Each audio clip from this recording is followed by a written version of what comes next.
Chapter 1351. Who snitched? Wait, what drugs? Did you say right after left?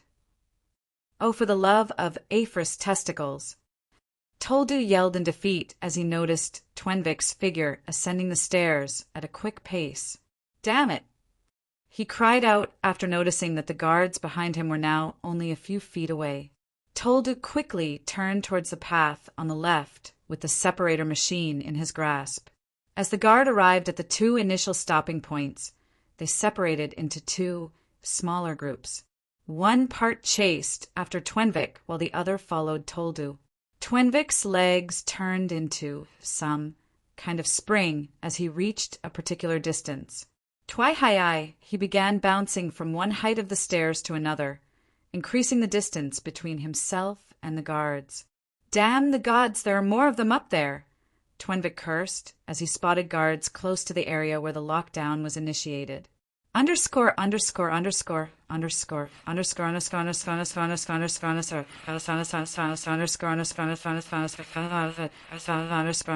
above the closed-off part of the palace dungeon. A green-armored, large figure stood before a person sprawled out on the ground, bleeding profusely.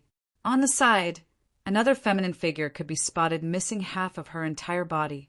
Her listless eyes, which were laced with horror, depicted what her final moments looked like. Ula! No, you merciless animal! Riol was overcome with anger and pain as he stared at the incomplete corpse of the female beside him. Ula had gotten in the way before Avreen could slaughter Riol, so she ended up bearing the misfortune instead. Merciless? Traitors to the throne deserve no mercy, Avreen stated with an undisturbed expression while the needles floating around her emitted a brighter yellow glow. You can go join her in the afterlife if you miss her that much. Avreen's masculine voice turned deeper as her left eye emitted a menacing yellow glow. Thwi-hi-I, just as she flicked her fingers forward, a gigantic piece of silvery rock smashed into her. Bang! Her entire figure was sent flying as a part of her armor cracked open. Little pieces fell off as her body traveled across the air and slammed into the other side of the wall. Matilda appeared before old Riol and took a glance at Ula's corpse before gritting her teeth in rage. Riol shook his head, confirming Ula's death. Looks like you survived my initial attack, Avreen voiced with a low tone as she cleaned off the blood leaking out the side of her mouth while her body was slumped against the dented rocky wall on the other side. You damn bitch!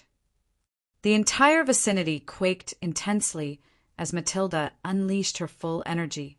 She was only out for a second, yet upon her return, Ula was dead. She was a young and energetic girl, dragged into this mess due to the governance of Dios and his 5 generals. Unforgivable, unforgivable. Matilda had a newfound zeal to slaughter every single one of them. That's some power you have there, but it won't be enough, Avreen said while standing to her feet with more needles appearing around her. You have protected that person 3 times now, which confirms my suspicion. He must be the mentioned important one. I'm guessing once I kill him, this whole operation falls apart. Avreen's statement caused Matilda to pause in her tracks. They know. Who could have snitched on us? Matilda couldn't help but think they got betrayed by someone in their circle. Riol was truly to be protected since he was the only one who could activate the separator machine he built. Without him, everything would get ruined. Who did, it doesn't matter right now. I need to come up with a solution. If the Dios is not here by now, or hasn't tampered with his connection to the slave shackles, maybe he is not aware. Maybe they haven't gotten the information to him yet. Maybe we still have a little bit of time. Matilda's eyes shone with determination as she let out a long breath. Seeing Ula like that had made her lose her calm, but the brief moment of retrospective thinking helped her regain it to an extent. She was still pissed, but at the very least she had it under control now. I will end your life and get Riol down there. This planet will be free from bondage. Silvery liquid gathered around her figure, transforming into a massive spear as she and Avreen prepared to lunge at each other. At this pivotal moment, the entire structure suddenly began quaking once more. Both Matilda and Ivreen paused as they recognized this. It wasn't due to any of them unleashing their energy. It was because the raft was opening. Screeve-bam! Everyone managed to get out of the way before the rocky walls underneath them could open completely. Some corpses belonging to the silhouettes that had infiltrated with Matilda fell through the hole after the lockdown was lifted. Only half a dozen of them were left at this point, minus Matilda and old Riol. Matilda's eyes widened with a hopeful look as she grabbed Riol beside her and leaped towards the stairway on the other side where the others in all black outfits could be spotted. At this same moment, a person in a guard outfit climbed to their level with an extremely fatigued expression. His braided black hair seemed to have tangled and was very rough as his face twitched repeatedly. Twenvik, get him down there immediately! Matilda ignored how tired he looked and handed Riol over to him. Unconscious guards could be seen scattered across the stairways, which depicted what went down before the lockdown was lifted. Immediately after Twenvik received Riol, for needles streaked across the air at incredible speed. Matilda waved her right hand and a wall of solid silver materialized before them. Go now! She yelled while thrusting her right hand forward. The entire wall shifted upwards based on her command and exploded a moment later. The vicinity quaked intensely as rocks began to fall from above. Twenvik had Riol in his grasp as he bounced down the stairs as quickly as he could, moving from side to side to avoid the rocky projectiles descending from above. No, no, no, no. Today is not the day I die. Twenvik yelled as he managed to evade one massive falling rock after the other with the troops in all black following from behind. Matilda stared downwards from her position above and let out a sigh of relief. I need to take care of her before she becomes a problem. Not like she already isn't. Matilda recalled the silvery pieces scattered across the place and leaped forward. Ivreen also charged forward at this point, and they clashed. Bang! Matilda's spear-shaped silvery weapon was stopped by a wall of glowing yellowish needles. Ivreen flicked her finger, and tens of these needles dove forward. Matilda leaped backward as she channeled her bloodline. Swaya, swii, her figure blurred as she swerved sideways, continuously at insane speed. The needles missed her, while she created more silvery spears around her and swung her arm forward. Thwaya, thwaya, thwaya, the spears streaked in Ivreen's direction while gathering an insane amount of energy around them. Boom, boom, boom. It sounded like explosions were going off as the spears collided with multiple clusters of glowing yellow needles. The surrounding walls had already crumbled, and now the stairways were taking the damage. There was no doubt that the entire infrastructure would come crumbling down if both of them continued. Meanwhile, in another location, a 9-foot-tall Abrukes male in a red shell-like armor could be seen trotting into a beautiful environment with a serious expression. General Borel. The guards in the vicinity instantly bowed the moment they spotted him. Where is the Emperor?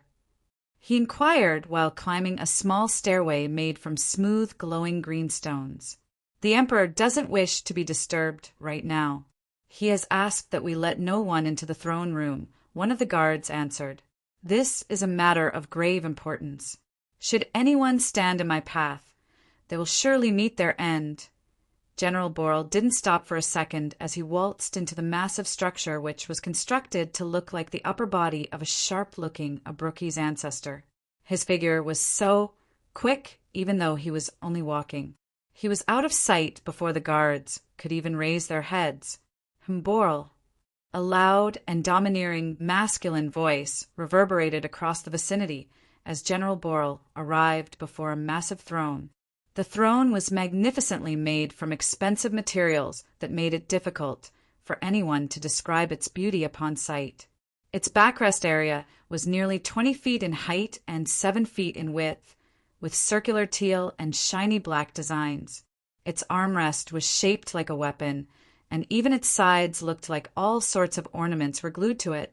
The 9 feet tall being seated on the throne with a straight expression had blue-colored skin, just like the one standing before him. A visible 1-inch horn could be spotted beneath his chin area, and he boasted a half-charred face that made him look even more devious. Chapter 1352, The Underground Garden Prison. He was clad in a majestic royal blue robe with green patterns. The one sitting on this throne was none other than Emperor Dios. General Borel lowered one knee to the ground before speaking. "We have a problem," he stated. Emperor Dios' eyes squinted before replying. "I sensed something was amiss. Tell me everything. ______.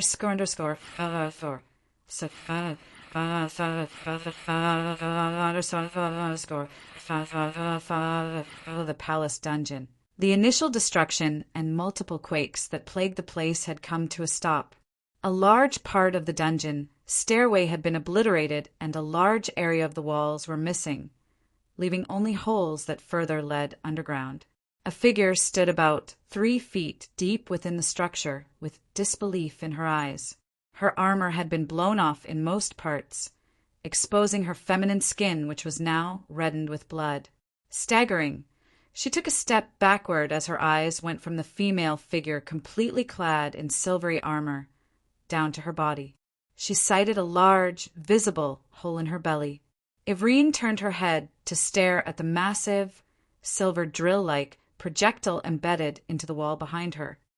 Steam erupted from the hole in her belly region as the silvery, drill-shaped weapon happened to be extremely hot.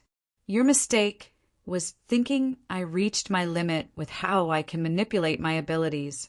I can apply it in ways that your mind will never be able to comprehend," Matilda voiced as she stretched her hand forward. The massive, silvery, drill-like weapon pulled out of the wall and transformed into a flaming sword that sliced Ivrine's arms off while returning to Matilda's grasp. She caught it and swung it sideways, causing the blood on the blade to splash across a part of the stairway. Prior to that, she had made one of her silver projectiles tiny enough that it couldn't be seen or even sensed. By the time it went through Ivrine's protective cluster of needles, it was too late for her to detect. The silvery drill suddenly turned massive the moment it pierced through her belly and caught flames before drilling through her, all in an instant. "Remember I told you your power wasn't enough?" Even muttered weakly. "I wasn't talking about myself." Her voice trailed off as she gave up the ghost mid-speech. Anxiety and fear instantly spread across Matilda's face as she stared at Ivrine's lifeless body that continued to remain in a standing position even after her death. Bang! A massive blast suddenly rang out as a hole appeared above the structure. Fwaiwaihai! Before Matilda could react, a figure descended from above and appeared beside her with incredible speed. A glowing red blade was already swinging towards her right side with incredible energy, spreading from it as it cut through the air. Matilda hastily raised her right arm to protect herself as silver covering materialized around her arm to form a double layer of protection. Her eyes widened as the blade sliced through the silvery layers of protection with ease, cleaving through her right arm in the process. While she was still in a state of disorientation, another figure had descended from above, but this one continued falling towards the bottom of the dungeon. At the bottom of the palace dungeon, a figure in a black outfit stood before a 30-foot-tall door with weird designs on it. He had a rhombus-shaped piece of machinery in his grasp. He turned around to stare at the scene behind him. Guards were strewn across the ground and passed out. If one were to look at the path that led towards the left behind, they would find the scenery to be exact as well. So this is what he meant when he said drugs, Tilda voiced with a tone of realization. It turned out that Twenvik had laced the meals off all the guards around with sleeping drugs. Since he was also a guard, he was able to successfully pull this off, based on Matilda's request. "Phew, I thought I would meet my end after reaching here," he let out a sigh of relief as he moved closer to the massive, decorated door. He paused when he was only 1 foot away with a look of hesitation. What if guards are waiting on the other end of the door? I should wait for them before thinking of going in. He decided to wait for Twenvik to arrive. Tilda sat on the rocky floor for a couple of minutes before he felt the entire place rumbling. He must have opened it great. Toldo had a relieved expression on his face as he spoke. 3. The massive door before him suddenly sprung open as well. His eyes widened as he swiftly picked up the rhombus-shaped piece of machinery and ran to the side to hide himself. He let out heavy breaths as he stood by the left side of the large door and waited. After waiting for nearly a minute, he realized that no one stepped out of the door. He slowly tiptoed to the side and peeked from the ledge of the door. His eyes widened in disbelief once more as what appeared in his line of sight was something he hadn't expected in the slightest.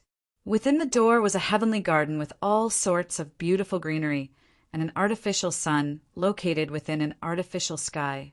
A bunch of purple-skinned figures in white garments could be seen moving around. This is supposed to be a prison for Her Majesty and the rest of the royal family and guards who survived. Tolda still couldn't believe his eyes.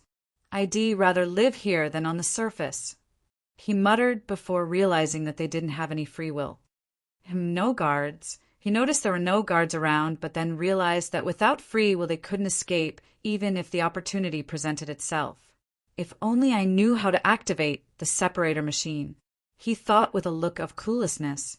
At this same moment, the sound of multiple footsteps suddenly pandered into his eardrums. Guards. Toldu instantly became scared and began to take steps backward. In a couple of moments, a group of 8 appeared in his line of sight. He squinted his eyes for a second before beaming up with a smile. Twenvik? Old Riol. He yelled with a tone of excitement. Quick! Quick! He added as they ran as quickly as their legs could carry them.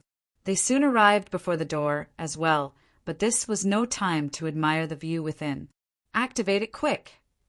Toldu said with a tone of urgency as he passed the piece of machinery to old Riol. Riol immediately took it from his possession and set it down. Without wasting a single second, he began tapping on the multiple buttons on the piece of machinery. Don't you need to get closer? Twenvik questioned. As long as they are within a 1-mile radius it should work, Riol answered while focusing on working the machinery. Now shut up and let me work, he uttered before Twenvik could ask another question. Pat, pat, pat, pat. Almost there, he said after 10 seconds had gone by. It should be. Phew, an unexpected situation suddenly occurred as old Riol's entire body was suddenly yanked across the air by an unfathomable energy. Old Riol! They yelled as he got dragged into the garden prison. This was when they noticed that every single royal within the door had glowing red eyes. In their midst was a beautiful purple-skinned female with long flowing black hair and a black mark on her forehead. Her left arm was outstretched and old Riol floated before her in a daze. Your Majesty, no! Tolda yelled. They're being controlled, which means the Emperor is aware. Twenvik's jaw dropped as he came to this realization. Everyone else's eyes widened as well as they heard this. We need to get him back from them right away. Twenvik yelled as he bounced forward like a spring while the others ran in haphazardly due to their lack of coordination and numbers. Daria couldn't focus on every single one of them at the same time. This helped Twenvik's approach as he bounced once more while the others were getting swooned around. He descended from the air right above Daria and sent a kick at her face, causing her to crash towards the ground. Sorry, Your Majesty, he voiced with an apologetic tone as he grabbed old Riol and turned around. I got him, he yelled while bouncing forward once more. At this moment, an unexpected occurrence suddenly played out. Thwoosh, a burst of wind whooshed past them, and Twenvik stared at his arm in a daze while he was still in midair. Ah. He mumbled as he noticed it was empty. Not only was old man Riol missing, but even his entire arm was gone. Ah. He cried in pain as he dropped from the air with blood gushing uncontrollably from his shoulder, which was missing an arm. If this person dies, that machine cannot be operated, am I right? A domineering voice suddenly reverberated across the vicinity. Chapter 1350. 3. Don't think about leaving here alive. If this person dies, that machine cannot be operated, am I right? A domineering voice suddenly reverberated across the vicinity. The entire place went quiet for an instant as immense tension caused the atmosphere to stiffen. Every single living creature within the environment had a fear plastered across their faces as they struggled to breathe. Emperor Dios, Twenvik and Tolda voiced as sweat dribbled down their faces. Don't. Tolda stretched his hand out towards old Riol, but before he could take a step further, pop! Old Riol's head had exploded into smithereens, raining blood and mushy brain matter onto the garden greenery. The mouths of everyone hung open as they witnessed the scene. Immense fear gripped their hearts as they watched old Riol's headless body fall to the ground.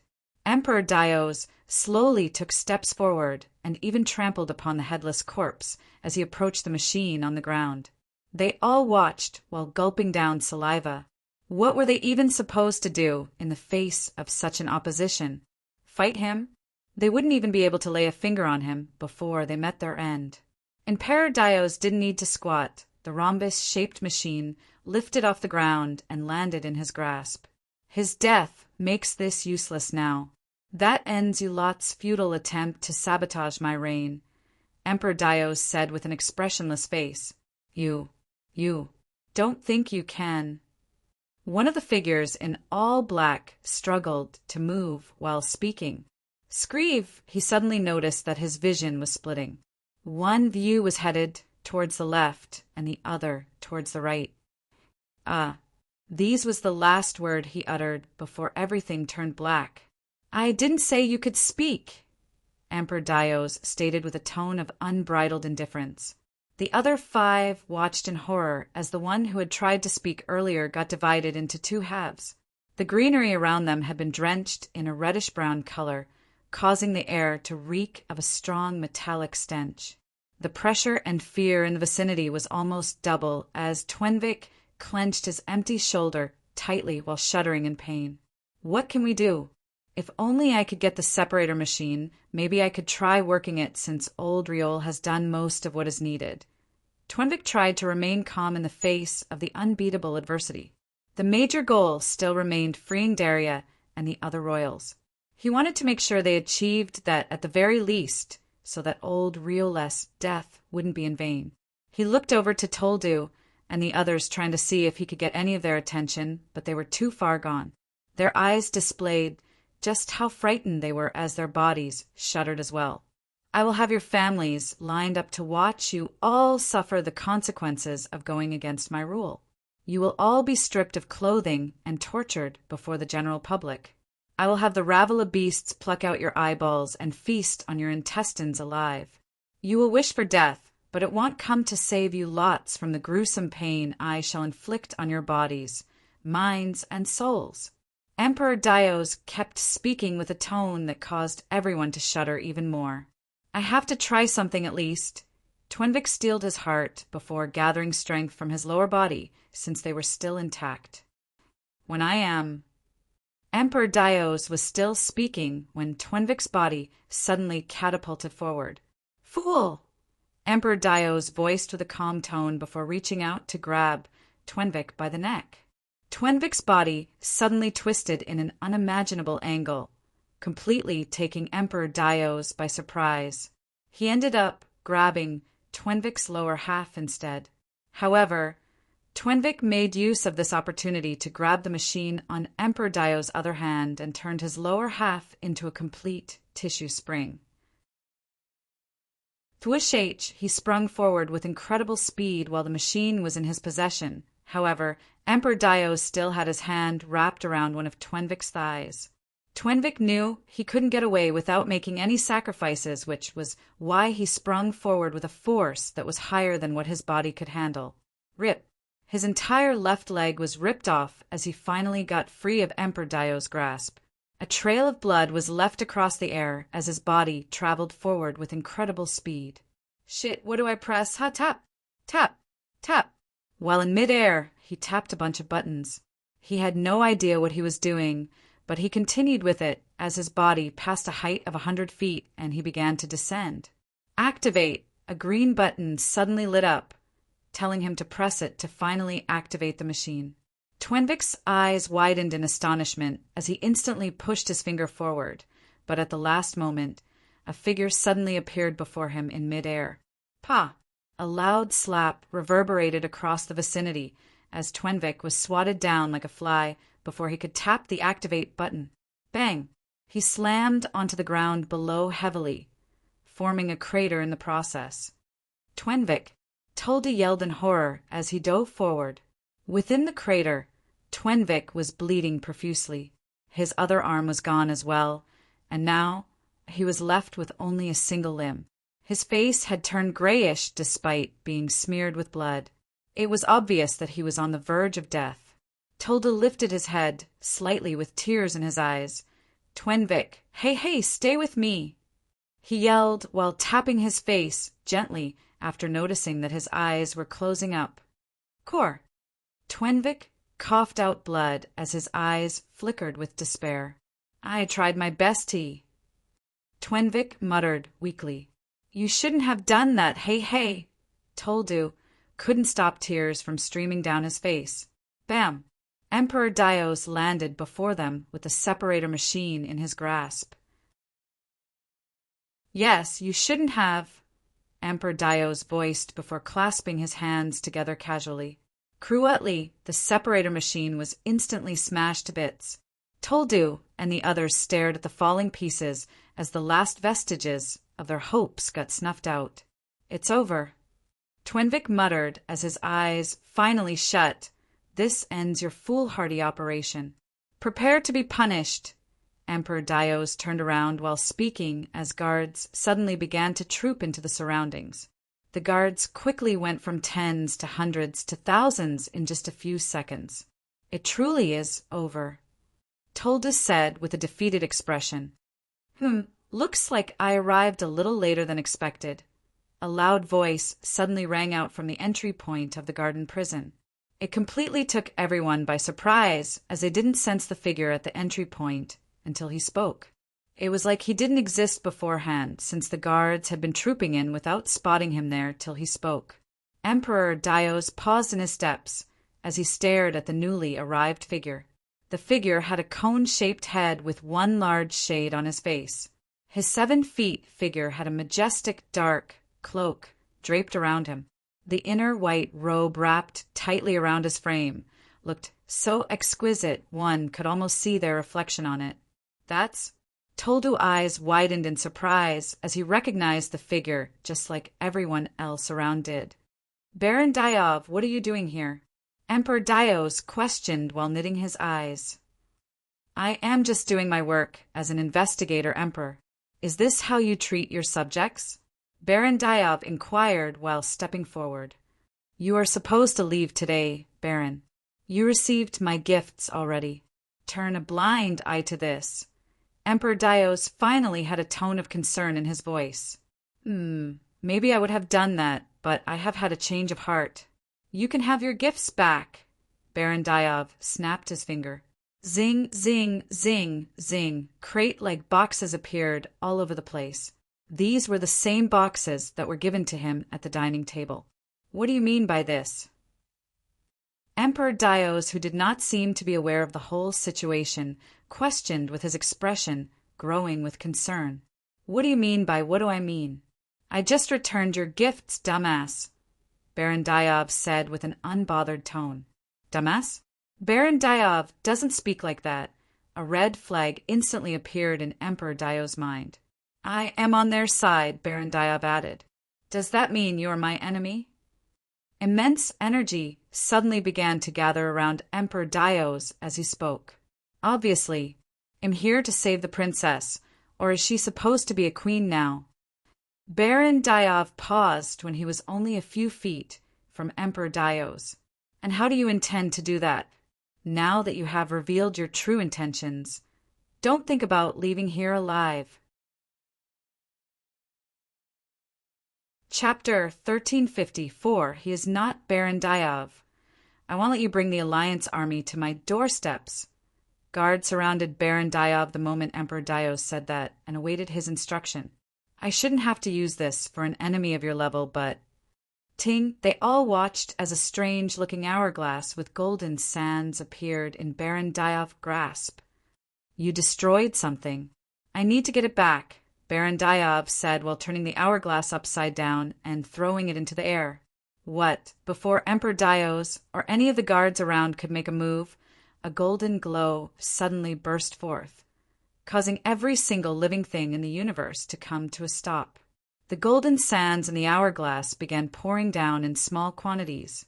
How many minutes ago do you reckon that happened? Baron Diov, who was obviously Gustav in disguise, inquired. Maybe 10 minutes will be enough, the system responded internally. I got here 15 minutes earlier than the timer I was given because I saw Matilda getting her ass handed to her. Yet I was still late. Gustav shook his head. Careful not to use the ancient hourglass regularly. Remember it feeds off your life force energy, the system cautioned. Yeah, I'm aware. It may be mine, but it's still a very powerful sacred item. This time was inevitable since he destroyed the machine, Gustav said with a tone of understanding. That's enough, Gustav said while reaching out to grab the ancient hourglass. The moment he held it, the sand stopped pouring. Teeth chararai-ch-ch-ch-ch, everything in the vicinity suddenly began to undergo a state of reversal. However, this wasn't happening just here alone. It was happening in every single galaxy in the universe. Gustav watched the Emperor move back and ascend into the air with the pieces of the separated machine merging and returning to its original state. Twenvik's limbs also returned with the exception of his right arm as he ascended across the air with the machine in his grasp. Time soon rewound to the point where Twenvik was back on the ground with a missing arm and Emperor Dios had the machine in his grasp. It's slowing down. I thought you said 10 minutes will be enough? Gustav questioned with a tone of dissatisfaction. Looks pretty okay to me, the system answered. The creator of the machine was already killed here, Gustav pointed out. So, one could picture the system shrugging its shoulders with the tone used. I have to use this again, then, Gustav voiced while holding up the hourglass. Don't. Didn't I just warn you about frequent usage? The system opposed with a strong tone. He is still going to be dead when time resumes, Gustav stated. What does that matter? You can operate the machine. If Twenvik, who has no prior experience with technology, could do it, what stops you from succeeding? You can't be that stupid, or can you? The system voiced with a tone of apprehension. That's not the issue, Gustav answered. Oh, don't tell me you're starting to become benevolent.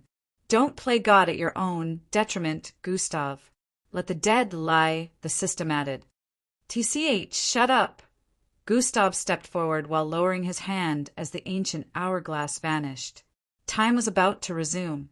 He arrived before Emperor Dios, who was still in a paused state, and yanked the separator machine from his grasp. In the next moment, time returned to normal, and at this point Emperor Dios was speaking. I will have your families lined up to watch you all suffer the consequences of going against my rule. You will all be stripped of clothing and tortured before the general public. I will have the rabble of beasts pluck out your eyeballs and feast on your ints. He suddenly paused as he noticed something. His hand was empty. Where is the machine? Emperor Dios wondered out loud with a confounded expression. It was at this moment that everyone noticed a new person in their midst. Is that? Twenvik and Toldus' eyes both widened at the same time. The newly arrived person had a cone-shaped head with one large shade on his face. His 7-feet figure had a majestic, dark cloak draped around him. The white robe on the inside that wrapped tightly around his frame looked so exquisite one could almost see their reflection on it, and he stood a few feet away from Emperor Dios with the separator machine in his grasp. Baron Diov, what are you doing here? How do you have that? Emperor Dios instantly became alarmed. Not only was he unable to sense Baron Diov's presence until a while ago, he also couldn't comprehend how the machine was taken from him so easily without him noticing. He knew investigators were always powerful, but not this powerful. I am just answering your question. You asked me how I intended to rescue them. As Baron Diab spoke, Emperor Dia's face was filled with confusion as he tried to recall them having any conversation like that. This is how. Baron Diab tapped on multiple buttons on the separator machine, and in the next instant, a small green light displayed Activate. New. Emperor Dios moved swiftly in a bid to stop Baron Diab, but before he could even take a step forward, Omicron M tap. Thwaish, the machine sent forth a surge of white energy that spread across the surroundings in an instant. Emperor Dios arrived before Baron Diab and thrusted his fist forward. Bang! The machine was blasted to smithereens, but it was already late. Daria, who was positioned 50 feet behind with the original royal guards, and the last 2 royal family members around her suddenly regained clarity.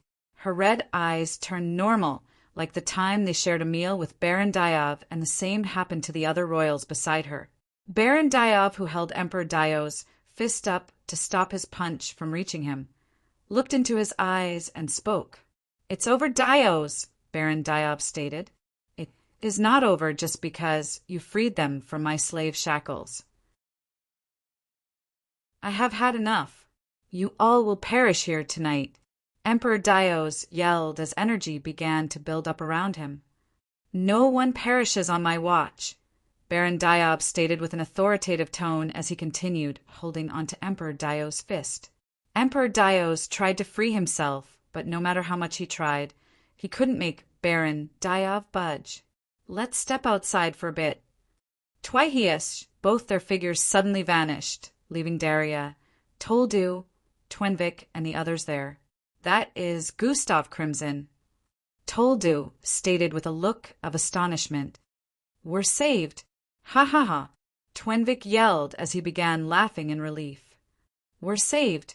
Everyone else within the underground garden prison began jubilating as well. Your Majesty, are you okay?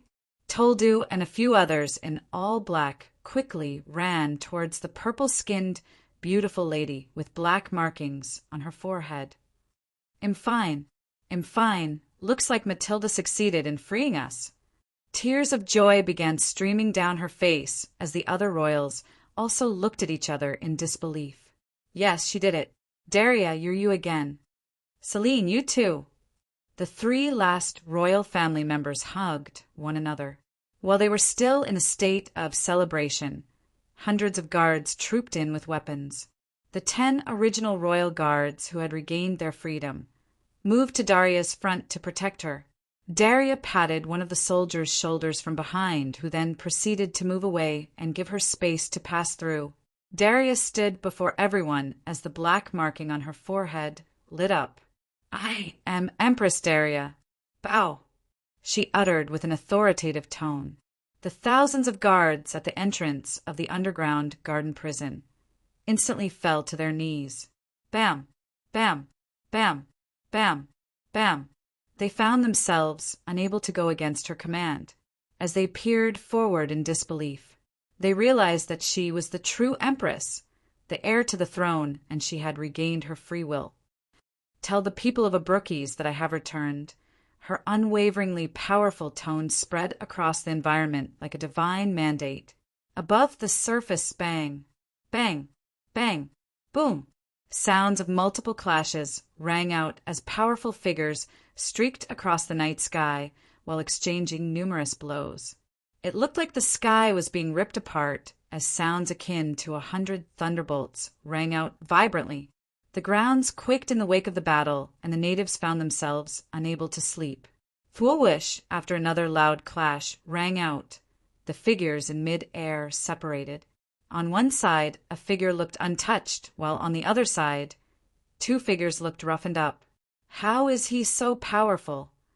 Emperor Dios yelled to the one beside him who was clad in a red shell like armor. My lord, I was trying to tell you, but you didn't wait to listen to everything I had to say, General Boral stated while letting out hurried breaths.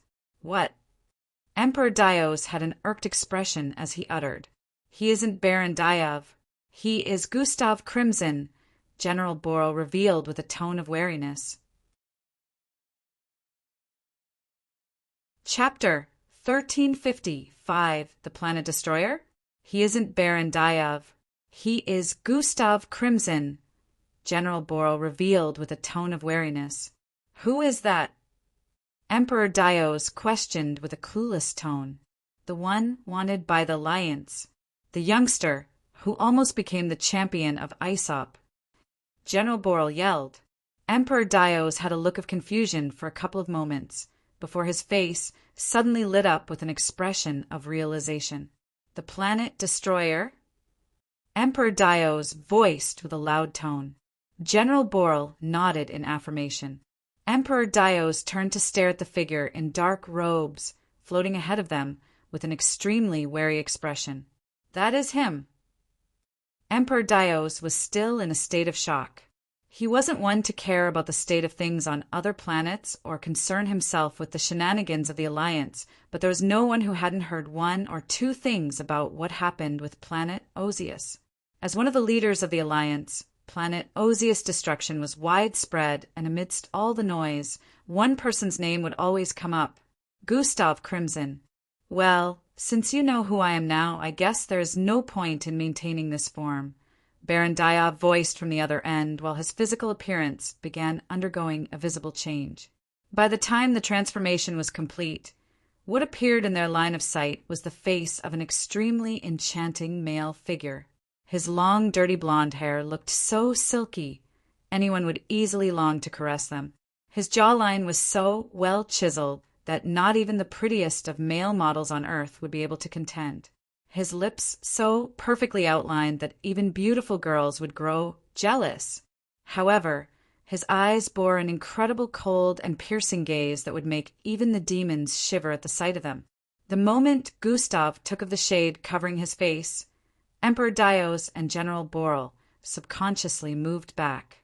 Those were no ordinary eyes. The energy emancipating from his figure had suddenly undergone a great change. Emperor Dios now understood why they were losing. Where is Quasp? Emperor Dios asked. He is supposed to have gotten the message and arrived here.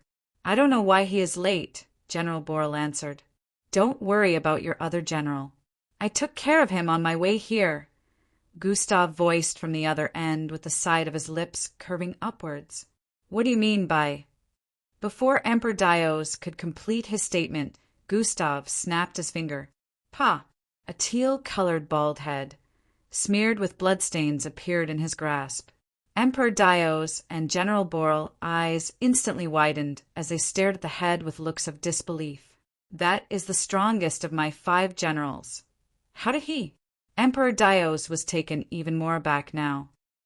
Turns out he already knew the full story before you did, Dios. He came after me immediately instead of heading here, nearly slaughtering my daughter in the process, or rather, fake daughter, Gustav said while recalling what happened before he headed for this location. Matilda is in trouble. I am going to help her, Gustav said to Cersei within their accommodation room. But father, the timer says 20 minutes left, Cersei voiced while pointing at the holographic projection before them. Yeah, but she is in trouble.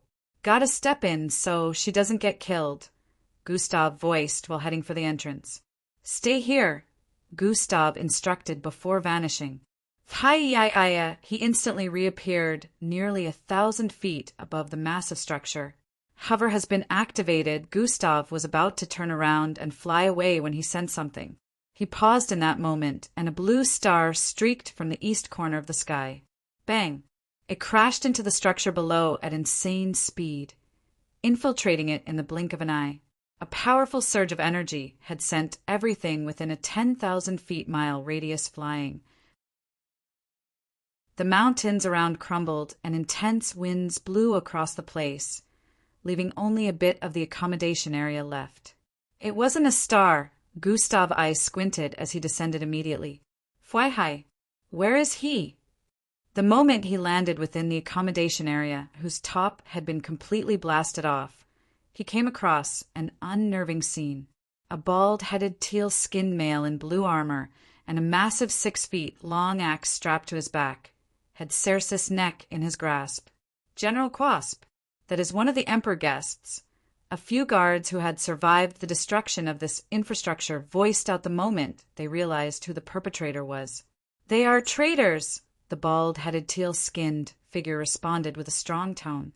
"Do not interfere," he added with a commanding tone. The guards instantly backed away upon hearing this. Cersei was held against a cracked wall as she struggled to free herself from his grasp. Frost had spread from her body to that of General Quasp's, but he remained unaffected by it. I said, "Where is he?" General Quasp inquired once more with a tone that left no room for negotiation. Gustav stood a couple feet behind them, but didn't move. Instead, he watched the scene with a curious glare. "I do know." Cersei coughed multiple times while trying to get words out. "You will meet your maker if you don't tell me where he went right away," the bald-headed teal-skinned male figure stated once more. Cersei's entire body was emitting a lot of frost at this moment, and even the vicinity had ice all over which were turning into spikes. Thrih, thrih, thrih, massive icy spikes formed in midair and shot towards the assailant in the next moment. Bam, bam, bam. Despite their size and incredible power, they all got smashed to pieces the moment they made contact with the assailant's back. Such weakness. Do you believe the likes of you could cause even me even the slightest injury? Ha ha ha, fool. He laughed maniacally before tightening his grasp around Cersei's neck and leaping into the air. Fwy hi hi. They ascended up to 10,000 feet across the air in an instant, piercing through the night clouds like rocket launchers. Gustav looked up with an indifferent expression as he noticed their descent. Whoosh! General Quasp had Cersei face downward as they descended from the height of over 10,000 feet without slowing. Boom! A large crash rang out, bringing with it a powerful shockwave that sent a blast so strong everything within a 10-mile radius was leveled. Gustav stood in the midst of this destruction as everything around him was obliterated. His robes flapped intensely, but he remained unscathed. He remained in a state of levitation as he stared down at the destruction before him. A large crater was situated below, which he proceeded to descend into. In the middle of the crater was General Quasp atop Cersei, with his hand still wrapped around her throat. The frost surrounding Cersei's figure shattered, revealing her bloodied body. She was bleeding from her head, eyes, nose, and mouth. It also seemed she had shattered a lot of bones internally. Her entire body looked battered. "It is commendable that you survived that, but your body will be obliterated if I do it one more time." General Quasp ignored her hurried breathing and brought his face close to hers before asking once more, "Where is he? Tell me if you wish to survive." Cersei's mouth opened slightly before turning into a smile. "Hi, hi, hi," she giggled lightly, causing General Quasp's face to light up in anguish. "Are you laughing at me? Such insolence! I will hack you to pieces and feed your remains to the beasts." General Quasp yelled while reaching for the axe strapped to his back. The massive 6-foot axe instantly lit up with a blue glow the moment he grabbed it. He raised it and swung it downwards at Cersei's figure, separating her into two halves. Huh. General Quasp uttered as he noticed that he only thought he swung the axe down successfully. His hand was still raised with the axe in his grasp, and Cersei was still underneath him alive. He tried to lower his hand, but no matter how much he tried, he was unable to. He slowly turned his face around, and that was when he spotted the figure, the person he had been looking for all this time. "Gustav Crimson!" He yelled in anguish, forgetting that up onto a moment ago he couldn't sense any presence. Gustav, who was still taking on the form of Baron Diov, was a little surprised at the time. He didn't think the opposition was aware of his original identity. However, he still reacted calm with his fingers wrapped around the blade of the axe. He had moved to stop General Quasp from hacking Cersei, since he decided this had gone on for long enough. "How powerful is this axe?" he voiced while yanking it out of General Quasp's grasp and kicking him forward. Bang! Chapter 1356, the end of a tyrannical reign. General Quasp instantly got sent flying, and tumbled multiple times in midair before slamming into the wall of the crater. The glow on the axe dimmed the moment General Quasp stopped making contact with it. Does the axe blade get dull if it isn't in the hand of its owner? Gustav questioned, but he already knew the answer to this. You will never be able to use it to cut anything down, you bastard. General Quasp yelled from the other end as he jumped to his feet. I see. I have always wondered how it would feel to wield a dull axe. Let's see how sharp I can cut with this, Gustav voiced with a smirk. You can't. Before General Quasp could complete his statement, Gustav's figure suddenly appeared before him. Thwaish, a burst of wind spread in every direction, distracting General Quasp from noticing a part of his body flying across the air. Oh, look at that. I was aiming to slice you in two. This blade is truly blunt. General Quasp's eyes widened the moment Gustav uttered these words. His eyes darted around, searching his body, and then he finally noticed. My hand! Arf! He cried in horror as he noticed that everything below his left elbow had gone missing. He couldn't comprehend how Gustav managed to not just slice through his arm, but his entire hand in one go with a blunt axe. Not to mention how sturdy his skin was, which would not get penetrated with a sharp blade. Impossible. It was like piercing a person with wood. I wonder how sharp it would be if it was in the hand of its owner, Gustav voiced while reaching out. Fwai, the cleaved-off hand floated off the ground and landed in his grasp. Genetic assimilation complete, Gustav's arm transformed into a replica of General Quasp's within seconds. He dropped the cleaved-off hand and placed the axe in his hand, which had adopted the look of General Quasp's arm. Guy. The axe immediately lit up with a blue glow, causing a sinister smile to appear on Gustav's face. Would you look at that? He muttered with a tone of interest. All this time, General Quasp watched with a look of horror. His mouth was still wide open as he couldn't find the words to say. Now, let's see how sharp this blade truly is, Gustav said before swinging the glowing axe diagonally. New! A blinding blue light engulfed the vicinity as a very sharp arc shot forward. Twai-hi-ai, twai-hi-ai, twai-hi-ai, twai-hi-ai, twai-hi-ai. The arc split into twos and from twos to fours. It kept replicating. In less than 3 seconds, 1,000,000 blue arcs had slashed forward, ripping everything in its path to pieces. Every piece of matter up ahead came crumbling down like dust, mixing with the pieces of the flesh, bones, and armor of General Quasp. The crater that had been formed in the ground increased by over 10-fold as structures and mountains thousands of feet up ahead became collateral damage as well. While it looked like it had taken a lot of time for the slices to replicate, in actuality, it had taken only a moment. Amongst all the ruckus, General Quasp's head was the only thing that had survived the onslaught. This was because he had dashed forward at the last millisecond in a bid to save himself. Unfortunately, only his head got out of the slice range. Gustav had caught the head, which flew across the air after General Quasp's body got obliterated. Thanks for the trophy, Gustav muttered before snapping his fingers. Pa! The head vanished in the next moment, and he turned around to head for Circe, who was half dead.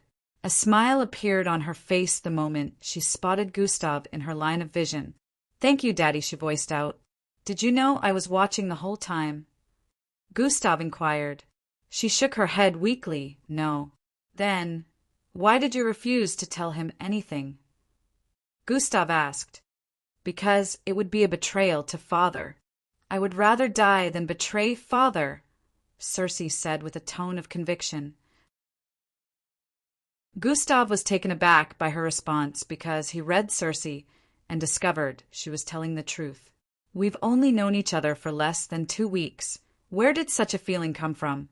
He wondered, but now wasn't the time to ruminate on her words. Gustav squatted before her and placed a healing pill in her mouth. How did he? Quasp would never go down so easily. Emperor Dios furrowed his brows as he peered forward. He would have been a strong opponent if I hadn't taken him by surprise, Gustav replied while raising General Quasp's head. Damn it, this is a difficult situation. General Boral swore, internally.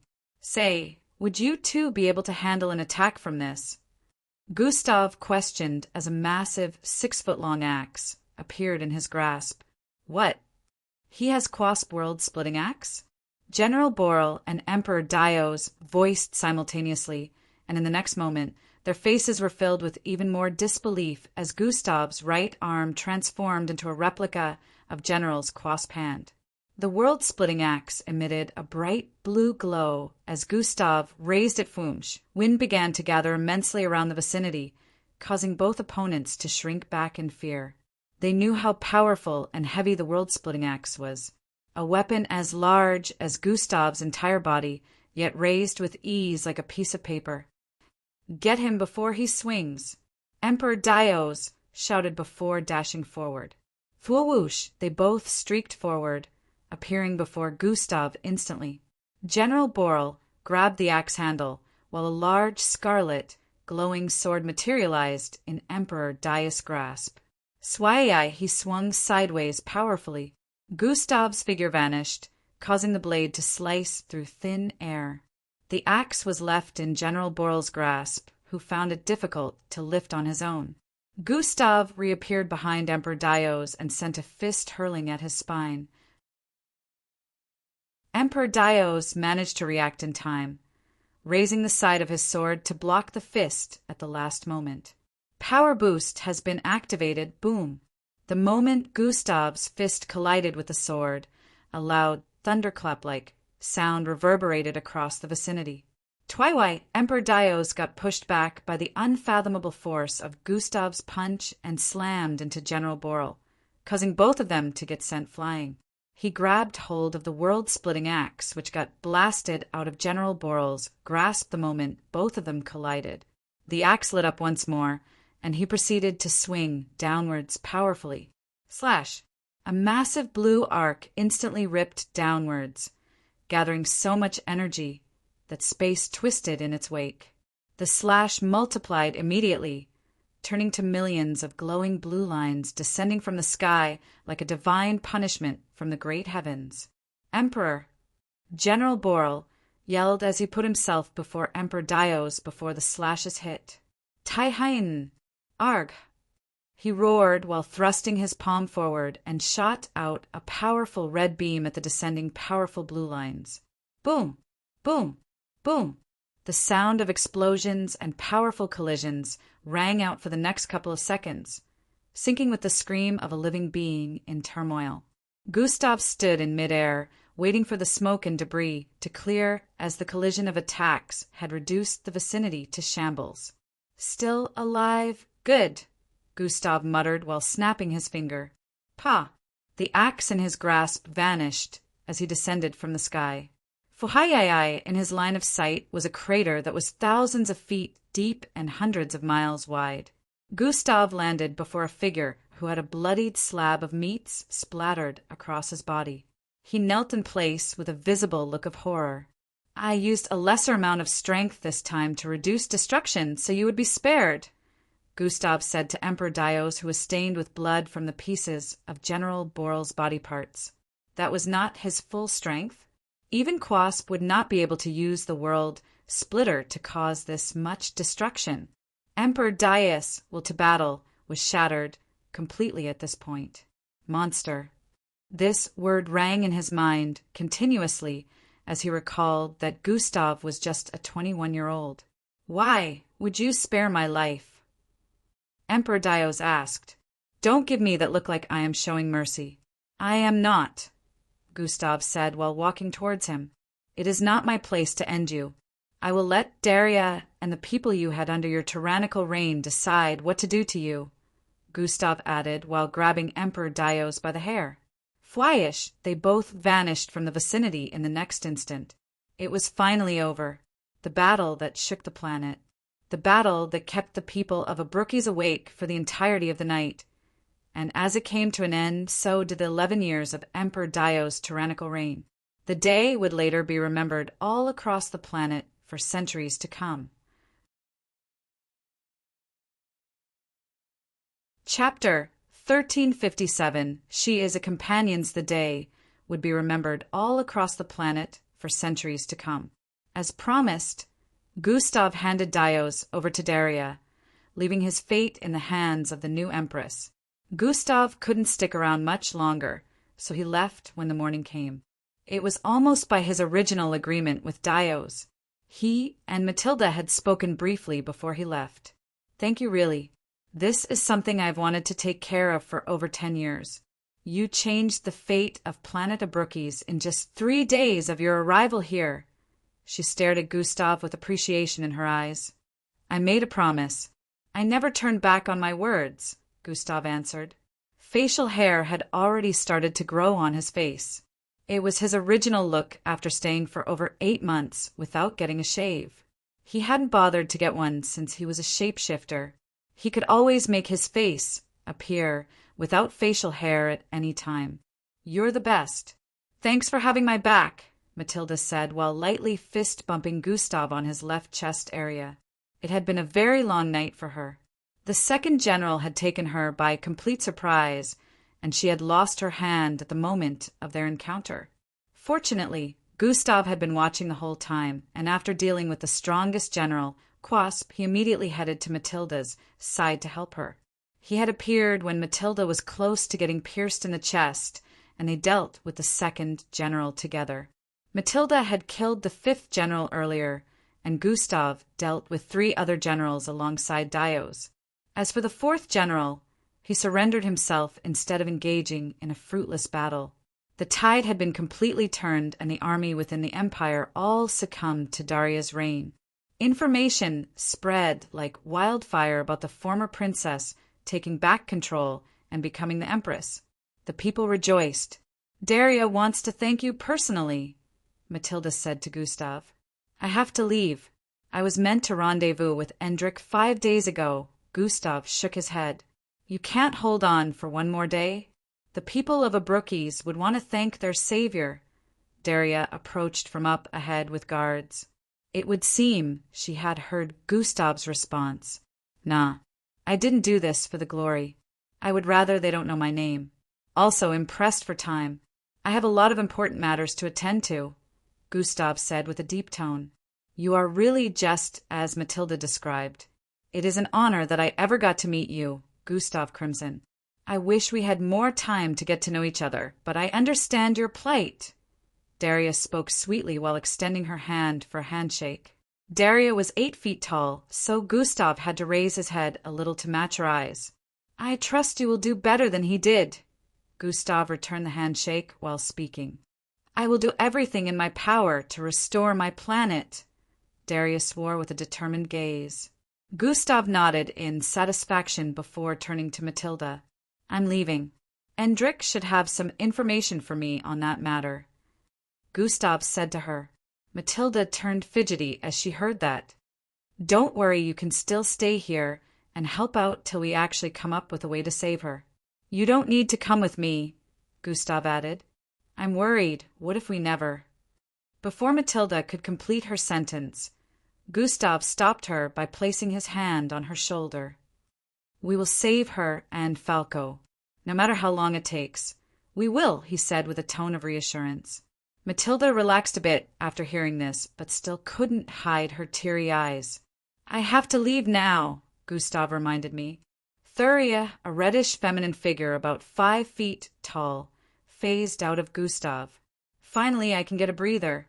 Enough of this sentimental discussion. Let's go." The teenage girl with long red hair spoke with a tinge of annoyance and rudeness. Eh. Daria and Matilda both voiced out simultaneously as they noticed the short redhead. "Who is she?" Matilda questioned while moving around the teenage girl. Daria also lowered her body a bit to touch the face of the teenage girl. They ignored her rudeness and instantly found her adorable. Her big round eyes and smooth skin made her look like a life-size doll. "She's a companion," Gustav answered while rolling his eyes. "So cute." Daria muttered. "Companion? I literally live in you, dumbass," the teenage-looking girl yelled. "Gustav, just how long have you kept this companion from us?" Matilda said while playing with the yellowish ribbon attached to the teenage girl's head who just stood there with her arms wrapped around her flat chest. Not long, Gustav answered before turning away. Humph. The teenage-looking girl nearly gnawed at him. Anyways, gotta go now, Gustav answered while walking away. May your journey through the galaxies be safe, Daria voiced from behind. See you soon, Gus, Matilda yelled from behind while waving. Gustav paused after reaching a distance and turned his neck around. You coming? You'd better let me roam free next time. The system pouted before following after him. She walked very briskly, surpassing him in the distance after just a few seconds. She really became more troublesome, Gustav voiced internally. I can hear you, she yelled from up ahead. Get out, Gustav stated before stepping forward. Daria watched them leave with a feeling of great appreciation in her heart. She would never forget that night, the night she got freed. I have to live up to his expectations, Earthbang.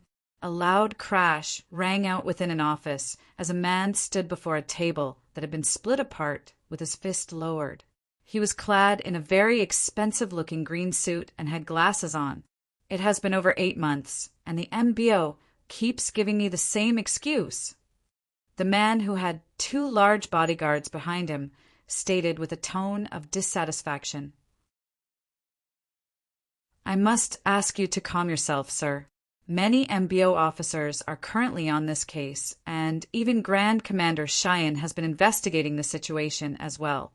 The one on the other end of the broken office table replied. MBO officers trooped into the place upon hearing the disturbance, but the man on the other end of the table, who was a general, raised his hand to dismiss them. They nodded and turned to leave the office immediately after seeing the gesture. If the MBO doesn't get my son back, Tristan Empire will pull back its funding, the middle-aged man with smooth skin and short black hair stated. Sir, we're doing everything we can right now, believe me. Just give us some time, the general said with a pleading tone. 8 months is a lot of time. I want to see my son. I want to hold him. I want to hug him. Maybe if it was your kid you would understand. The man yelled once more before turning around. Mr. Tristan. The general voiced while standing to his feet, causing the middle-aged man to pause. If the MBO can't get my son back, I'll do it myself, Mr. Tristan concluded before walking out.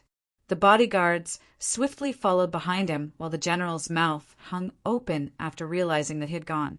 General Dickstrat slumped back to his seat with a worried expression on his face. The situation was quite a helpless one. Mr. Tristan got to the parking lot outside the MBO tower, and more guards appeared, following him from the sides as they headed in the direction of a row of exotic-looking hover cars. The door of the one at the forefront was opened up for him, and he proceeded to move in. Good day, sir. The moment he stepped into his car, his eardrums were accosted by the voice of an unknown individual within. Who the hell are you? Mr. Tristan's voice was laced with wariness as he stared at the dark-skinned young man sitting on the other end. Don't be alarmed. Before you alert your bodyguards or anything, you should know that I am a friend of your son, the dark-skinned young man with a very bushy afro hair voiced calmly. I think I recognize you. Weren't you one of those kids that took part in ISOP? Mr. Tristan squinted his eyes as he reminisced. Yes, I am. I was also a part of Falco's set in MBO camp and graduated alongside him as well. We have all been friends for over 3 years, the dark-skinned young man responded. Remind me what your name was again. Mr. Tristan questioned. I am Elobhose Emmanuel, but everyone calls me, including your son, E, said while extending his arm for a handshake. E. My son might have mentioned you, Mr. Tristan responded while receiving the handshake. Chapter 1358, Fishing for Answers. But why would you ambush me like this? What are you doing in my car? Mr. Tristan still had a hint of hostility in his tone as he questioned. I have been trying to contact you for some time to no avail. You're a very difficult person to contact. So I took my chance when the opportunity arose, E answered. Trying to contact me? Why? Mr. Tristan asked. I wanted to talk about Falco. The moment E gave this answer, Mr. Tristan's eyes lit up. Did you find my son? What is? No. At least not yet.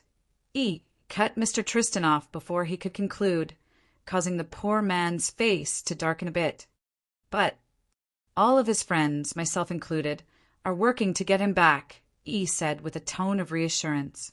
If the MBO can't do it, what makes you kids think you can? Tristan questioned while rubbing his temples. Because we were there when it all went down. We were at the forefront of it all. No one witnessed what we did. No one knows everything we know. If anyone can bring back your son, it is us, E stated with an expression of certainty. You sound so sure. Mr. Tristan was taken aback by his tone of confidence. That's also because we have someone on our side. Someone who the entire universe longs to acquire. Who is? Sir Tristan, the major reason you and I need to talk is based on the origin of your son. If we wish to get Falco back, I need to know everything. Mr. Tristan paused with a slightly confounded look on his face before replying. Okay, what exactly do you mean by origin? Is Falco truly your son? E inquired with a tone of suspiciousness. What sort of idiotic question is this? Look at my face and tell me you don't see the semblance between me and my son. Of course, he is my son, and I do not doubt that. Mr. Tristan yelled loudly. Come, come, come. A loud knock on the side of the tilted window caused things to quieten a bit. What is it? Mr. Tristan asked with hostility in his voice. Sir, are we not leaving? A bodyguard asked from outside. Not. Mr. Tristan was about to respond when he butted in. I think it's better we take this discussion to a more secluded location. You're going to want to hear what I have to say about Falco, E said with a cryptic tone. Let's go. Mr. Tristan gestured at the bodyguard. In deep space, a spacecraft navigated through an area of brownish space dust. Fly high, the sphere-shaped spacecraft swerved as a bunch of gray asteroids fritzed past. The spacecraft was moving at such incredible speed, and it took a lot of navigation to get past the asteroids without taking on any damage. The blazing bluish light shooting out of the side of the spacecraft was the only source of illumination in that part of space. After a couple more hours of drifting across space, a bunch of gloomy, icy-colored stars could be spotted in the distance. Within the spacecraft, Gustav sat before the control panel with Cersei, and the system in physical form strapped to the seats behind. When Gustav noticed the icy-colored stars, which looked like planets of their own in the distance, he unstrapped himself. We're closing in on the Gizmic Tauran galaxy, he announced. That took us nearly 2 weeks of traveling. How slow! The system sounded irritated. If you had a faster means of travel, why didn't you provide it? Gustav made a low tsking sound with his tongue after speaking. Are we there yet, Daddy? Cersei questioned. No, we still have a long way to go, but it shouldn't take us more than a day, Gustav answered. Cersei understands, Cersei nodded. This is your chance to go back to planet Vespa. If you want it, I could send you back there right now, Gustav added quietly. No, I want to stay with you. Cersei shook her head. Are you sure? You most definitely have free will to go with whatever you wish, Gustav asked her again. Yes, I am sure, she responded with a tone of certainty. All right then, Gustav said before turning around to head back to his initial sitting area. He suddenly paused as he thought of something. You're still too weak as you are, he said while turning around and walking back toward Cersei. Here is a little reward for being a good girl, Gustav said while placing his hand on her head. Bloodline upgrade has been activated. Cersei had a look of cluelessness on her face till she felt power flowing into her. Earth and Mr. Tristan could be spotted sitting in a luxurious living room. It was incredibly large and furnished with expensive decor. There was a large statue in the middle of the living room of a man in a suit, holding onto a walking cane. The statue was nearly 30 feet tall, with the ceiling of the living room being even higher in height. It was carved out of high-grade gems and had pristine, transparent water trickling from the tip of the walking cane into an exalted mini pool of sorts. The stairways were positioned on the far ends of the living room with an elevator area on the east. If E wasn't in a serious conversation with Mr. Tristan at the moment, he would have been admiring the incredible view in front of him. If Falco was here right now, I would have called him a lucky rich bastard for growing up in a place like this. Omicron M for some reason. None of them had ever been to Falco's house, so this was the first time East was seeing his place, and he was also the first amongst the group to visit. Are you telling me that before any of that happened, Falco was having nightmares of a strange person claiming to be his real father? Mr. Tristan questioned with a troubled expression. Yes, this person had been plaguing his nightmares for some time. Claimed to be his true father, the ruler of some unknown dimension. Falco was also said to be heir to the throne since he got some type of crown. We know it wasn't Falco just being paranoid and imagining it because Gustav Crimson personally witnessed the physical manifestation of the crown. E answered. Gustav Crimson? The universal fugitive? Mr. Tristan said with a look of skepticism. I know how it sounds, but the world seems to have forgotten that he saved the earth more than once. Also, he fought to protect your son so many times. He is the reason the rest of us managed to make it back to Earth safely. So, before you try to discredit him with the lies the Alliance is spewing about him, remember his deeds. E responded begrudgingly. I know he is someone my son values and respects because just as my son has mentioned your name before, he has also mentioned that of the youngster, Gustav Crimson. But did he truly destroy planet Ozius? Mr. Tristan questioned, his eyes denoting suspicion. No, it is all a setup because they realized what Gustav is capable of and everyone now wants him for themselves. E answered before explaining. Planet Ozius was attacked by underlings of this person, who is also responsible for taking Falco and our other friend. This was another way we confirmed that Falco wasn't just having nightmares. He was having an encounter with whoever that being was, and that being destroyed planet Ozius because he wanted to take Falco and kill Gustav. Mr. Tristan had a more troubled look on his face as he clasped his palms together and lowered his head. What exactly are we dealing with here? Mr. Tristan questioned in a low voice. We haven't completely figured it out yet, but it isn't an easy opponent. I need you to tell me everything about Falco's origin. Is there anything you're hiding? It could help us in getting him back. E requested thoughtfully. I don't know what to tell you. That boy is my son, and I never doubted it for the last 20 years since his birth.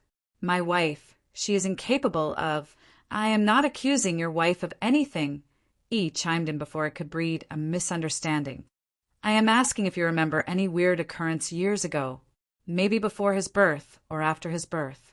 Could be anything. Just try to remember. Recalling Gustav being an otherworldly being. Despite his birth parents' identity as mixed bloods made him have an open mind. Anything was possible at this point, regardless of how things were looking. I think I recall an odd occurrence when my wife was still pregnant with him. I never really thought much of it till you mentioned this, Mr. Tristan said with a reminiscent look. Chapter 1359. What a pretty space bird. I think I recall an odd occurrence when my wife was still pregnant with him. I never really thought much of it till you mentioned this, Mr. Tristan said with a reminiscent look. What is it? E asked with a tone of curiosity. In deep space, Gustav stood before a sleeping Circe with a conflicted expression. You know you could just send her back if you're not interested in babysitting anyone, the system voiced from the side. I would, but she made her choice. Although I feel a little distress bringing a teenage girl along with us. I am confident enough in protecting her at least, Gustav answered while folding his hands. Teenage girl? She is 18, the system scoffed.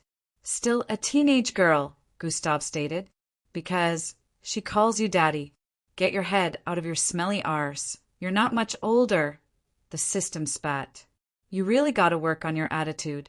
I would have mistaken you for a teenage girl on her period had you not been a computerized being with sentience, Gustav said before turning around. What? A teenage girl on her period. How dare you? Take that back, you damned virgin. Take it back. The system began throwing tantrums, but Gustav ignored her completely while strapping in.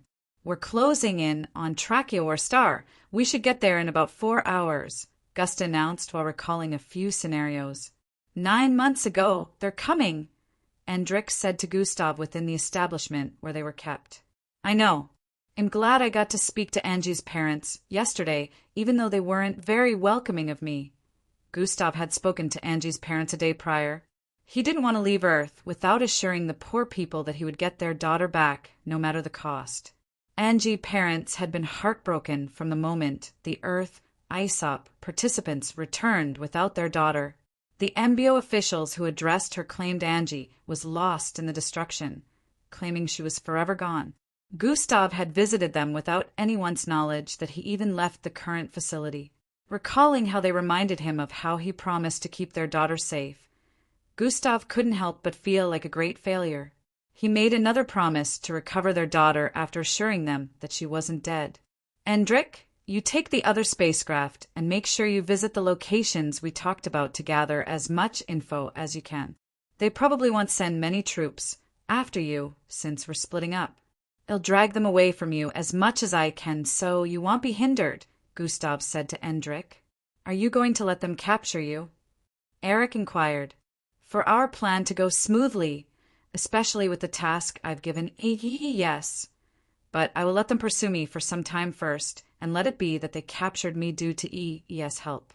I will only stay in their custody for a bit and rendezvous with you on the Tracheor Star, Gustav answered calmly. To think you didn't even get to enjoy your stay on Earth for more than a few days after our return. Endrich let out a little sigh. It is fine. We have 3 priorities currently: getting Angie and Falco back, retrieving the sacred items, and recovering the machine I built to investigate the warp demodulator. We'll focus on taking care of the first one when we rendezvous on the Tracheor Star. I'm counting on you to recover the warp demodulator reading machine for me, Gustav pointed out with enough detail. Lightsonville. Understood. Be careful, please, Endrich responded while stretching his fist forward. Gustav nodded while bumping his fist lightly with a smile. You too, kiddo. Immediately after their brief discussion ended, loud knocks were heard at the entry points of the medical room they had inhabited. Bam! Bam! Bam! Gustav crimson. We are here to take you in. Resisting capturing will result in the use of lethal force. Loud voices were heard from the entry point as armed MBO officers knocked with enough force to blast the entrance down, repeatedly. Endrich had barricaded the surroundings with telekinetic walls, so the assailants' knocks were unable to get in. Zing, zing, a blue light engulfed Gustav and Endrich's figure, and they vanished in the next instant. Bang! The doors and west side of the walls came crashing down in the next instant as MBO officers trooped in large numbers. Where are they? Damn it! Did they already know what we were up to? The disappointed voices of the officers rang out as they looked around, while some of them dashed out of the premises in a bid to chase after Gustav and Endrich. Present, it's all good since their chase helped me clear a lot of system quests and gain benefits, Gustav muttered as he recalled evolving a few more skills in the 9 months. One of the best boons would be improving his bloodline rank despite burying 99% of his essence in planet Vespa soil. His original bloodline, genetic manipulation, was now able to do some things that he never thought were possible.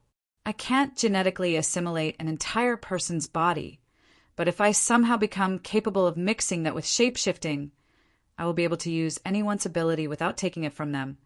Gustav was thinking about how he took General Quasp's arms form from a biological cellular and genetic aspect, and used his ability to manipulate the world-splitting axe, a phenomenon that was impossible with ordinary shape-shifting. He gushed at the potential of this ability, but currently it had very huge limitations. Should have a little information for me after talking to Falco's father. Once Endrick and I manage to make some progress out here, we will return to Earth, Gustav decided. It's high time I. Before Gustav could complete his sentence, he sensed something and turned left. He instantly tapped a control button on the panel. Defense mode engaged. A loud computerized voice suddenly rang out as the silvery spacecraft suddenly changed into a black color on the exterior while blazing through space. Bang! A loud crash rang out in the next moment, causing the spacecraft to quake intensely. What is going on? Upon the crash, Cersei suddenly jolted awake. Nothing much, just a bunch of fools who just made a very terrible mistake, Gustav voiced while getting up from his seat. Twee-I, a large 3-story building-sized spacecraft, suddenly appeared in their rear view, causing Cersei's eyes to widen in confusion. Who are they? She questioned cutely. Static. Before Gustav could reply, a little static sound rang out within their spacecraft, and what came next was a masculine voice. Kia. What a pretty bird. A loud, maniacal laughter rattled the speakers within the spacecraft. This space bird now belongs to us. You can either surrender peacefully or we take it by force. The voice resounded again. Gustav tapped on a button as bloodline energy began to gather around him. How about you surrender yours to me instead? Gustav's voice transmission was sent to the spacecraft shadowing them. Kia. There must be a comedian on board that pretty bird. Prepare to crack your jokes, in the afterlife comedian. Immediately after the weird masculine voice finished transmitting, the inverted cross-shaped spacecraft closed in on them while massive weapon cannons phased out of it. Cersei sat with childlike awe in her eyes. She had nothing to fear when Gustav was with her. Gustav shook his head in pity before turning around. Twee-I, he reappeared above his sphere-shaped spacecraft the moment 2 massive green beams were shot forward. Gustav's palm emitted a bright, milky glow as he thrust it forward with intensity. Take this. The milky glow made contact with the first massive green beam. It was like an ant had just made contact with an elephant because of the disparity in their sizes, but in the next moment, the beam began to twirl. The beam on the left vanished before it could even make contact with the spacecraft, while the one on the right continuously ripped forward. Who the hell is that person? Within the control room of the other spacecraft, an unknown group watched with their jaws dropping to the floor. Gustav leaped forward at this point, tearing through the second incoming green beam with his bare body. Before the people within the other spacecraft could react, loud alarms began blaring. Weapon systems 1 has gone offline. Weapon system 2 has gone offline. Weapon system 3 has gone offline. It was almost like everything was happening at the same time as the space bandits noticed from one of the footage that Gustav was ripping the weapons out of the spacecraft like they were nothing and flinging them away. Deploy Star Charge now, the one in command yelled. But boss, we will lose some compartments, one of the subordinates voiced cautiously. Do it now. Their boss couldn't spare the decision a second thought as he witnessed what the monster before them was doing to their spacecraft. Star Charge is activating. 3, 2, 1. A bright, fluorescent-colored light suddenly engulfed their side of space.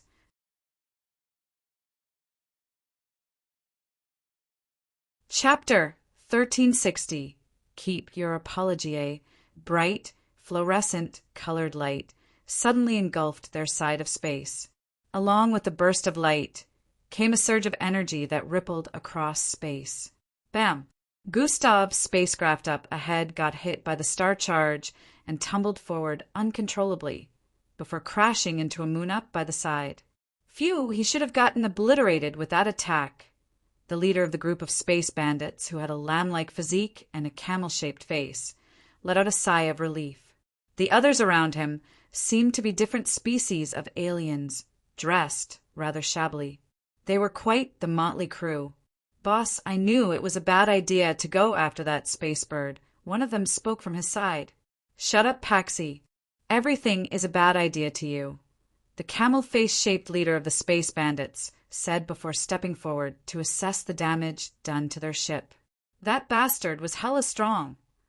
The camel-face-shaped was distraught about how he would have to spend money to fix the damages caused to their ship. Instead of a gain, they had encountered a loss. Good thing he is dead now. This realization gave him a bit of satisfaction. "Who says I am?" A deep, masculine voice suddenly cooed out from behind. Everyone instantly froze the moment they heard him, while the leader slowly turned around. The moment he spotted the humanoid figure standing at the entry point of the control room, chills ran across his body. "How are you still?" Before he could complete his sentence, the 63 human figure with dirty blonde hair appeared in front of him. To the leader of the space bandits, it felt like he teleported. "Queek!" The leader let out a belch as he got grabbed by the throat and lifted. The others around wanted to arm themselves with weaponry, but they couldn't even move. Their legs and arms felt frozen in place due to fear. The pressure that the man before them emitted caused sweat to run down their bodies like they were dipped in a pool. One of the space bandits wiped his forehead and temples. Another could have sworn he felt wetness between his legs. Gustav had them all in an invisible chokehold.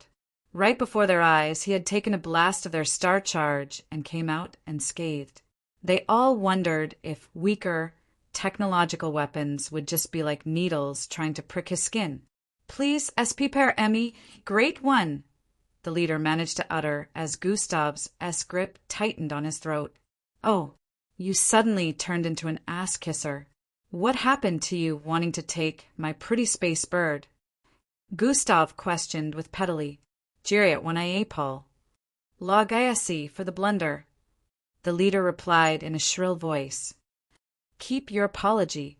I will be taking your spacecraft," Gustav said before flinging the leader away. The leader watched as Gustav took command of the spacecraft and turned it around. Gustav wasn't even bothered about the crew behind whom he left untouched. He knew very well that with the strength he displayed, they had zero will to attack him. The bandits' spacecraft arrived on the small moon Gustav's spacecraft crashed into, and they descended. Circe and the system in physical manifestation were already standing outside. Circe had a spacesuit on while the system stood on the moon undisturbed by the lack of oxygen in space. A trail of frost had begun to spread from Circe's position to the surroundings as she conjured gigantic spikes in a bid to attack the descending spacecraft. The system held her hand before she could go through with it and said, "It's him." Within the helmet of the spacesuit, Circe's face lit up and the frost began to retract. The spacecraft was almost 4 times the size of theirs, so its descent had cast a little shadow on the moon due to the illumination from the giant, glowing, planet-sized stars in the distance. People began to fall from the spacecraft and landed in different positions all across the moon. They were the crew members of the spacecraft along with their leader, but they weren't falling out. Gustav was throwing them out himself. "Please don't leave us here. We'll run out of air and die," the leader of the space bandits pleaded. Since there was no sound in space, it would have been impossible to hear the leader, but they all had their spacesuits on, so communication was still possible. "That is your problem, not mine," Gustav answered through the communication panel within the spacecraft before disconnecting. The leader and the other crew members kept pleading, but Gustav ignored them. Circe was beamed up alongside the sphere-shaped spacecraft while the system just appeared within since Gustav was already inside. Zroot, the spacecraft zoomed off in the next instant, leaving the former crew in place. "Daddy, you're safe." Circe jumped into Gustav's embrace the moment they got into the control room. "Yeah." Gustav patted her back, twice before disengaging. "You should probably stop calling Daddy and start calling me Gustav," he added. "Okay, Daddy," Cersei smiled cutely. "Ah, what is the matter, Daddy?" "Never mind."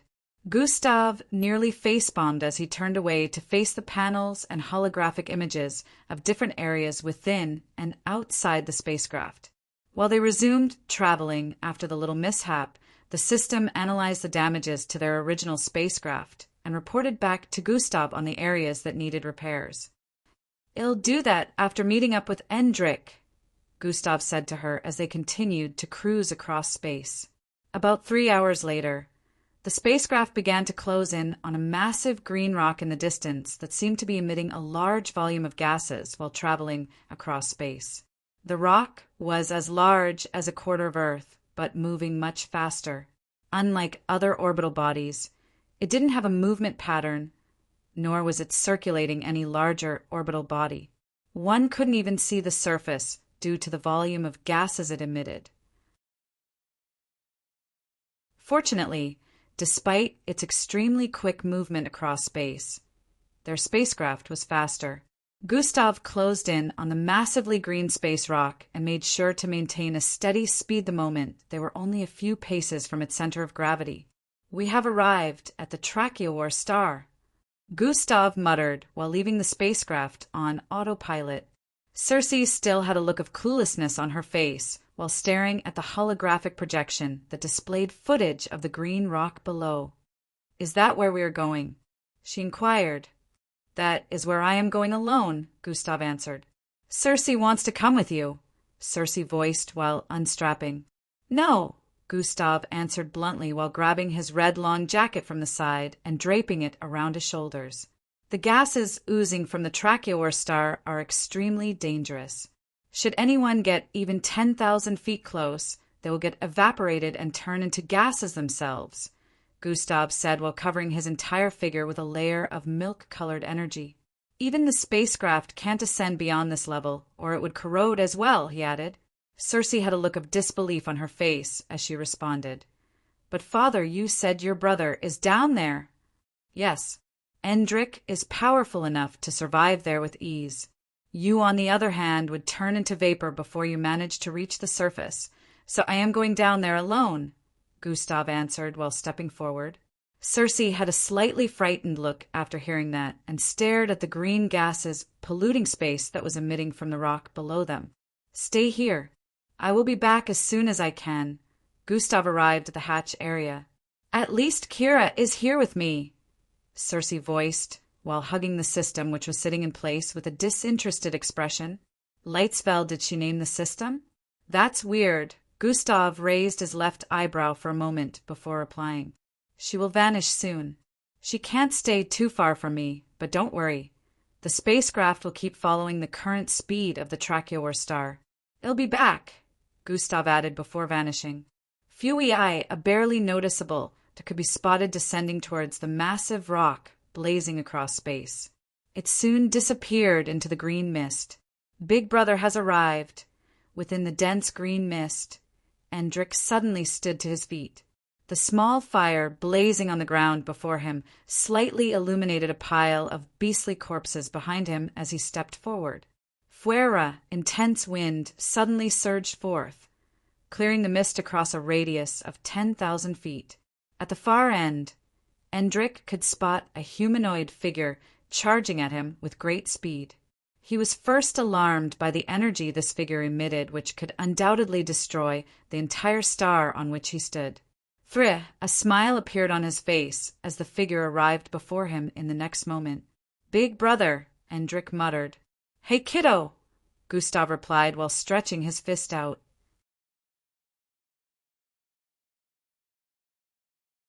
Chapter 1361, Catching Up on the Tracheor star. Endrik reached out and exchanged a fist bump with Gustav. "Maybe I should be the one calling you Big Brother," Gustav added after noticing the facial hair on Endrik's face. They both started chuckling almost immediately afterwards, as Gustav wrapped his arm around the back of Endrik's neck before pulling him in. Moments later they sat before the fire and began catching up.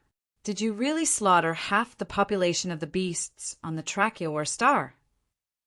Gustav said with a look of astonishment as his senses spread across the entire star.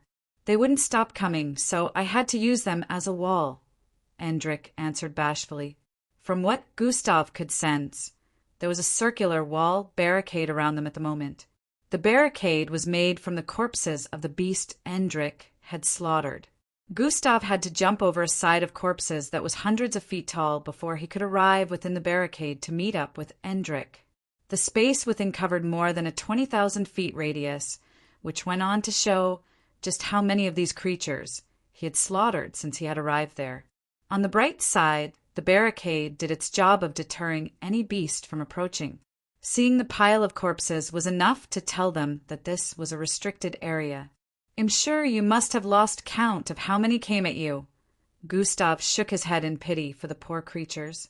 However, he was inwardly proud of his little brother's progress. At least I was able to gather the 8 tartan hearts needed. Endrik answered before pointing his finger in a particular direction. Zing, zing, zing, zing, zing, zing, zing, zing. 8 massive building-sized organs appeared in a lined-up format behind Gustav. Good job, Gustav nodded in approval. You keep praising my deeds and improvement, but I pale in comparison to yours. I sensed your energy earlier. It felt like being in the presence of an alpha, Endrik said with a tone of adoration. Meh, I may have improved a lot in strength, but you still did way more than me in these last 9 months, Gustav replied. Not at all. You got chased down by the MBO, got caught, escaped, got chased again, and this time from planets under the Alliance, fought them off, kept fleeing, arrived at planet Vespa, and retrieved the ancient hourglass, all while improving your strength and abilities. You did a lot, big brother. Endrik listed out.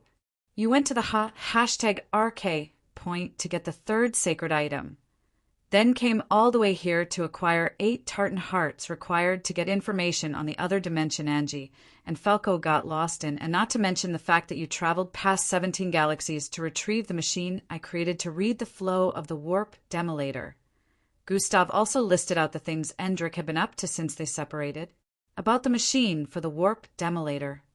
Endrik stopped Gustav before he could continue. What about it? Gustav inquired. Zing, a chunk of an oddly shaped item appeared in between them. This is what I recovered, Endrik said while pointing at the head-sized device. Where is the rest of it? Gustav questioned. Endrik shook his head in response. This was all I saw. I was confused as well. Gustav reached out to grab the device, which was obviously half of its original size, and tapped on the buttons attached to the sides multiple times. Either something tampered with this, or the warp demolator appeared there, Gustav muttered with a suspicious look. Big brother, I don't understand what this warp demolator thing is supposed to be. Endrik had a look of confusion on his face. It's a long story. It'll just insert the information into your mind, Gustav voiced while getting to his feet. Mental manipulation has been activated. Gustav placed his index finger on Endrik's forehead, and information began to flow into his mind.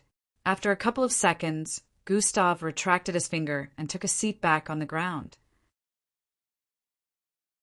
So, besides the current predicament of the one who shall not be named in Falco, there is still a situation that is currently brewing which could potentially cause havoc in the universe, and nobody is aware.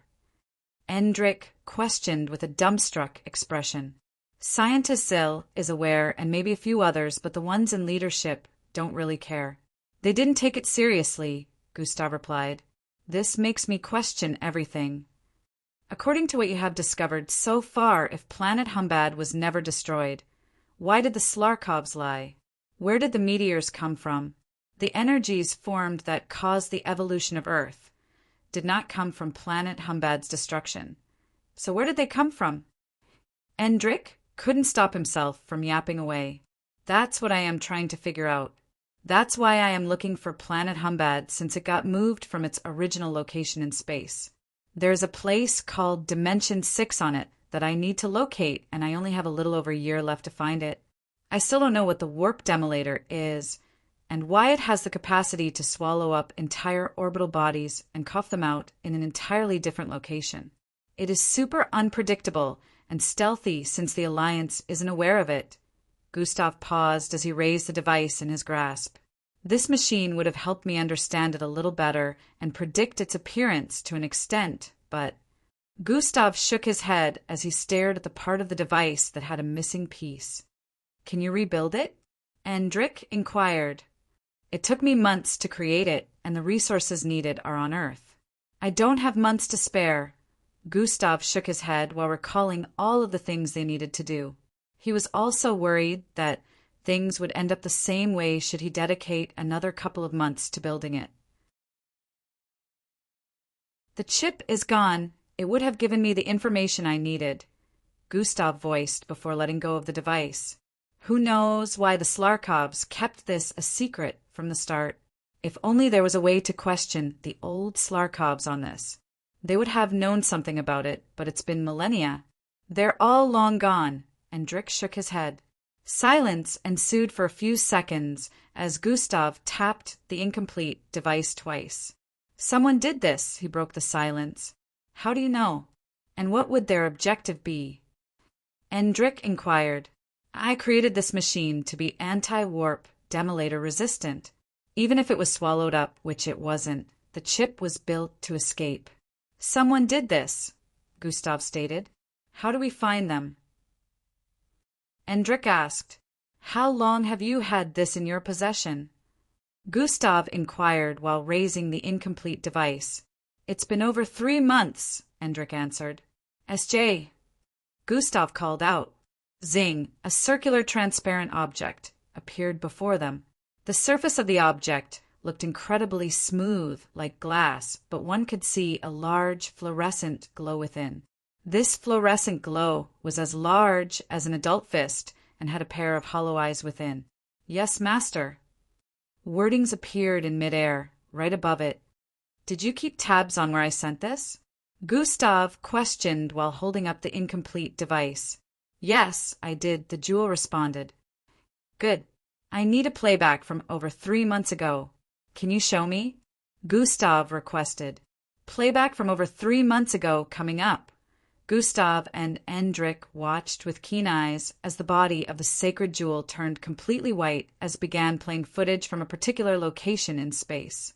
Earth, within a large but dimly lit room. A group of 4 in silver-decorated MBO uniforms sat in a circle. 3 were present in holographic format, so their faces were darkened to the point where they couldn't be properly seen, but their uniforms were very visible. The one who seemed to be present physically seemed quite elderly and had a diamond-like shard embedded into his forehead. This is no joke. Countermeasures need to be put in place immediately, Grand Commander Cheyenne declared urgently. Grand Commander Cheyenne, I understand your claims, but could it be that you have gotten rusty? How does a random assailant blast an Alfranked mixed blood away easily? 2 of the other 4 Grand Generals questioned. Rusty? Might I remind you 2 of who you're calling Rusty? Grand Commander Cheyenne voiced in a tone that caused the surroundings to tremble. Grand Commander Kim. Grand Commander Soraya. Let us not disrespect one another. Grand Commander Cheyenne had been at the forefront for some time handling matters that should have been distributed properly amongst the 4 of us. The other Grand Commander cautioned the rest.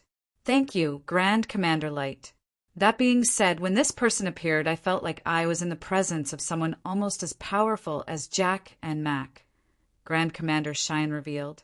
Tier 1 and 2 privilege is now available for purchase.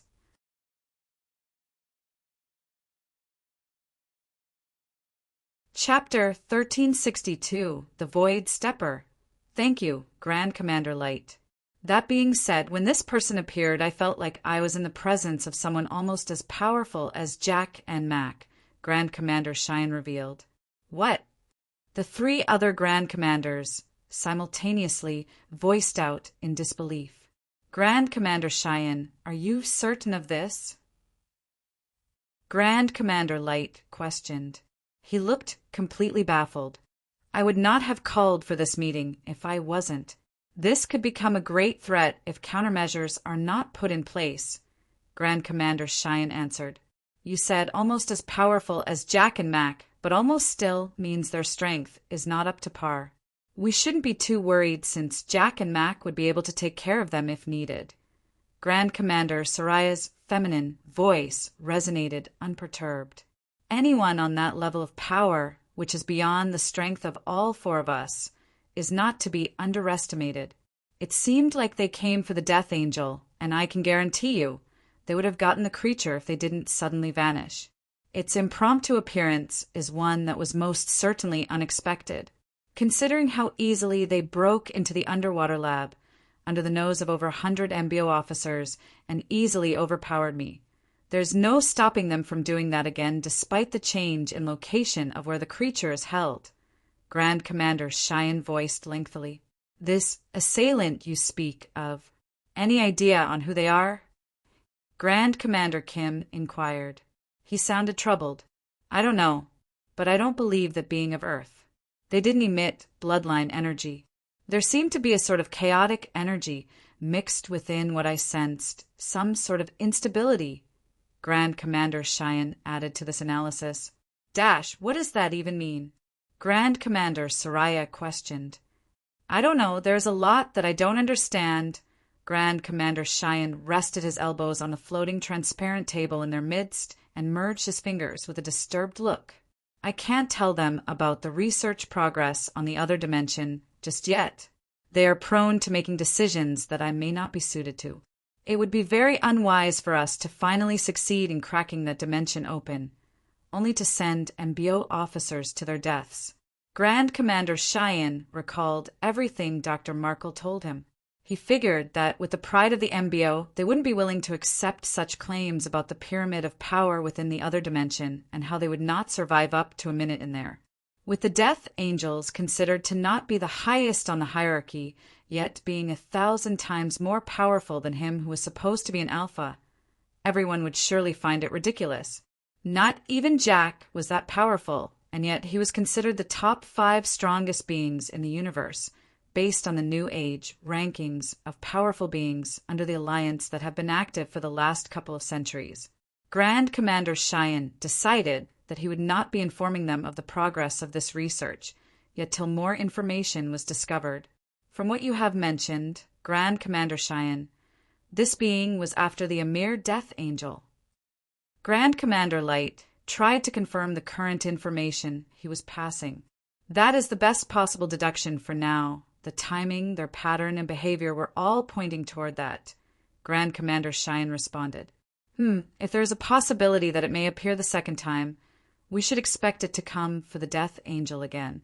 I suggest we call Jack back to Earth and have him guard the current research center, where the creature is being kept. Grand Commander Light suggested logically. I agree with Grand Commander Light. If Jack returns, it would be like killing 2 birds with 1 stone. Well, have him protect the research center so the scientists can keep making progress, and if that being was to ever appear again, he could capture them. Grand Commander Kim chimed in. What do you think, Grand Commander Soraya? Grand Commander Cheyenne questioned. Why does it matter what I think when you 3 already agreed with this course of action? Grand Commander Soraya sounded a little disgruntled. Then it is decided. Jack will be called to return to Earth with utmost urgency.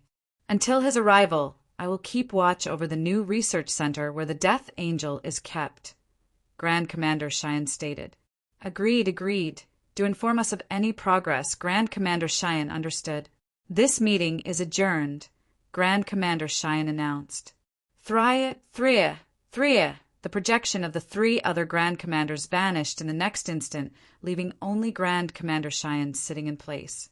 He sat in silence within the dimly lit environment for a bit before standing to his feet. Why do I feel uneasy about asking Jack to return to Earth? He muttered with a disturbed look. We are really dealing with something that is beyond us here, but for the sake of our future generations, we need to handle it. Upon saying this, the image of a blonde-haired person appeared in his mind. Sai, I hope the kid is okay, the Tracheor star, so we're going back to Earth? Endrick questioned with a slightly disturbed look. Doesn't seem like I have much of a choice here. Gustav said while reaching out to grab the sacred jewel which had just finished showing a long playback that lasted for nearly 12 hours. Fortunately, the 12 hours of playback was sped up, so it packed up to 2 months of footage within, and now the problem had been revealed to Gustav. It was something he never expected to see. He saw himself appear in the footage and tamper with the device. Same hair, same face, same height, same skin color, a literal copy of himself. At first, Gustav suspected it could be a shapeshifter. While shapeshifters were extremely rare, he knew he couldn't be the only shapeshifter in the universe. However, he realized something. Which shapeshifter will be aware of the exact location in space which kept the warp demolator reading machine? Which shapeshifter would display his exact facial expressions and demeanor to such perfection? And more importantly, which shapeshifter would be capable of using his atomic manipulation abilities to dismantle the device and take the chip? There is only one person I suspect could be capable of this. Scientist Zill, Gustav said with a tone of certainty. The scientist who helped you with the planetary placement dimensional theory. Endrik asked.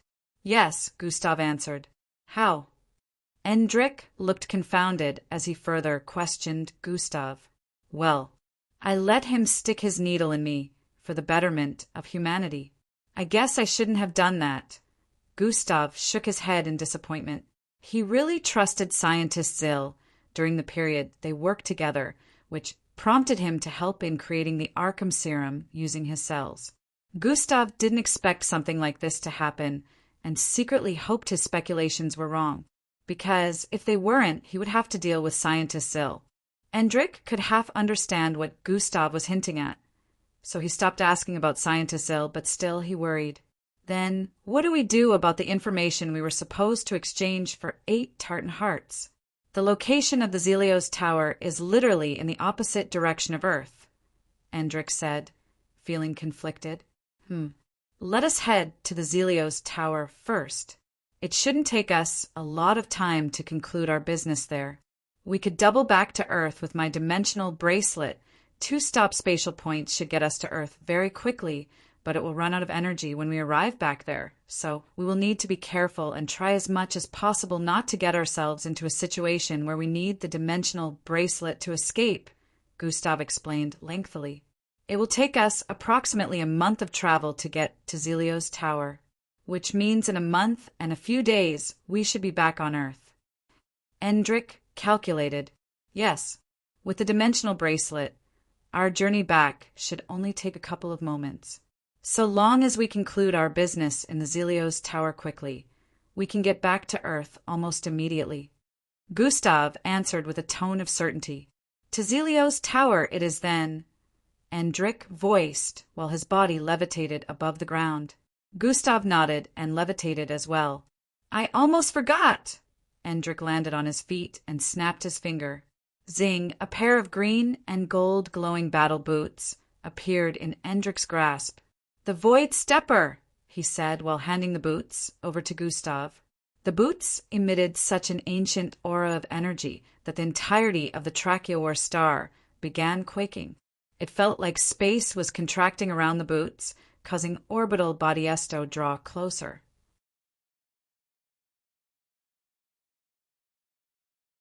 Chapter 1363, The Zelios Tower. It emitted a great attraction energy that Gustav couldn't quite fathom. Damn, this color is going to make my outfit look bad. Gustav broke the initial silence that plagued the environment after accepting the Void Stepper. There was no doubt that this sacred item was very powerful, but Gustav still didn't know what it could do. Just put it on. You should be powerful enough to use it at your current level of strength, Endrik said to Gustav. I haven't received any information about it in my mind, unlike how it went with the ancient hourglass. Gustav took off his current black designer shoes and proceeded to wear the Void Stepper. Taihin, the moment he took a casual step forward, a blast of energy was channeled from the battle boots. Boom! Cersei watched the Tracheor star suddenly explode through the holographic projection within the spacecraft above. She dashed towards the control room in horror. Father! Her eyes widened after noticing that the Tracheor star was completely gone. It had vanished from space after getting obliterated. "Father!" Circe yelled once more in pain, but in the next moment heard a voice ring out behind her. "When did you birth a daughter?" "Ah." Circe turned around to spot a 6-foot-tall young man with curly black hair standing beside Gustav with a look of confusion. "Oh yeah, I forgot to mention her. This is Circe, a kid I freed from planet Vespa. It's a long story, but she decided to come with me," Gustav said to Endrik. "You took her without her consent." The system suddenly appeared in physical form. "Only at first," Gustav said with a wry tone. Endrik already knew who the system was, so he had no questions about her presence here. "You kidnapped her?" "Damn, big brother, I forgot you had it in you." Endrik shook his head. "I did N." Gustav did not get the chance to clear up the misunderstanding before Circe galloped forward and grabbed Endrik's hand. "You must be uncle," she said with a tone of excitement the moment she pieced things together about Endrik being the little brother Gustav referred to in the past. "Uncle? Girl, you're older than me." Endrik's face dropped as he pulled his arm from her grasp. The spacecraft soon turned noisy as they began arguing. Circe kept claiming that Endrik was her uncle, while Endrik refused the title, saying she was older. In actuality, Endrik was supposed to be around 14 to 15 years of age, but due to the time he spent in another dimension, he was currently 17 years of age. Nevertheless, Circe was 18 years old, so she truly was older than him. Gustav shook his head in frustration before reaching out to take the void stepper boots off. "This is currently too difficult to control. I will have to find somewhere to train with it before I destroy planets by mistake," Gustav said while keeping the battle boots in his spatial store. Information about the Void Piercer had drifted into his mind, and now that he knew more of its capabilities, he was even more worried. The Void Stepper could take him anywhere. He could walk on the air with it, step into another galaxy with it in an instant, step into another dimension.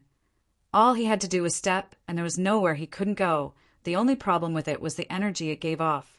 With this sacred item, he could really destroy planets and orbital bodies by accident if he didn't learn how to use it properly. Just one casual step he took earlier destroyed the entire Tracheor star. A star that had different rare, beastly alien species on it.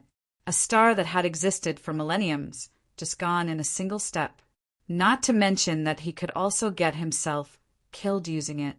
Taking a step forward and arriving in another galaxy was possible with the Void Stepper, but using that type of ability was like breaking through time and space.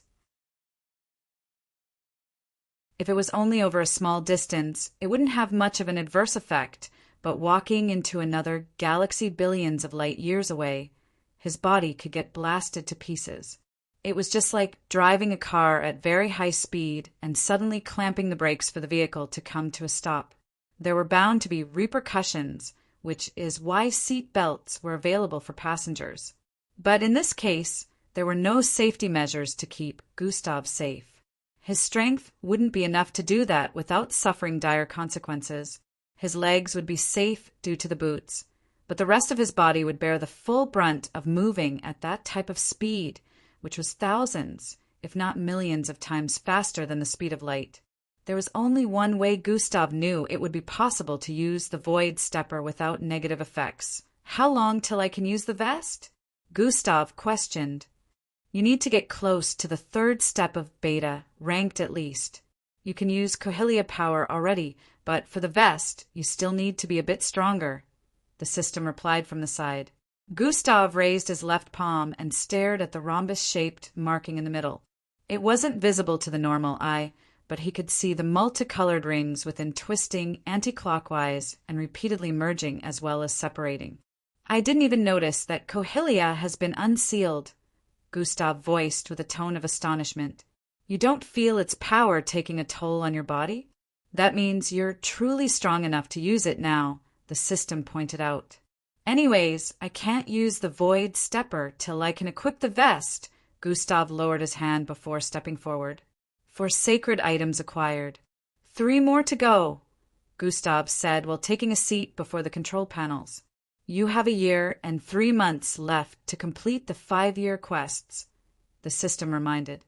Yeah, not much time left, especially when the third premonition can occur at any time from now. Gustav's head rang a little due to how much work he had to do. However, when he recalled all of his loved ones, especially the one with pretty silver and pink-colored hair, he decided that it was all worth it. Now let's head to the Zelios Tower. 3 months ago in an unknown galaxy, a massive ring could be spotted circulating like an orbital body in space. The ring had an icy color and almost looked like it was made out of gas, but this wasn't the case. It was composed of physical matter and was half the size of Earth. Just like a planet would, it also had an outer and inner atmosphere. A civilization of alien species existed on the surface of these circulating rings. Within one of the triangular structures on the surface of this ring, a meeting was ongoing.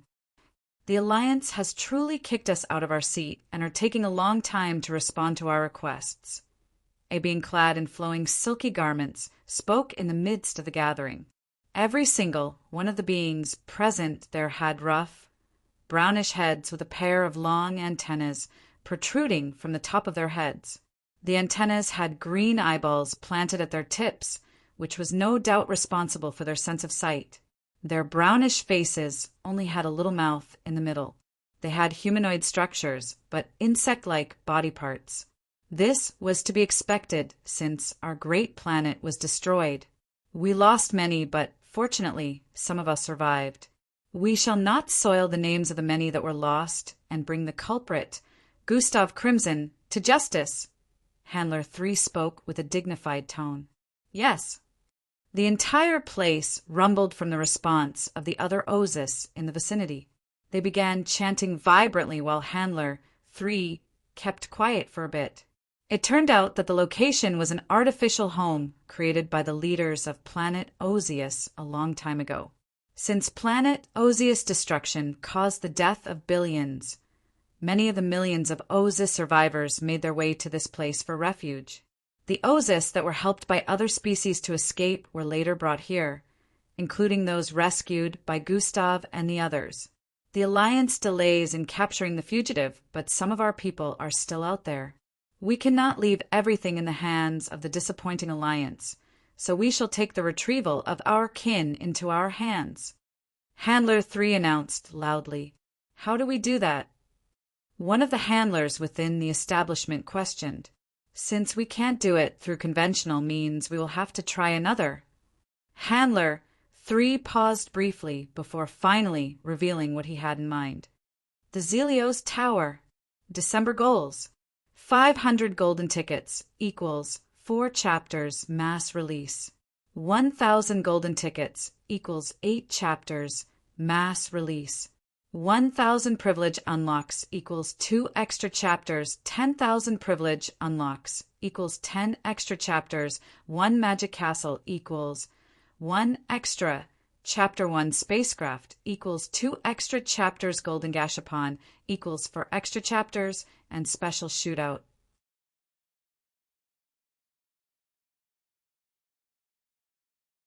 Chapter 1360 for the mysterious gift, the Zelios Tower. Chatter, chatter, chatter. The place instantly turned noisy upon this revelation. It looked like a lot of them became skeptical the moment the place was mentioned. Don't they have extreme requirements for dishing out information? One of the handlers in the vicinity retorted. He sounded concerned. Handler 237. With our current predicament, do we really have the option to be picky? Another handler voiced from the sidelines. I'm not sure this is a good idea. Another handler spoke. Fellow handlers. Handler 3 called out, causing the place to quieten. I very well understand the skepticism. The Arims in Zelios Tower are known for their unreasonable demands, but one thing that cannot be disputed is their ability to source information. Their ability to see things that cannot be seen. Should we employ their help, we will be able to find the rest of our kin, Handler 3 analyzed logically. Low mumbles were heard around, but it would seem the other handlers were considering this suggestion. How do we know their requirement won't go beyond our capabilities? One of the handlers voiced. To them, discovering the location of the rest of our kin is not an extremely difficult task. According to the laws of the tower, the higher the difficulty of the request, the more cumbersome the requirement to fulfill it. We just need to pick a capable team and send them to the tower, Handler 3 answered. With this, the Ozus began plotting how they'd go about this situation and who to send. Hours later, outside the establishment where the meeting was held, an Ozus shook his head in disappointment while staring at the distant stars. It is such a pity that my people label Gustav Crimson as a culprit like the rest of the Alliance. He saved a lot of us during the disaster, the Ozus stated. You are still advocating for Gustav Crimson? A voice was heard from behind, causing the Ozus to turn around. Father. The Ozus called out. Vilax. The Ozus that had just arrived before him stared at him menacingly. Do not let the other handlers hear of the nonsense spewing from that mouth of yours, he stated strongly. Gustav Crimson is innocent. You all should be pointing fingers in the direction of the beings we fought during our escape, not him, Vilax voiced with a tone of certainty. He attracted those creatures. If it wasn't for him, they would have never come there. Gustav is to blame. Handler 3 said with a grudge-filled tone. He is not to blame. Even with his absence, what happened would have still happened. Vilax shook his head once more. How do you know that? How? Handler 3 shouted. I just do. Enough of this rubbish. Enough. We lost billions of our people. We lost Handler 1. Do you even care about the grieving ones who have lost their children, spouse, parents, or relatives? All you care about is that damn Earthling who put us all in this situation. Handler 3 yelled in anguish. His voice got louder with each sentence, indicating his rise in anger towards the one who made them lose everything they had. Vilax wanted to respond, but seeing how his father's temper was rising, he decided to keep the rest of his words to himself. A team has been put together. This team will be sent to the Zelios Tower to get information on the location of the rest of our kin. You are joining them. Handler 3 finally revealed the reason for his approach. Do I have to join them? I was thinking of becoming a part of the AUA. I feel I can better help our people this way, Vilax said while raising his hand. It isn't up for debate. You are joining them. Handler 3 responded coldly before turning around to leave. Vilax let out a low sigh before looking up at the stars again. Present time, planet Earth. Man, that's the only thing we got going on right now. Within a fairly luxuriously furnished apartment, a dark-skinned male with bushy afro hair sat before a large desk with a piece of equipment positioned on it. Is that all he mentioned? A familiar masculine voice was coming from the device. Yeah, the weird gift, which he didn't think much of because his wife was having a baby. As the leader of the Tristan Empire, it was normal for people all across the world to send gifts since his wife was pregnant. Everyone wanted to bootlick to be in his good graces. EE responded. And he mentioned his wife reacting oddly after touching that gift, right? The familiar masculine voice questioned once more. Yes, but he thought that was a normal pregnant woman's reaction and just took her to the hospital where she was said to have gotten a bit of heart congestion due to the pregnancy, so it confirmed his suspicion as it being a pregnancy issue. However, he mentioned that nothing of that sort ever happened again. Throughout the duration, she had Falco in her belly, he explained. It's not much to hold on to, but this is something we can't ignore. Did you get the gift? No. He can't even recall what it was. He just remembers that it was a gift, E replied. Dash, that is very concerning. A mysterious gift of which he has no recollection of its actual identity or content. I need you to dig more. Try to find out what that gift is and retrieve it. I know it has been 20 years, so that is an almost impossible task, but try. You already said it yourself, man, but definitely very suspicious. Whatever that gift is, E placed his hand on the desk with a troubled expression. I'll take care of the rest when I get back. Why do you sound like you're returning soon? S face suddenly lit up with a look of suspicion. That is because I am. Ayu? Hold on. You're coming back to Earth soon? E questioned with a tone of concern mixed with excitement. In a month, yes. I just need to get information from the Zelios Tower first. Currently on my way there. Once I finish, I need to head back to Earth to deal with a disturbing situation. Man, as much as I am excited to hear this, it also bothers me. Wouldn't that be too dangerous? E said with a tone of concern. I wouldn't have returned this soon if it wasn't important. This is something I need to take care of personally. I get it. There is a lot to catch you up on when you finally return. Something happened recently at an underwater research center, or rather a former underwater research center, where a death angel was being kept. They're trying to keep the information under lock and key, but with the number of scientists involved in that incident, it is bound to spread soon, he revealed. The Death Angel Grand Commander Cheyenne was captured? Yes, I will uncover information about what happened between tomorrow and the next few days. Once you do, make sure you tell me everything. Sure thing, man. It has already been 5 minutes. Time to end this transmission before we get traced. Yeah, stay safe out there, man. You too. See you soon, brother. ZHHRRHHSSHHH. The transmission from the device on the desk ended in the next instant. An aura of loneliness and silence filled the apartment for a couple of seconds as E stared into space. He stood up after some minutes and walked towards the balcony area of his apartment.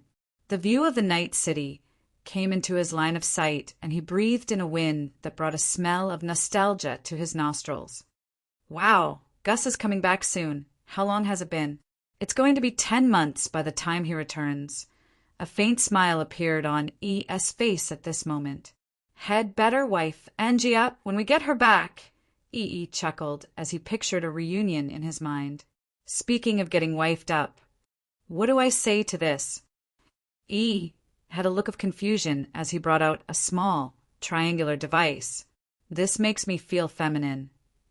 Feels like she trying to wife me. Shouldn't it be the other way around? E stared at the message on the screen before him while lightly scratching his bushy hair. If anyone could see him right now, they'd burst into laughter because E wasn't usually the type to get shy. However, at that moment, he looked very shy and slightly embarrassed. She really beat me to it. Well, with everything going on now, maybe I need a little break, E muttered while typing words on the device. He proceeded to send after typing and turned around to head back into his apartment. I wonder what Eldris is up to these days. Within a massive abode with lots of greenery in the surroundings, a bunch of butlers, maids, and guards could be spotted moving across the surroundings. All sorts of exotic vehicles could be spotted in the vicinity, as well as a massive stadium-sized building in the middle of it all.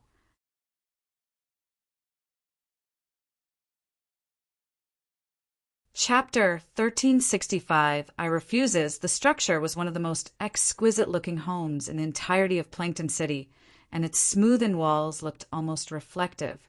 In one of the largest rooms within the structure, a meeting was ongoing. Dash, we don't want you affiliating yourself with that universally known fugitive. Dash, if you leave this building now, you can forget about your title as the next head of the family. 2 out of the 7 people gathered there spoke in reprimanding tones. All 7 of them were clad in different but expensive-looking outfits. One similarity they all bore was their silver-colored hair. In their midst was a 76-inch tall young man who also had very long silver hair that reached his calves. He was clad in a very simple white t-shirt and brown pants. Both his eyes were completely shut as he stood in place with a calm expression while listening to the rants of his relatives. Dash, you must denounce all ties with Gustav Crimson. One of the 2 middle-aged-looking females sitting at the east corner spoke with a shrill tone. Ha ha ha ha ha ha ha. The silver-haired young man began laughing hysterically. Ha ha ha ha ha ha. This sudden, unexpected laughter took every one of them by surprise.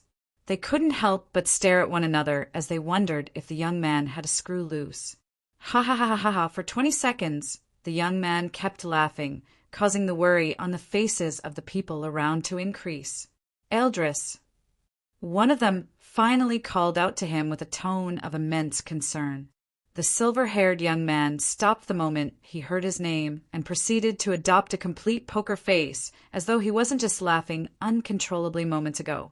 You wanted me to learn to control my bloodline. I agreed. You wanted me to be homeschooled. I agreed. You wanted me to start training at the age of 6 to become the best mixed blood amongst my peers. I agreed. You wanted me to get betrothed to the second daughter of the Ernest family. I agreed. You wanted me to join the MBO. I agreed. And now you want me to denounce a person I consider to be a brother. Eldris paused as he got to this point. Not this time. I refuse. Eldris declared with a tone of severity, causing an invisible pressure to mount the surroundings. The relatives in the large room all had visible expressions of fear as they stared at the silver-haired young man standing in their midst with an overbearing aura. When did he become this powerful? This is the energy of a peak delta mixed blood. One of the male relatives mused with widened eyes. I am leaving, Eldris stated before turning around and walking out of their midst. If you leave now, you forfeit your right to become the next family head. Do not sully Retoris' name. One of the middle-aged-looking men with a scowl and burn mark on his chin voiced. Do not speak of my late father. You never knew him. Eldris paused his footsteps as he spoke without turning around. If you did, you would know that he would never have wanted me to turn my back on a friend who needs my help. Immediately after saying this, Eldris' figure integrated with the colors in the surroundings and vanished. He left. One of the middle-aged women in the room voiced out. Obviously, I think we may have pushed him too hard. One of the men spoke with a distraught expression. No matter, we can pass the title of the family head to my son now. The one with a burn mark on his chin stated with an unbothered tone. 1 week later, we're getting close to the Arthramid wormhole. Within a massive, inverted, cross-shaped spacecraft, a voice rang out. Which means we're close to the Tark's territory, Endrick said with a tone of understanding. Yeah, we can restock and fix my spacecraft on the Gohatark planet. Maybe even sell this large thing and get some extra cash, even if its weapons are busted. Gustav responded while tapping on a few controls positioned on the panel before him. They're not under the Alliance, so it's really a good place to trade, but we still have to be careful. Endrick pointed out. Yeah, they'll be using a disguise regardless. How do you even know so much about different places in the universe? Gustav questioned, looking confounded. Huseruis is like an encyclopedia. He knows almost everything. Endrick answered while tapping the green dot on his forehead. That's like the system. Except the fact that it doesn't actually tell me anything, Gustav squinted his eyes and threw the system a distasteful glance. At least I revealed what I promised I would after Aesop. The system shot a distasteful glance back at him as she responded internally. That might be the only time you've ever given me the information I've been meaning to know, Gustav replied while his mind took a trip down memory lane. Underscore. Underscore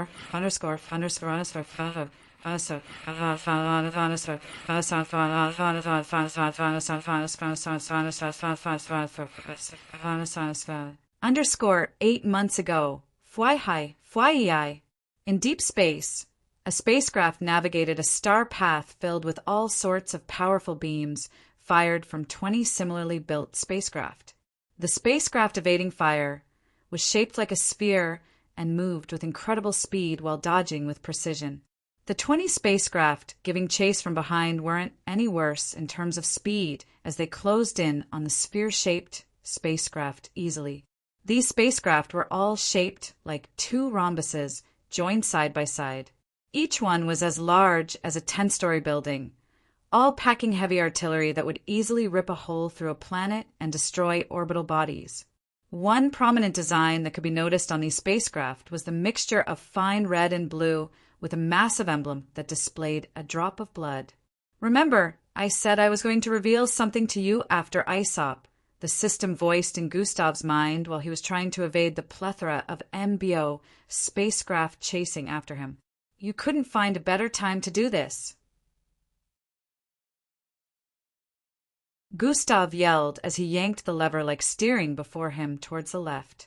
Twice, one of the beams grazed past the right surface area of their spacecraft, causing it to quake intensely from the sheer residual energy of the attack. Things are getting kinda dangerous, Gustav mumbled. So about what I wanted to tell you. Will you fucking hold on till we're out of danger? Gustav cussed with a tone of annoyance. You could really just blast them all away. I don't know what you're waiting for. The system responded with an unbothered tone. I would have done that, but then they're just following orders. A lot of them are innocent and can't refuse the command of their superiors, Gustav said as he regained his calmness despite being in the line of fire. You really went soft. Meh. Also, as far as humanity is concerned, no one is innocent. If the people wanted to, they could cooperate to refuse to get a mission like this shoved down their throats. They could refuse the words of the Alliance and fight to protect the image of the person who not once, but on multiple occasions had saved their lives. They don't just want to, and for that reason. They do not deserve your mercy. The system sounded like a demon who only wanted to see chaos and destruction. You may be right, but still no. An uprising isn't something so easy to start. Not to mention that it would be weird to slaughter all of them while claiming that I plan to save the universe. Gustav lightly shook his head. You're only trying to save the universe because of your loved ones. Last I checked, they're not amongst the assailants pursuing, the system pointed out. Nah. If the situation ever gets to a point where I can't escape without constituting slaughter, then I won't shy away, Gustav said while tapping on his dimensional bracelet. A bright blue glow engulfed the entirety of the sphere-shaped spacecraft, and it vanished in the next instant. Thraya, Thraya, Thraya, Thraya, red beams phased through emptiness as they tore through the spacecraft's initial location in space. The sphere-shaped spacecraft reappeared in a completely different location in space, void of light constellations and planets. Gustav stared at the dimensional bracelet surface and noticed the display of 50% energy left. It's only good for one more jump. I'll have to recharge this later, Gustav muttered. One day you'll have to let go of this sentimentality you built up, and on that day, you'll go on a slaughter rampage. The system voiced inwardly. Stop with the crap and tell me what you were about to reveal earlier, Gustav stated with a tone of indifference. He decided he wasn't going to let the system nag him this time. Did I tell you what the 5 premonitions are? The system questioned. Aren't they, as you call them, premonitions? To some universal misfortune or something? Gustav answered warily.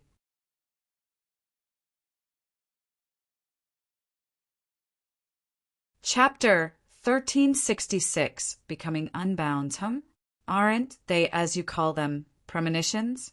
To some universal misfortune or something? Gustav answered warily. Yes, and no, there's more to it, the system stated. Then don't keep me on the line. Tell me, Gustav responded with a tone of curiosity. The 5 premonitions are actually the body parts of 5 separate entities known as the Ancient Executioners, the system revealed. The Ancient Executioners.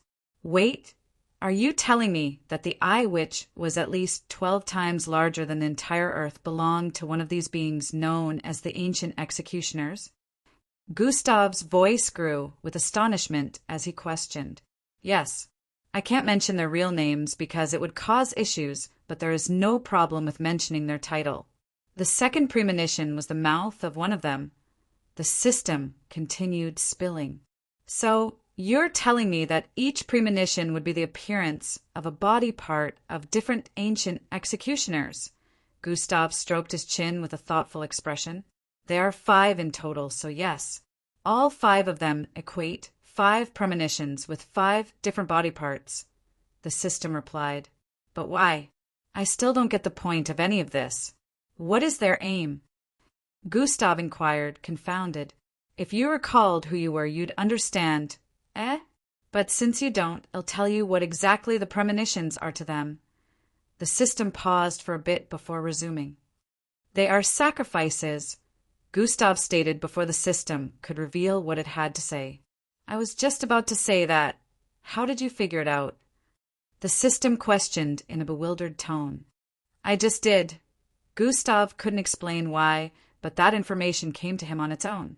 You're becoming unbound. You're slowly starting to achieve the state of truths. Gustav could almost sense a hint of respect in the system's tone as it spoke. The state of what now? Gustav said with a confused expression, Your mind will randomly begin to unravel things on its own, even if I choose not to tell you anything in the future. But it is still in its initial stage, so expect information about stuff to troop in from time to time. Which also means that when you make contact with the sacred items, you will automatically understand how to wield them and maybe retrieve memories of how they were used in the past. The system explained gently. Okay, I don't know how we went from the ancient executioners to this, Gustav said while leaning backward to take a seat.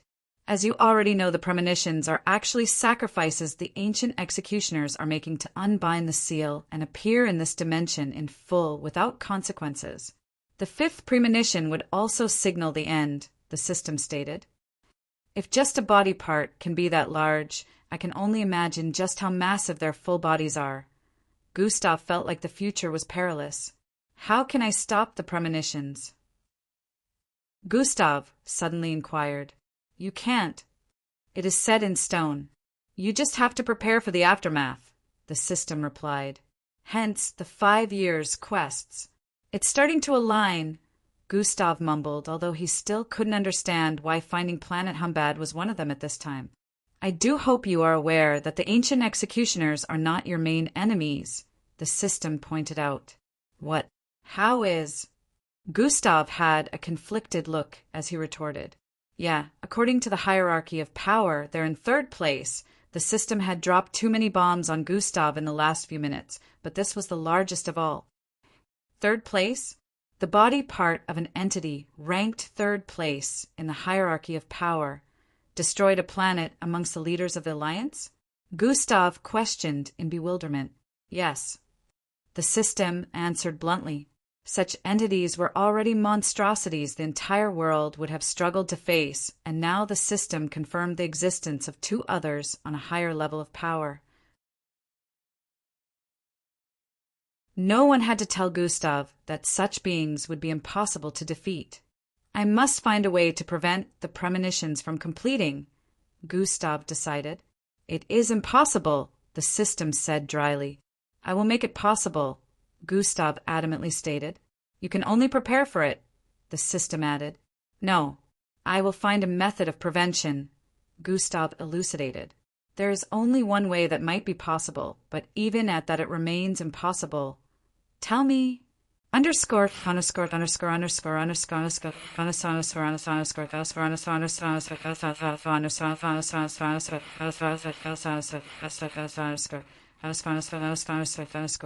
Underscore present well. It's not like my suicidal ass wasn't already plotting something like that, Gustav said internally as he stared at the projection of outer space before him. Big brother. Endrick's call pulled Gustav out of his reverie. He turned to the side and noticed Endrick pointing at a small swirling in the distance.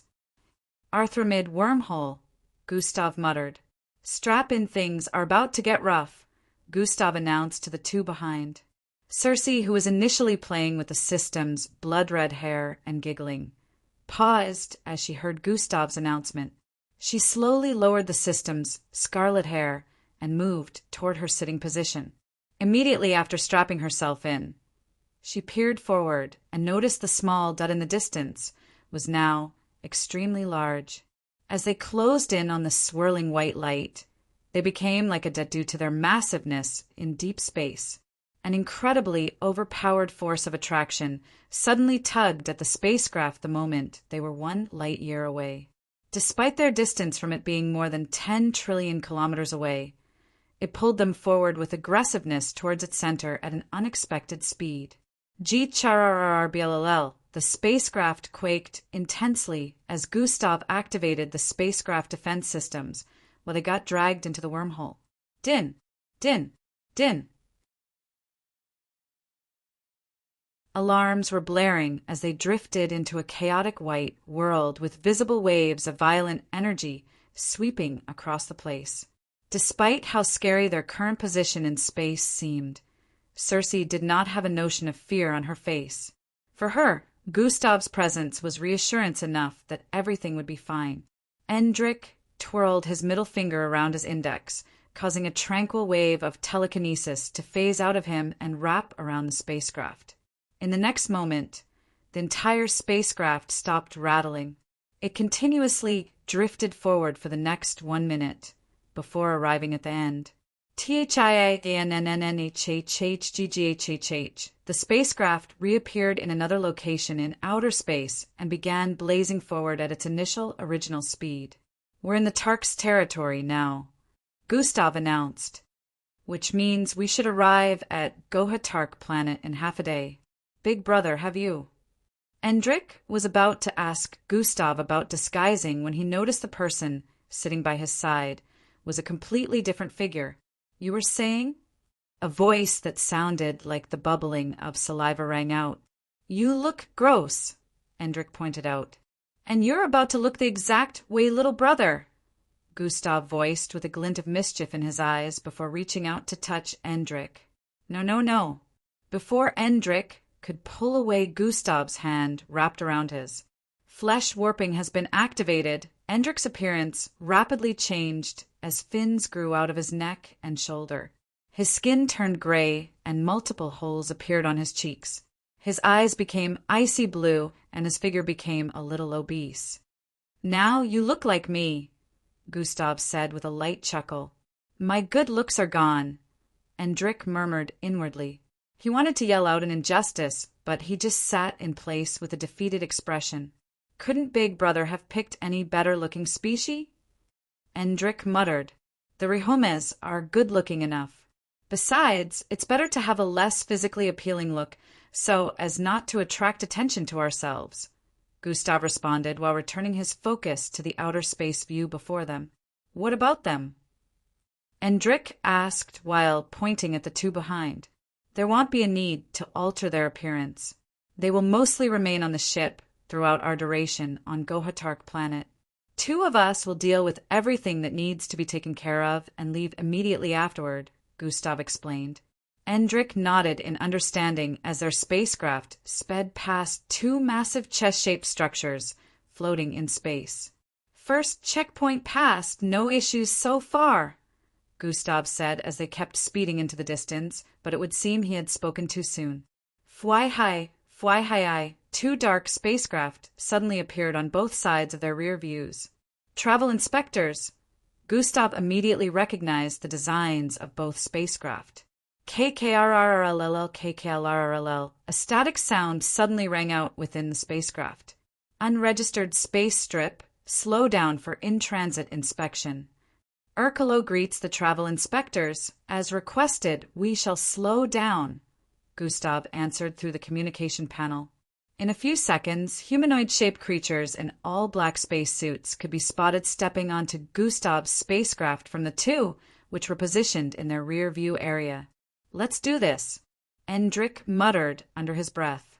They couldn't afford to mess things up.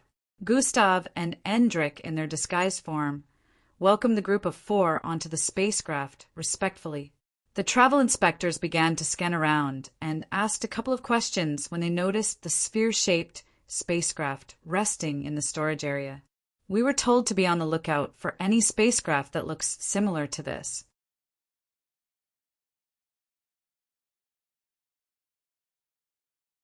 Chapter 1367, The Tark's Territory. We were informed by our superiors to be on the lookout for any spacecraft that looks similar to this. One of them suddenly voiced out, Gustav maintained his bubbly tone as he replied, "Is your superior looking to buy one of these space birds? I'm selling at a discount." Where did you get this?" One of the space travel inspectors asked while another held onto a device that scanned the sphere-shaped spacecraft. "Off the Indran glacial star, abandoned," Gustav responded once more. Nothing sweeter than hauling a free loot and getting rich off of it. Ha ha ha! The tension reduced as Gustav kept up with his weird personality.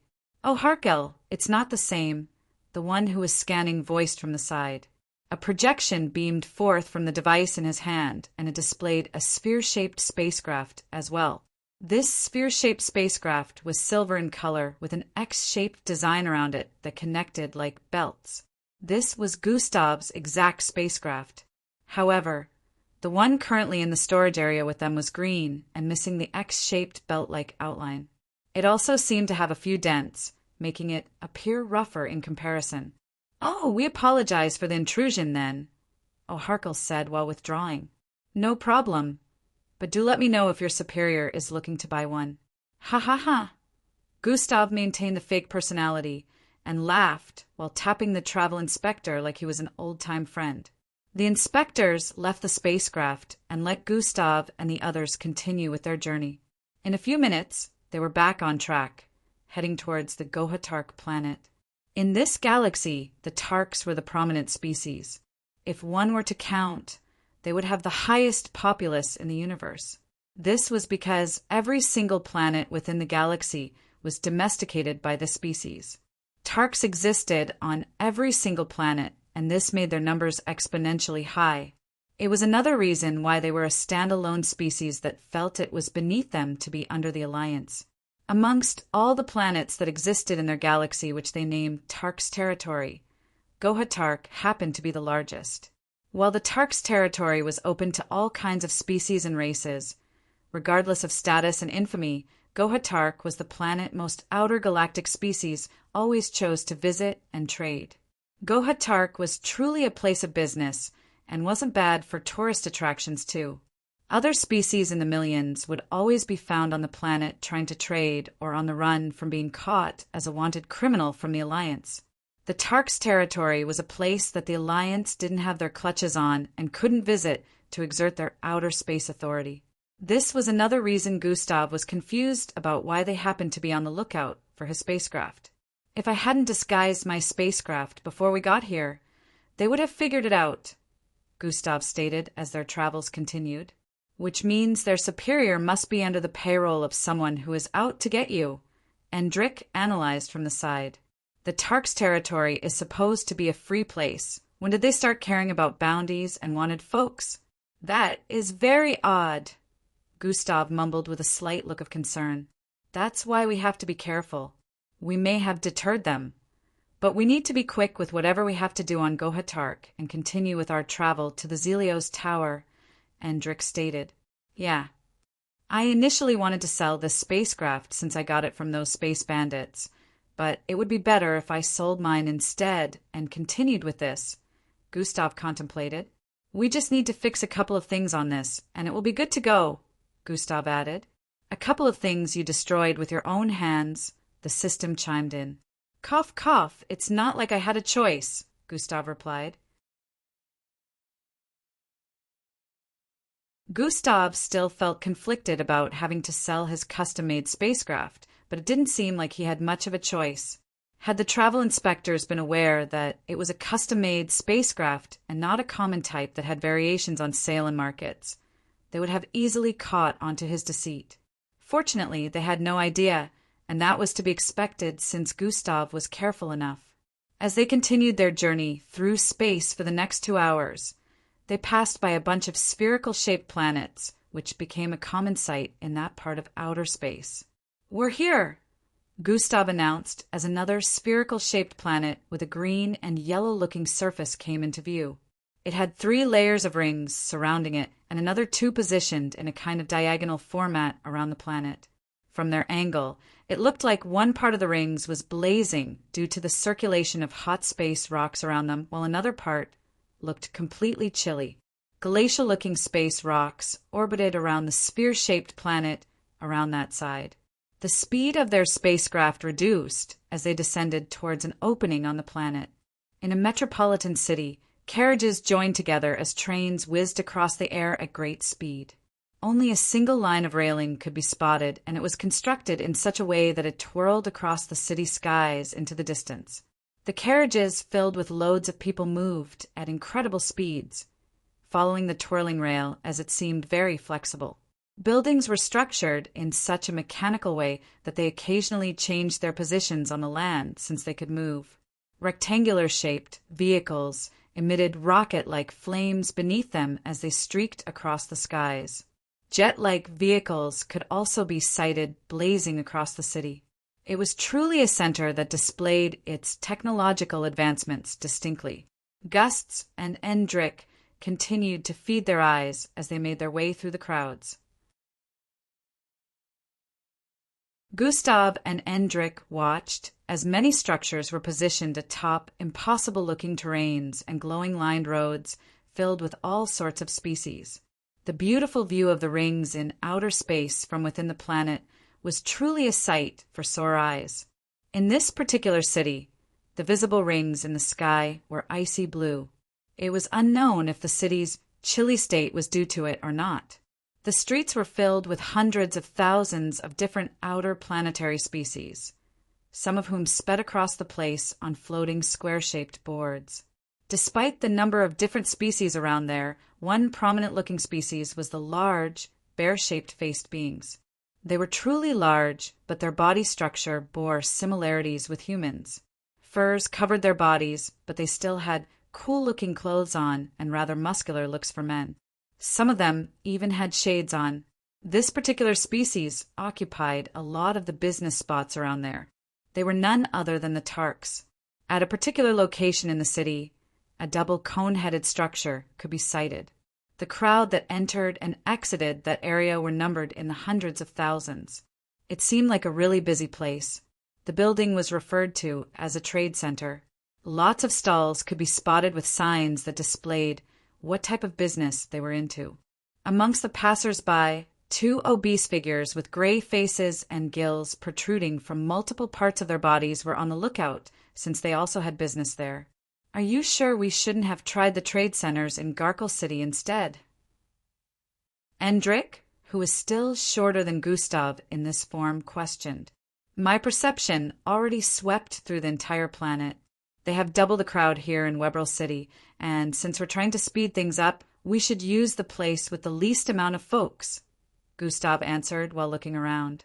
A lot of the stalls around there had a buttload of people in front, which also meant that it would take a lot of time to get attended to based on which of the stalls they decided to pick.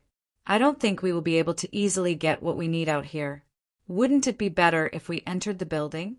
Things would automatically become 10 times faster. Endrick rubbed the gill on his face with a slightly disgusted look as he spoke. I know, but then the fee to get in is pretty high.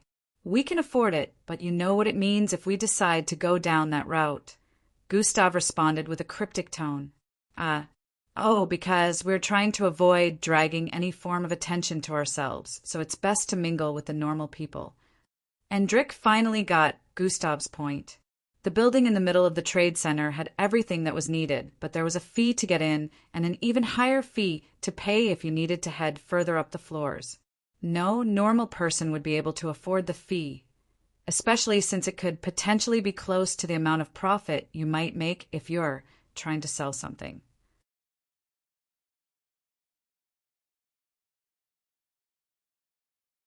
Chapter 1368. Send the Tark's force even if you were looking to purchase an item. It would still be considered a high cost to get in based on the floor you need to head to get it. Only people considered rich headed in, and Gustav wouldn't want them attracting any sort of attention. After a few hours of moving around and getting necessary rations along the way, they finally arrived at a semi-large stall on the outskirts. Two feminine-structured bots voiced loudly as people trooped into the stall. There were still a lot of people going in and out, but compared to a lot of other places, this was less crowded. Gustav and Endrick proceeded to get into the establishment, which was even bigger on the inside than it looked on the outside. It wasn't your typical stall. Lots of mechanical and technological-looking pieces of equipment could be sighted arranged in rows and columns that extended as far as the normal eye could see. Gustav felt that this location would be considered a haven for engineers. He would have been clueless as to what to check for if he didn't study well on his own, despite the MBO training. Endrik joined him in moving around to acquire the necessary mechanical pieces he needed.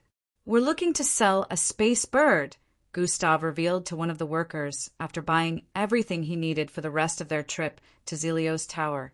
The bear-shaped creature with a brown, tight-fitted, armless jacket stared at Gustav and then Endrik with an expression of fatigue before responding.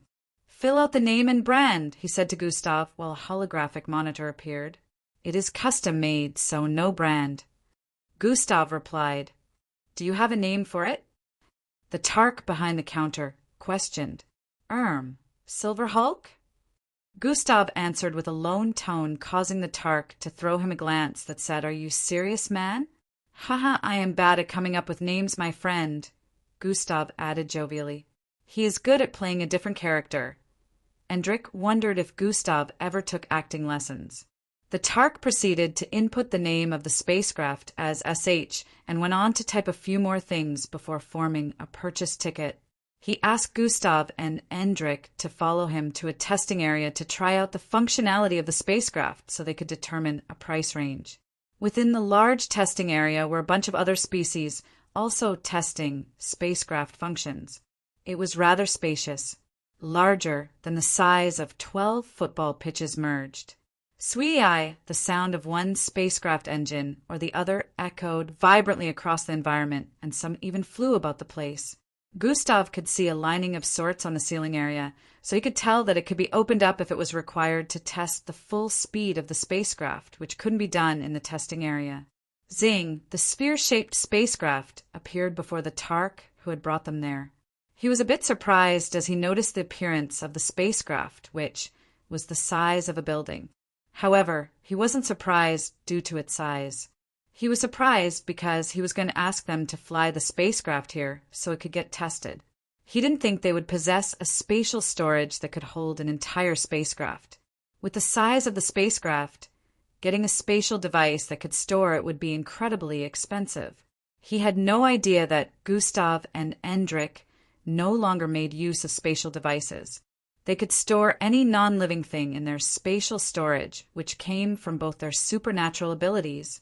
The Tark tried not to think much of it, but he wondered why they weren't in the Trade Center building if they were that rich.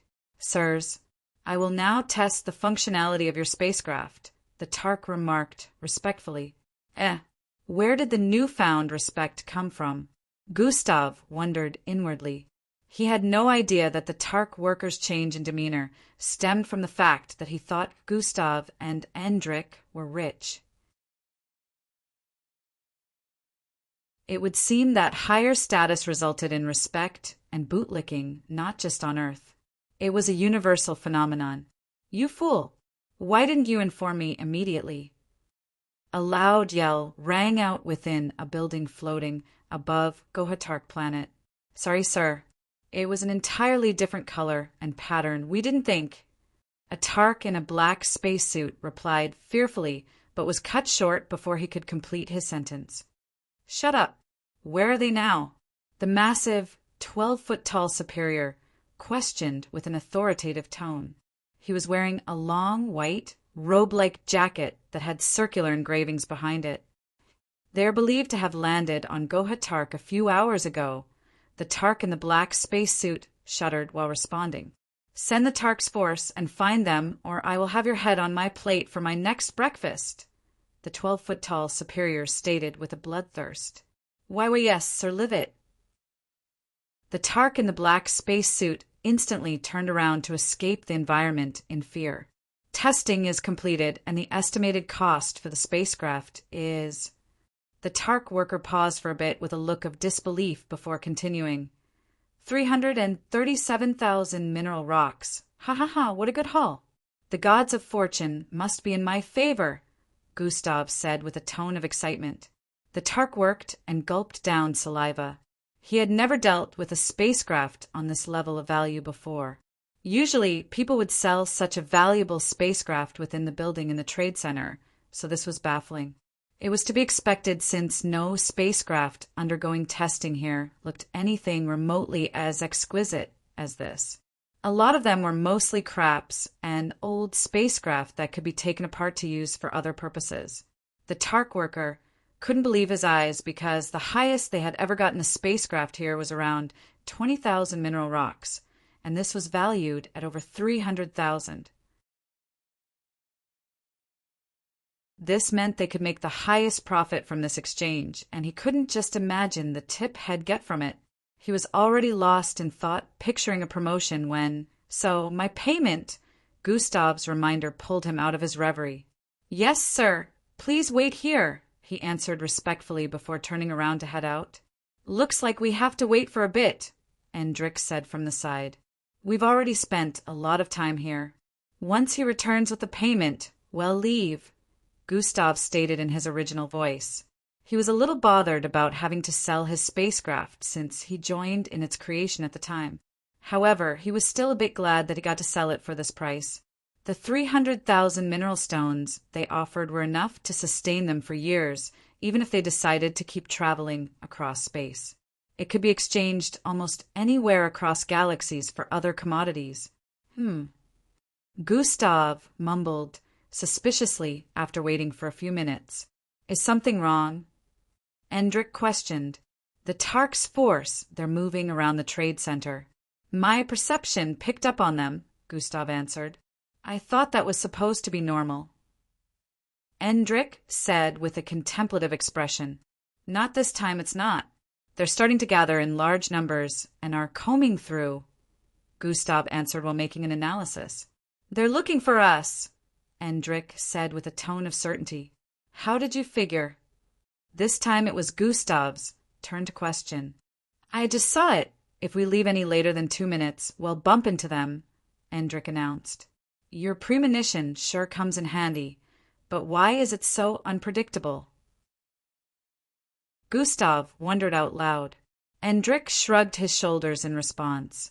Gustav initially thought that even if there was a problem, the cover of the millions of people in the vicinity would prevent them from getting discovered. However, with Endrich's premonition, he realized they probably had some way to find them. "It's time for us to leave," Gustav voiced while snapping his finger.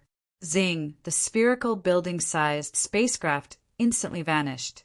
"We should still be able to survive on the supplies we have acquired today," he said while stepping forward. They arrived above, in the stall's original space for mechanical items. "Sirs, where are you going?" The TARC worker noticed them leaving and quickly ran towards them. "Is the payment ready?" Gustav asked him. "No, the manager is preparing it," the TARC worker answered. "I am no longer interested in selling," Gustav stated before walking out with Endrich. "But, sirs, it is almost ready," the TARC worker yelled while running after them. He couldn't just give up like that. However, he noticed that Gustav and Endrich had vanished from sight. He stood there with a lifeless look on his face as his outstretched arm lowered. He couldn't believe his promotion, and the high tip had just slipped from his fingers.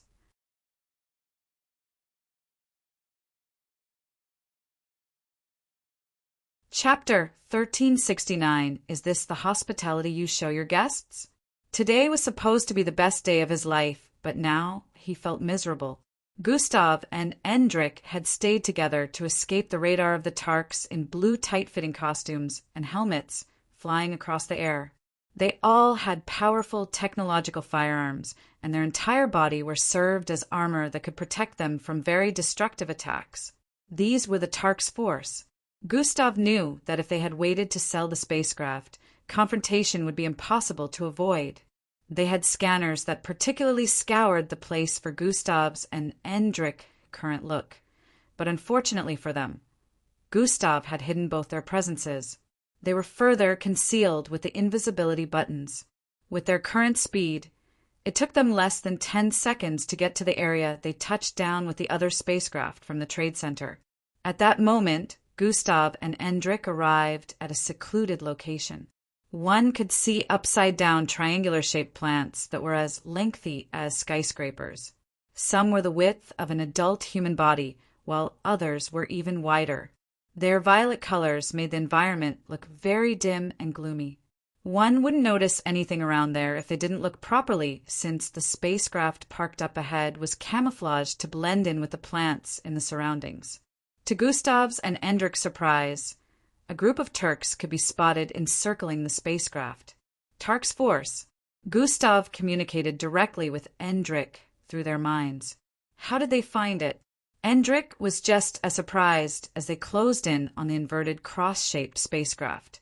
Gustav furrowed his eyebrows as they stepped forward. Endrick drifted across the air without saying a word and swept his right hand forward. A telekinetic energy surged forth, blasting every single Tark force member on the spacecraft away. Arg! Screams rang out as Endrick and Gustav arrived at the entry point of the spacecraft, and it opened up for them. At this point, the 1-minute timer was up, so they regained visibility. Gustav didn't mind since they were about to leave anyway.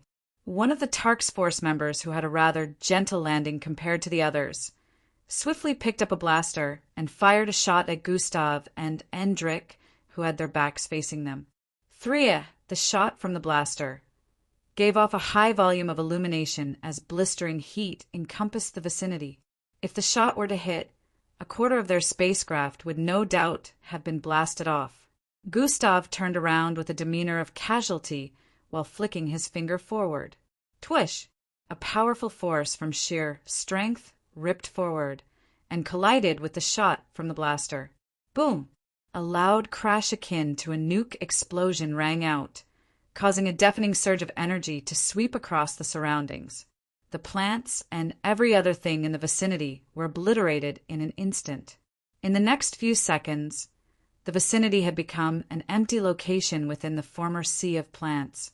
So much for camouflaging, Gustav mumbled. The spacecraft was now very much visible in space.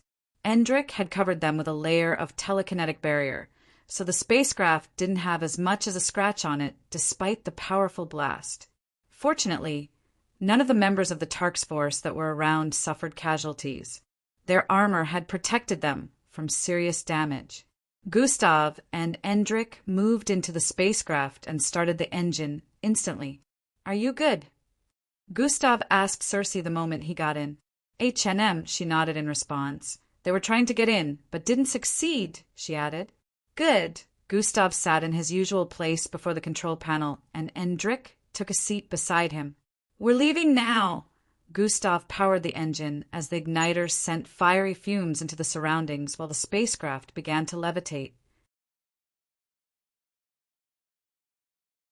All of a sudden, a beam of circular, white, rings descended upon the spacecraft from the sky, causing it to remain stationary. "What is it again?"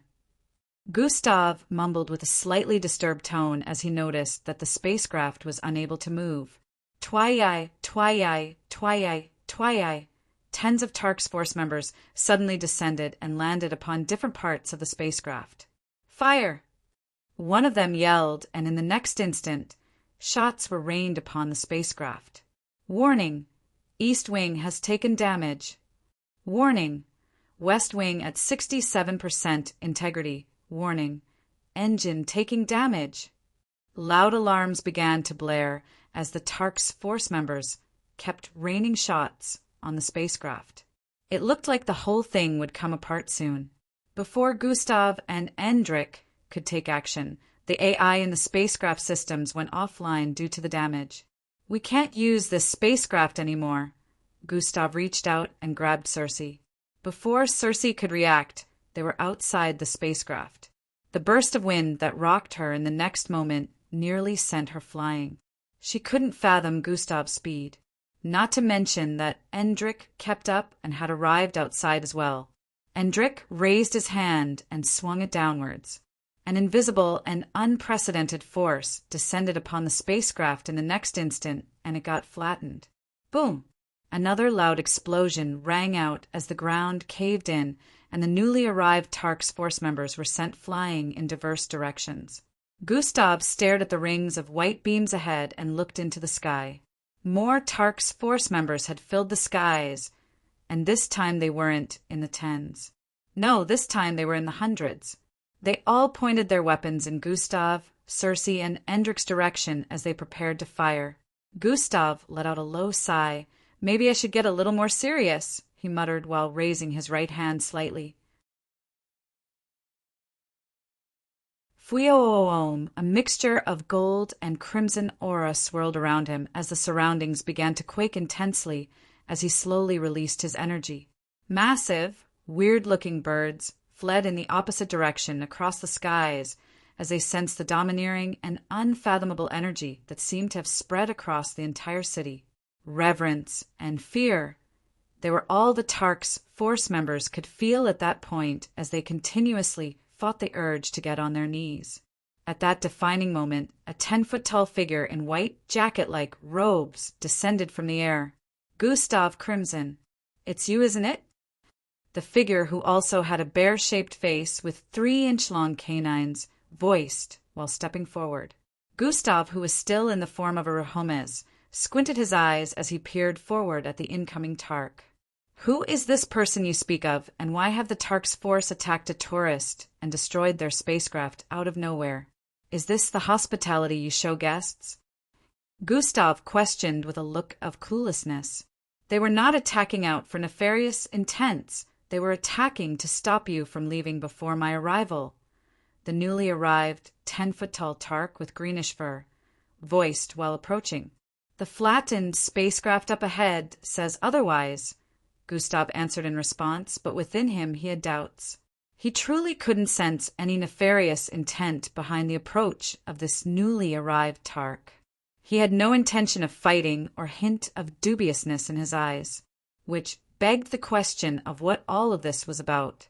No ordinary person would be able to stop the attack and even come out of that spacecraft unscathed.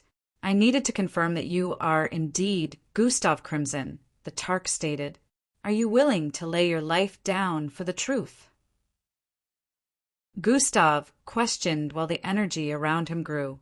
"Choose your next words carefully, or it might very well be your last," he added. "If you would let me, I am Commander Eagerlivet, and I only require a brief conversation. I do not side with the Alliance, neither do I intend to hand you over to them. Not like I could do, so even if I wanted to, but that is not my intention," Commander Eagerlivet pointed out. "I have been looking for you since the whole ordeal with the Alliance began." "Outworldly!" Commander Eagerl took to his knees after speaking with a profound tone of respect. Gustav was immediately taken aback as he began to retract his energy. The Turk's force floating above descended as well and fell to their knees in reverence. "We greet the outworldly," they voiced respectfully as well. Gustav turned to stare at Endric in confusion briefly before turning to face them once more. "How do y'all know that term?" he asked with a tone of suspicion. "If you will allow me 5 minutes of your time, I will explain everything to you. If you don't find my explanation to your liking, you're free to take my life," Commander Eagerlivet voiced while still lowering his head. "You would forfeit your life so easily?" Gustav questioned while slowly transitioning into his original look. "It would be a pleasure if I met my end at your glorious hands," Commander Eagerl stated in response. "Month goals. 500 golden tickets equals 4 chapters mass release. 1,000 golden tickets equals 8 chapters mass release. 1,000 privilege unlocks equals 2 extra chapters. 10,000 privilege unlocks equals 10 extra chapters. 1 magic castle equals 1 extra chapter. 1 spacecraft equals 2 extra chapters. Golden Gashapon equals 4 extra chapters. And special shootout.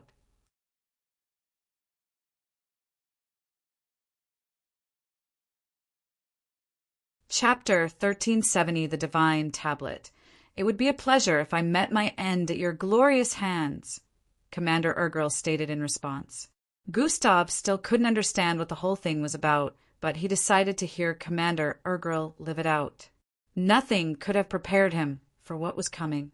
within a large bird-faced structure situated at the top of a massive V-shaped building. Gustav sat before Commander Urgrel alongside Endrik. Both of them listened attentively as Commander Urgrel narrated a tale as old as the start of the Tark's empire. Our first ancestors were given this tablet by an unknown entity, which went on to prophesy things to come. In the beginning, the first ancestors were just a motley crew who knew nothing and believed nothing. Until the first prophecy came to pass, Commander Urgrel paused for a while to show a holographic image of a large, double-faced tablet. It looked like two merged, smoothened rocks with weird, glowing engravings on them. The drought appeared on our planet of origin that wiped out major of our species. The tablet had informed our first ancestors that they needed to move to another place entirely for our species to flourish, but they chose not to listen until they had no other choice but to move. When they moved to the instructed location, things began to change. Our species underwent what we called the first evolution. We became faster, smarter, and better. We began to recognize the minerals around us as valuable resources that could be further used for our advancement. The tablet soon predicted something else, and this time our ancestors chose to listen. This action once more benefited our species, and our ancestors worshipped the tablet as our god. A lot of the things you see today would not have existed if not for the divine tablet.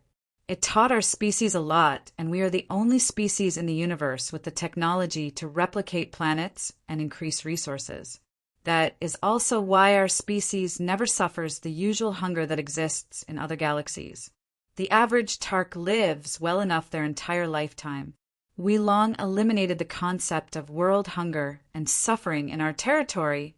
Commander Urgrel Livet kept speaking with a tone of adoration. Good for y'all, but what does this have to do with me? Gustav questioned with a weird look. It has everything to do with you, Commander Urgrel Livet stated. How? Endrik inquired from the side. During our ancestors' time of worshipping the divine tablet as God, it revealed something. It revealed that the one who handed it to them is a henchman of the great one known as the Outworldly, Commander Urgrel Livet stated. Even at that, it doesn't prove anything. Anyone could be the Outworldly. It could be any Tom, Dick, and Harry. Gustav shook his head from side to side with an unconvinced look. As much as I would like to indulge, you are wrong. The tablet foretold of events before they occurred. It foretold the first premonition and the location of its appearance long before it happened. It foretold of the Alliance Aesop and how the Outworldly would appear as a being with blonde hair and dominate his opponents. It also foretold the destruction of Ozius long before it happened, as well as the Alliance coming after you. As you may well be aware, we the Tarks are not under a part of the Alliance. Did it ever occur to you why a search was being conducted to find the spacecraft that helped you in journeying across galaxies? The moment Commander Urgrel voiced out the last question, Gustav's mind traveled back to their first appearance in the Tark's territory. He recalled how he mentioned to Endrik that it was odd for the travel inspectors to check for his spacecraft since they weren't under the Alliance. There was no need for them to also join in the search for him, but now he was starting to understand. Are you saying this is the reason you lots were looking for me? Gustav asked despite already starting to see reason in Commander Urgrel Livet's explanation. The tablet long foretold of your return and how you would visit Gohatark, looking exactly like you did. This is why we knew exactly where to search. You are our benefactor. Our God, we mean you no harm. The tablet mentioned that should you return, it would mean the salvation of our species, and we must do everything in our power to stand by you, Commander Urgrel added with a tone of sincerity. Is this tablet one of the sacred items? Gustav communicated with Endrik mentally. No, this is the first I am hearing about any of these, Endrik replied. I want to see the tablet. Show it to me. Then I'll believe your claims, Gustav demanded with a strong tone. That might be difficult. Commander Urgrel Livet answered with a disturbed expression. Then I cannot believe your claims. For all I know, this might be an elaborate scheme, so I can let my guard down and then get stabbed in the back," Gustav retorted while getting to his feet. "This discussion is over. I will slaughter anyone who tries to stop me from leaving." Gustav spoke with an overbearing tone. "Wait, the reason why I said I cannot show it to you is because it isn't on this planet," Commander Urgrel quickly yelled out. Gustav paused his footsteps and slowly turned his face to the side. "I cannot believe your claims without visual evidence," he stated. Commander Urgrel swiftly moved and stood before Gustav with a small circular device in his grasp. This device shot forth rays that formed a projection of an unknown place. Within this place, an altar with a 3-foot large item, which was exactly what Commander Urgrel described as the divine tablet, could be spotted. A figure whose face wasn't visible due to the cloak draped around his figure appeared in view, emitting a greenish aura as they walked toward the divine tablet on the altar. He proceeded to pick it up, and the tablet exuded a golden glow that encompassed the entire vicinity before they both vanished. It got stolen?"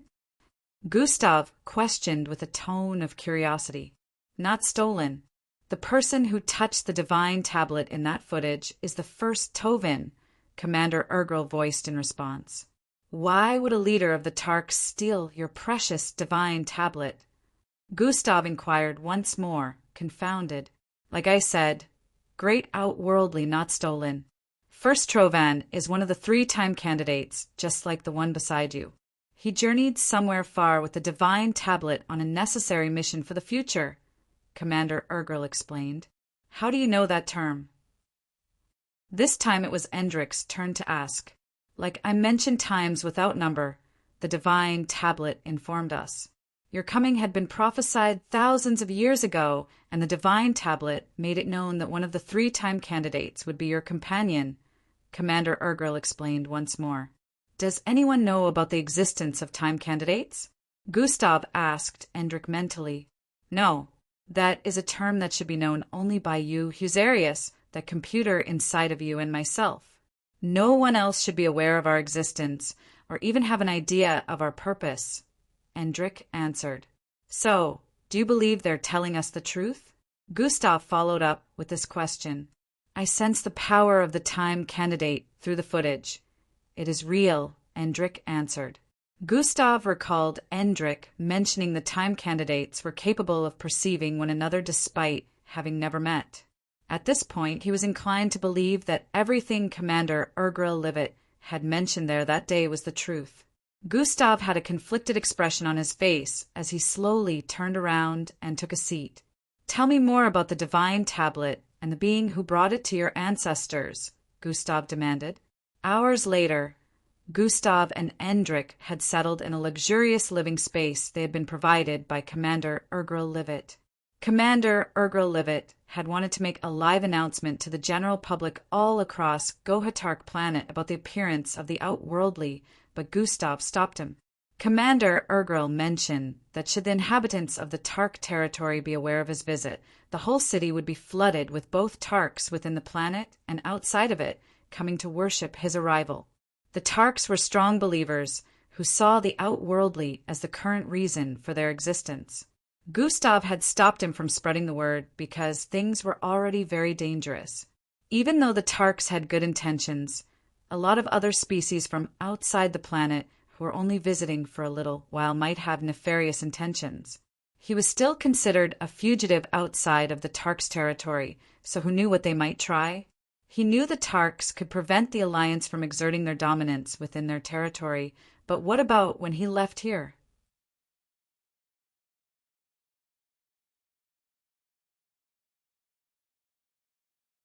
Chapter 1371. Optimistic Geezer Gustav sat on one of the beds in the vicinity and thought about everything Commander Urgrel mentioned. "All these still don't feel real," he said internally. "What part? The henchman or the divine tablet?" The system inquired.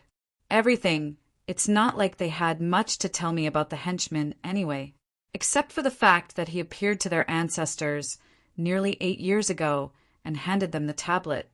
I know nothing else of this henchman." This would have definitely been a good time to remember something. Gustav responded internally. You're still in the process of becoming unbound. Just because you have no further information about it right now doesn't mean you won't in the future, the system stated. Yeah. One thing that stuck with me is how the divine tablet didn't seem sure of my coming at first. Commander Urgrel said the tablet mentions that if I come, they need to show their support for the salvation of their species. That if bothers me. Gustav held his chin with a bothered expression. What do you plan to do now? The system inquired. Leave here, first thing tomorrow. Although they have offered us shelter and protection from the Alliance, I still have my work cut out for me. The Zelios Tower awaits, Gustav stated with a decisive tone. Gustav spent the rest of his night channeling his bloodline, while Endrick was busy looking into the fates with Husarius. Circe slept like a baby in their cozy shelter. The next morning they were ready to leave the Tark's territory. Great Outworldly, are you sure you cannot stay? We could provide you with as much support as you need from all corners of our 27 planets, Commander Urgrel said with a tone of reverence. No, I still have a lot to do. If I need any assistance in the future, I'll find you, Gustav said while stepping into the new spacecraft that was provided for them. I cannot assure you that news of your visit won't eventually spread, but one thing I can assure is the Tarks are at your command. Anytime, Commander Urgrel voiced while getting to his knees. I don't think I'll ever get used to a scene like this, Gustav said internally before turning around and waving. Bye, he said flatly. Commander Urgrel remained in place as Endrick and Circe, along with a red-haired young girl he hadn't noticed before, stepped into the spacecraft as well. This spacecraft was the same size as their previous one, but with many more differences. It had the emblem of the Tarks and was shaped like a pentagon. It was a standard military-issued spacecraft with high speed, tenacity, defense, and attack capabilities. The spacecraft was much better than anything Gustav gave birth to before this. One thing known about a lot of space pirates was how most of them tended to avoid spacecraft with the Tarks emblem. The Tarks were just as feared as the leading planets of the Alliance. Commander Urgrel knew this would definitely deter the approach of assailants with nefarious intent. Surprisingly, Commander Urgrel didn't do it out of concern for Gustav. He did it for the sake of the others who wouldn't be spared if they crossed his path. One last thing, Great Outworldly. I almost forgot. Commander Urgrel appeared within the spacecraft like a phantom. Gustav wanted to ask how he got in here, just like that, but was more curious about what he had to say. Go left, Commander Urgrel stated. What do you mean? Gustav asked. That was the last message the time candidate from our planet had for you, Commander Urgrel responded. But go left where? Gustav questioned with a confused expression. I don't know. I asked him at the time, but that was all he had to say, and that was all he told me to tell you. He said you would understand when the time comes, Commander Urgrel voiced out.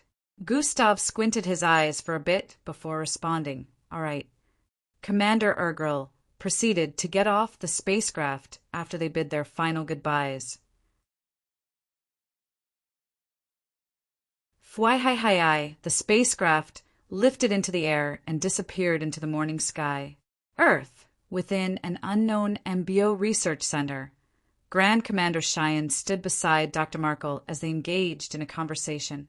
They asked me personally about the progress of the research. I am not sure we can continue to keep things from them, Dr. Markle said to Grand Commander Cheyenne, who was seated before a large screen that displayed one of the Death Angels in captivity. You have to keep stalling them till we find an alternative, Grand Commander Cheyenne responded with a tone of seriousness. For how long, Grand Commander? What you are asking of me and the team right now is almost impossible. Dr. Markle rubbed his eyebrows with a fatigued look while speaking. Almost, but not quite impossible, is it? Grand Commander Cheyenne stated with a hint of hope in his voice. You are being a little too optimistic for an old man who has seen countless battles and deaths. Even if we were to succeed, who knows how long it would take. Do you think we can keep stalling the rest of the Grand Commanders for that long? Dr. Markle questioned, feeling as though the Grand Commander was getting a bit delusional. And do you know how long it would take to create an army that could be 10 times more powerful than Jack and Mark if we were to go through conventional means? It could take centuries or millenniums. Do you think we have that much time? Grand Commander Cheyenne's response caused the room to descend into quietness for a bit. I cannot guarantee anything. Dr. Markle finally broke the silence. Try everything you can to make this experiment a success, no matter how high the funding needed. Everything will be provided, Grand Commander Cheyenne said with an assuring tone. You should have led with that hee-hee now. I am more motivated than before. The middle-aged-looking man in a laboratory coat had a newfound zeal after Grand Commander Cheyenne's assurance. Just make sure you don't take it too far. Grand Commander Cheyenne suddenly had a bad feeling as he cautioned. I can't hear you. Dr. Markle put one of his fingers in his left ear and rubbed it with a straight look while walking away. The only thing I heard was to try everything. Your wish is my command, Grand Commander Cheyenne. The doctor soon vanished out of sight. Dr. Markle was one of the very few people who could speak to Grand Commander Cheyenne that way, since he was a leading scientist with numerous scientific breakthroughs that had helped the MBO in so many ways. He was one of the top scientists under the MBO, and now more than ever his expertise was needed. If not for his continuous research on the Death Angel, Grand Commander Cheyenne would not have been aware of the information that was currently at his disposal. He could only hope that Dr. Markle wouldn't do anything too crazy while trying to achieve the objective he was given. Plankton City EA sat within a boardroom of sorts, amid a couple of officers. They seemed to be holding a meeting, and all eyes rested on the man that seemed to have all the answers they needed. If you doubt the credibility of my information, then you could send some spies over there to gather information, E suggested with a look of certainty. That is not it, Officer E. I am astounded by how you came to this conclusion just from calculating Gustav Crimson's personality and what you assume he would do next. One of the generals within the room stated. Gustav had always been the type to put his loved ones first, so if my guess is right, he must be heading there now. He won't get there in one full swing, so I assume he made a pit stop at the Tark's territory. E responded calculatively. H&M, the problem that lies here is the inability to exert MBO authority in Tark's territory. Even if we were to come into contact with a full-blooded criminal there, we wouldn't even be able to touch them, or we would be immediately kicked out. A commander voiced from the side, which is why it is truly the most perfect place for him to hide out, just as Officer EE has stated. The general said once more, What do we do, sir? Another commander questioned. We can only send spies there to keep tabs on him and inform of the moment he leaves Tark's territory, so we can finally catch him, the general stated. Then let us not waste any more time and make use of the information we have. Within one of the silent hallways in the MBO tower, E stood before General Dijkstraat. They seemed to be in the middle of a conversation. I am just concerned like any other person would be. We faced these creatures firsthand, so we know just how dangerous they are, E said with a look of interest.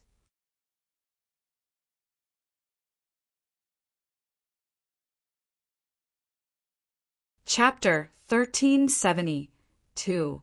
Transmission failed. I am just concerned like any other person would be.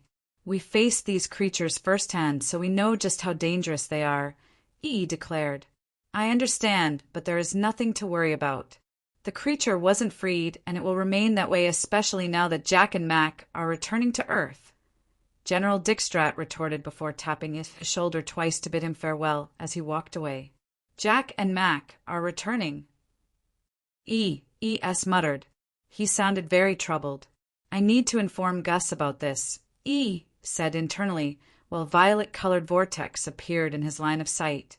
E proceeded to walk through the vortex and arrived directly inside of his apartment, which was more than 20 miles away from the MBO tower.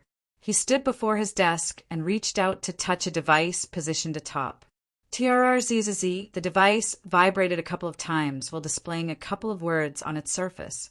Transmitting, transmitting, transmitting. Transmission failed. EE's eyebrows furrowed as he spotted the feedback from the device. What's up with this thing? He wondered out loud before tapping the device again. Transmitting, transmitting, transmitting. Transmission failed. The same occurrence played out again, causing an expression of confusion and slight frustration to appear on E's face. He tried multiple times, and it remained the same. E couldn't understand why the device wasn't working at the moment. It has never done this before. E was in a dilemma. Just as he wanted to try again, a call came in from the communication button attached to the side of his left ear. Officer E, we need you to come in at the second base. A feminine voice called out from the other end. By we, who do you mean? E asked cluelessly.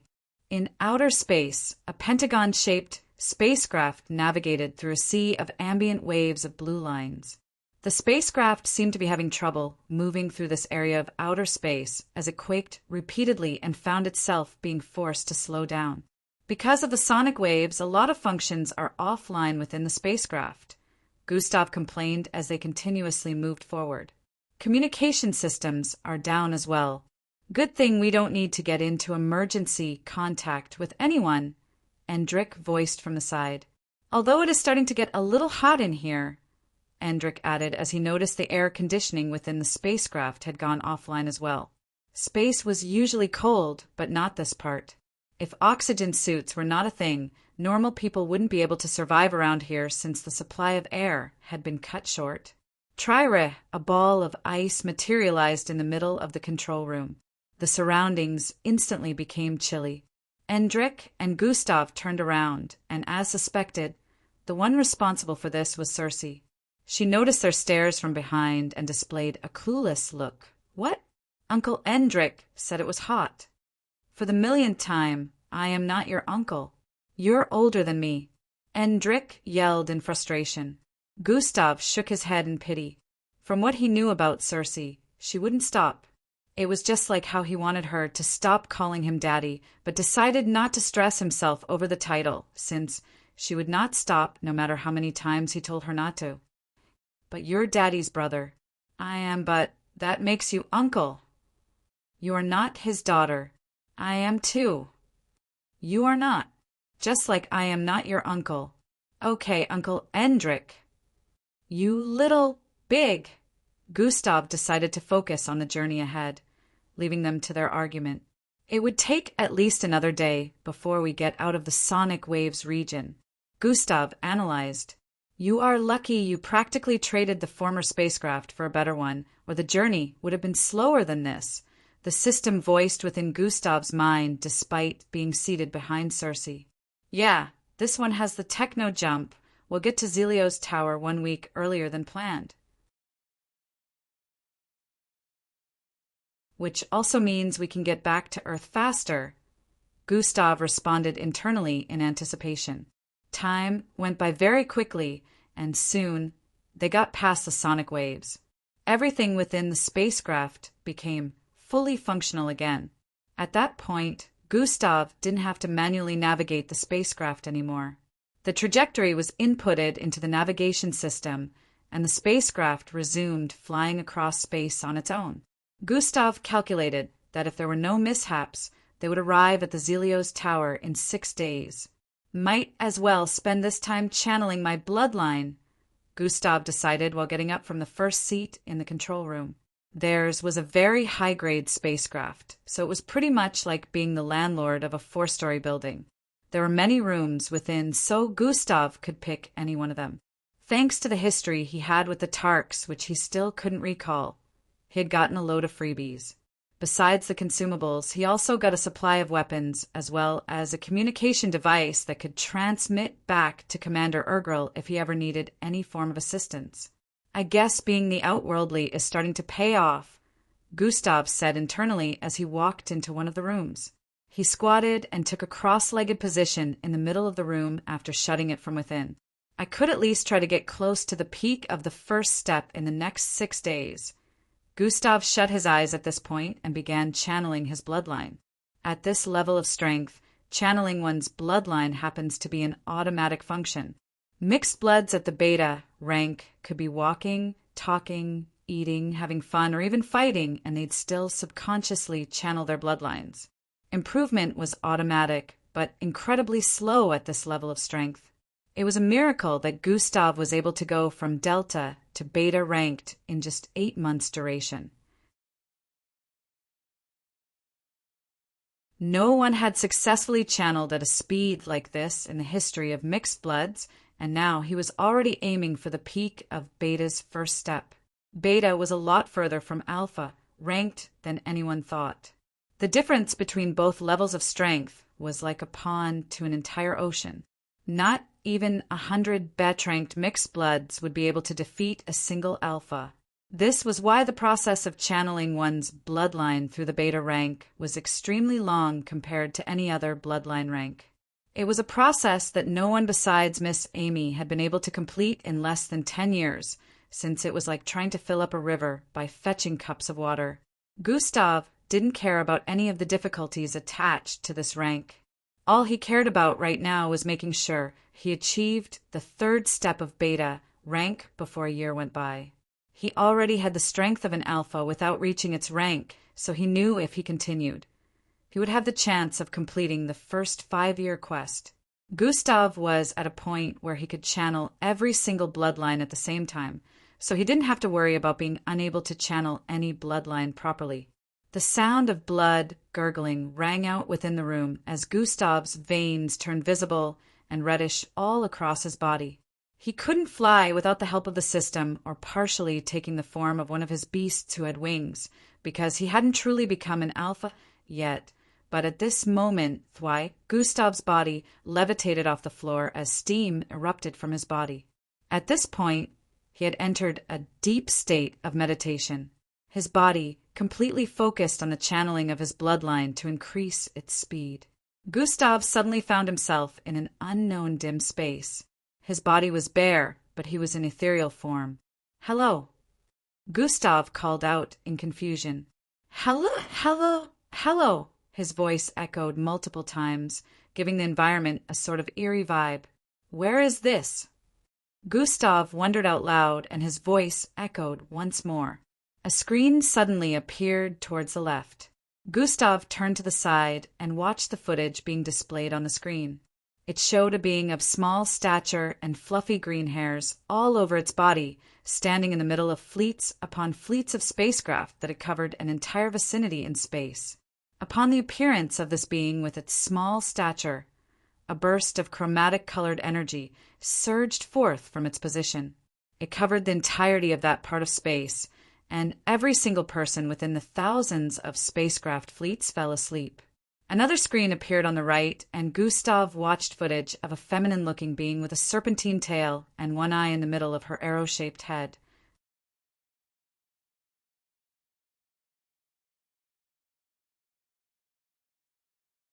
Chapter 1373. Arriving at the Zelios tower, the feminine-looking being stood in between a purple valley with armies of rock-like monsters charging in her direction.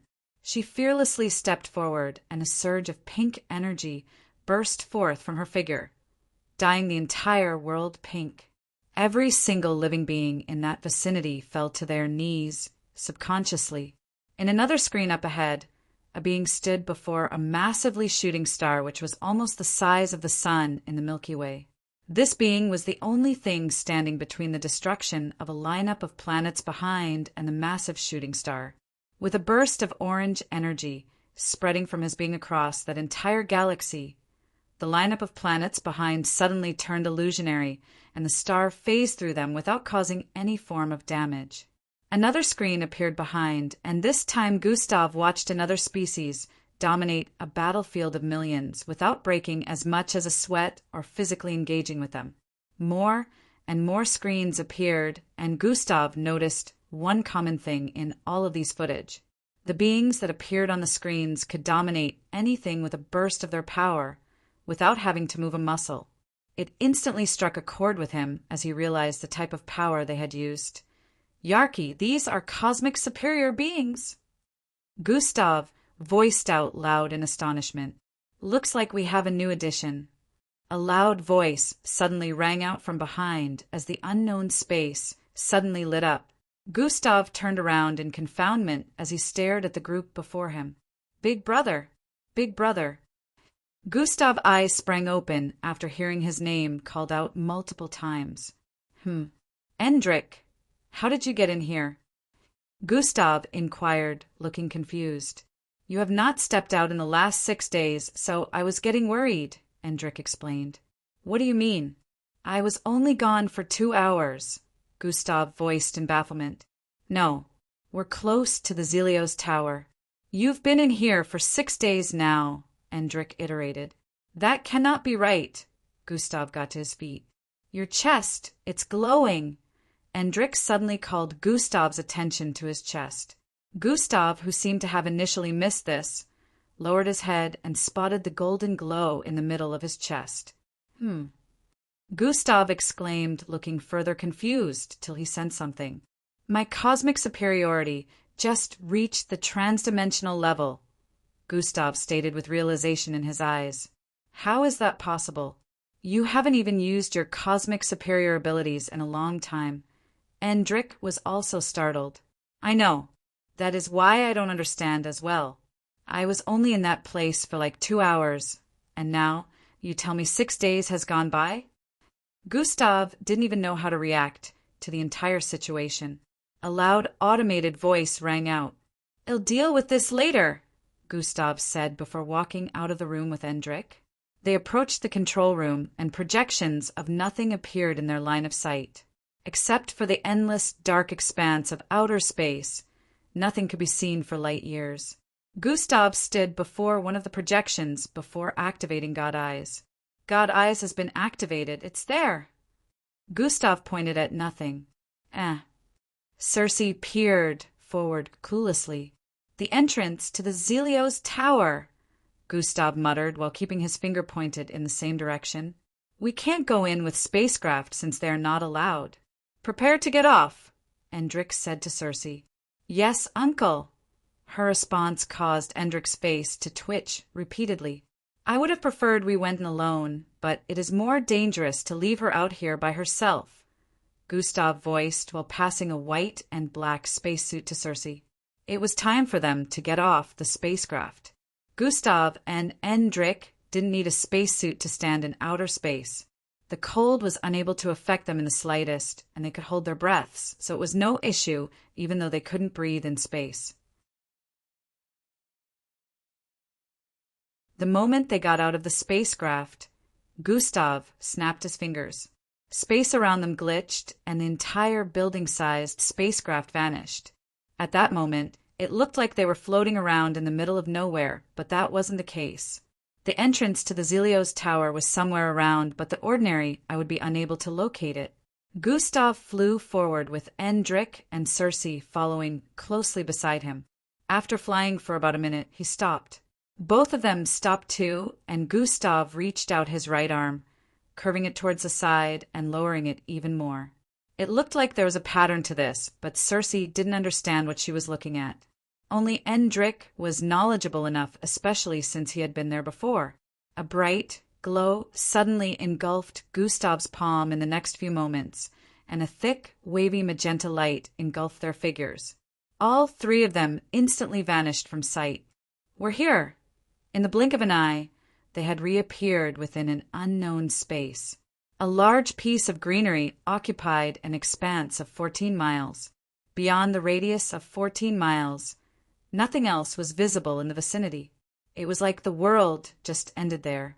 A bright white sky illuminated the surroundings from above, and a group of small, unknown species of birds fluttered across. In the middle of this expanse of light was a lineup of dark, mysteriously tall towers. These towers are each brighter than the other according to their height lineup from the left to the far right. The towers were 7 in total. The first one from the left was around 70 feet tall, which was also the size of a 7-story building. The next one was 100 feet tall, and the next one kept surpassing the size of the previous by around 30 feet till the 5th tower. The 5th tower reached an unexpected height of 400 feet. giving the previous ones a huge gap. The sixth tower, on the other hand, was up to 600 feet, and the final tower, which was the seventh, was only a measly 30 feet tall. This whole dynamic was completely mystifying, but Gustav understood why this was so. The towers each represented the difficulty of tasks presented by visitors. If one visited the first tower and the task was too difficult for the Arams situated there, they would refer the visitor to the next tower. The next tower would also refer the visitor to the one after them if they were unable to accomplish the task, and so on.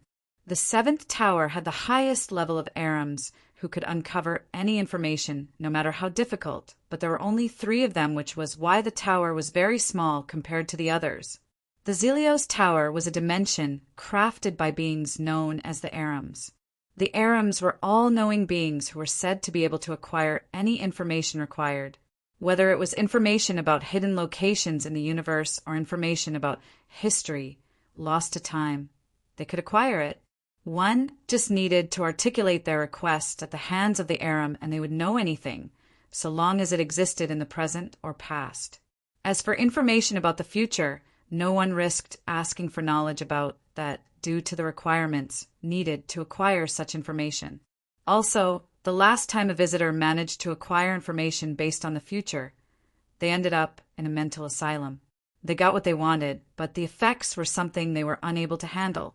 This tale was very popular and had deterred lots of visitors from asking about the future. Would they even be able to fulfill the requirements if they wanted such information? The problem with the Arams wasn't that their services had a cost attached to them, but the fact that their costs happened to be extreme 99% of the time. The Arams were like monks, very peaceful yet chaotic and unreasonable. They would never agree to your request unless you fulfilled the requirements attached to getting the piece of information you desire. Endrick was the one who visited here months prior and made the request that pertained to uncovering how to get access to the dimension Falco and Angie vanished into. At that time, he had been referred to the 5th tower, which gave him the task of acquiring the hearts of 8 Tartan beasts on the Tracheowar star. The Tracheowar star was known for its movement across space, making it difficult to track down. It was also a war location millennia ago, which was where its odd name came from. The beasts located there were powerful enough to wreak havoc on any planet and wipe them out easily, which was why the requirement was considered an unreasonable one. Besides the difficulty of locating it, since it was always drifting across space, there was also the fact that getting close to it would mean certain death. Check out my WPC, DC, and JN entry. I am just a member of the Sword Heroes party. Add to your library and support to help me win.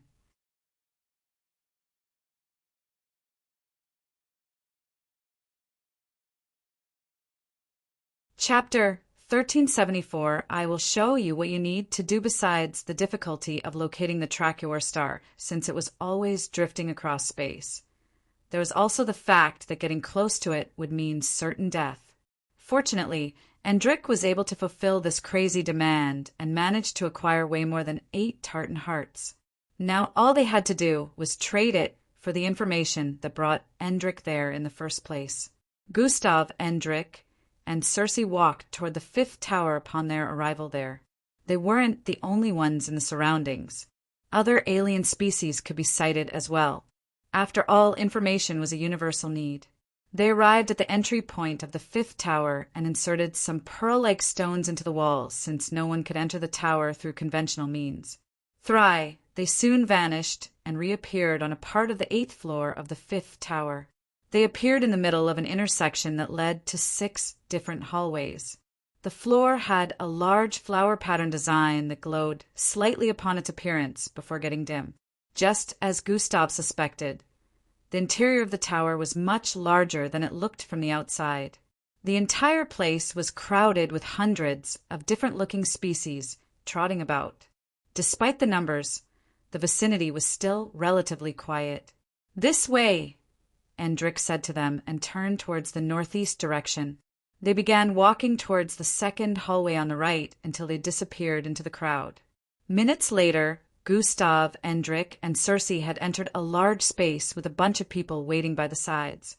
Endrik took bold steps forward until he arrived before the counter, where two beings with gray, scaly faces and long canines reaching their chin area could be spotted. These two were Arams who seemed to be apprentices due to the golden-striped, gown-like outfit they were clad in. "Requesting a presence with the mundane one," Endrik stated. "You will have to wait in line like the others," the one on the right responded. "I already have an appointment. I have brought back the requirements," Endrik said with a straight look. There's no way they could wait in line for all of those people to be attended to first. It would take days. "Name?" the Aram's apprentice inquired. "Endrik Oslov." Endrik replied. The Aram apprentice proceeded to place its three-fingered palm on a glowing orb positioned on the counter. Their eyes emitted the same color as the orb for a few moments before dimming. "Endrik Oslov, the mundane one is expecting you," the Aram's apprentice stated while gesturing for Endrik to take the path on the left towards another room. Gustav and Cersei followed behind Endrik, but just as they arrived at the path, one of the Aram's apprentices spoke. "Only two can go in at a time." The trio paused for a bit before Gustav turned to stare at Cersei. "Wait here," he instructed. Cersei nodded in understanding before turning around. Gustav and Endrik continued ahead without her and soon found themselves in a very large space. This space consisted of floating books in circular arrangements. "That's a lot of books," Gustav muttered with a slightly bewildered tone.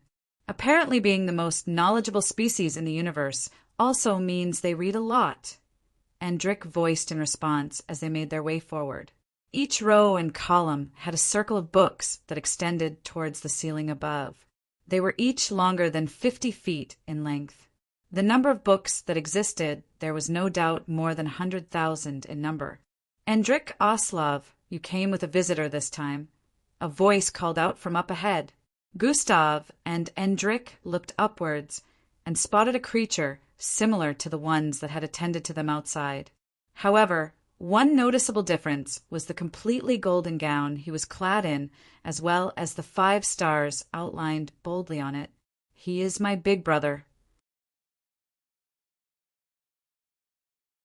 "The one who originally sent me on this quest," Endrik answered while the being used a floating stairway by the side to descend. "Interesting. Although I already knew that," the being answered as it closed in on the bottom of the stairs with a scrutinizing gaze. "Mundane one. I have acquired what you required of me," Endrik stated. "Our sweet, sweet rhymes," the mundane one said while walking towards them. "You wouldn't copulate with me, so you took the hard way out, eh?" The Aram known as the mundane one arrived before Endrik and reached out to stroke his left cheek. Gustav was immediately taken aback. I thought it was a he and not a she. He hid his look of discomfort. However, the mundane one seemed to have noticed this and immediately turned to stare at Gustav. "The Arams bear no gender. We can copulate with any gender of any species. We will still bear an Arams regardless, since our genes are supreme," the mundane one intoned. "I see," Gustav responded rather dryly. "I like this one. He seems to have quite the spunk, and not to mention that he is a sight to behold," the mundane one said with a look of interest while walking towards Gustav. Gustav tried to hide his repression to no avail as he stared at the mundane one before him. "The good looks run in the family, I guess." The mundane one reached out to touch Gustav's face, but he caught their hand before they could make contact.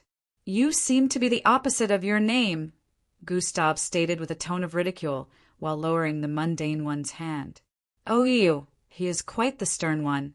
He is making my tentacles vibrate," the mundane one said while sticking out a thin green tongue with a turned-on expression. "I can take you both, but not in a fight," the mundane one added. "We are here on official business. Restrain your horniness," Endrik voiced from the side before snapping his fingers. Zing, zing, zing, zing, zing, zing, zing, zing. 8 massive pieces of organs suddenly appeared all across the place.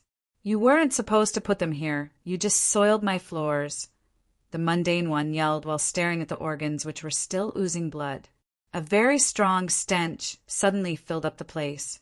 I'll pardon you this once, since I have a liking to you, but how are you able to use your abilities here? The mundane one added, distraught. You tell me. You're the one with all the knowledge in the universe. Endrick responded with a light shrug. You flatter me, but not all the knowledge in the universe, the mundane one said with a smile. I am guessing he can also use his abilities here, the mundane one said while pointing at Gustav.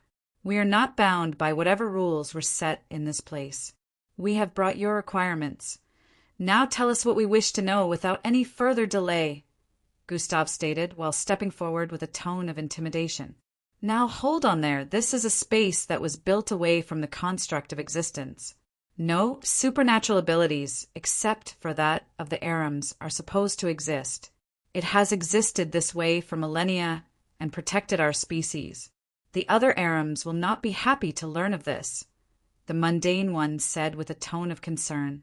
If I was here to wreak havoc, I would have already done so. Even the most powerful of beings in the universe would be ordinary people here, so who could stop me? Gustav voiced menacingly. For the first time in centuries, the mundane one felt threatened. Within this tower they were gods. Just as Gustav had mentioned, even the most prestigious beings in the universe would bow in their presence and do anything just for a glimpse of their power. It turned out that such rules didn't apply to the one before it. Fortunately, I am not here for that. Just tell us what we need to know, and we will be out of here immediately, Gustav said with a calm demeanor. Follow me, the mundane one said with a serious tone. Endrick turned to stare at Gustav. I think you humbled him, he whispered. Are we calling him a he or she? Gustav asked with a slightly confused tone. You just called him a he before asking whether to call him a he or a she, Endrick pointed out. So, A.S., are you two coming? The mundane one voiced from up ahead. Both of them immediately stopped quibbling and followed after the mundane one. They arrived before some desks of sorts, and the mundane one gestured for them to take a seat. The moment all three of them took a seat, the surroundings around them changed. Everywhere turned dark in an instant, like a huge black ink had blotted the entire environment. The arrangement of books in the surroundings was still vaguely visible, but it was almost like they had entered another space. You wanted to know how to get into the otherworld dimension and save your friends. I will show you what you need to do. The mundane one eyes emitted a milky glow as their voices blared.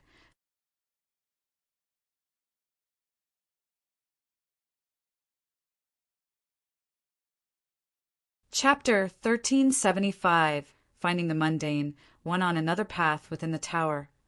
A group of 5 in yellow robes trekked forward with enthusiastic expressions. They were all half human and half insect in physique. 2 long antennae rested atop their brownish, roughly shaped heads, and above the antennae were eyeballs. Their presence didn't attract any attention, since seeing species from different parts of the universe was a normal occurrence. Mylox, are we even going the right way? One of them questioned in confusion.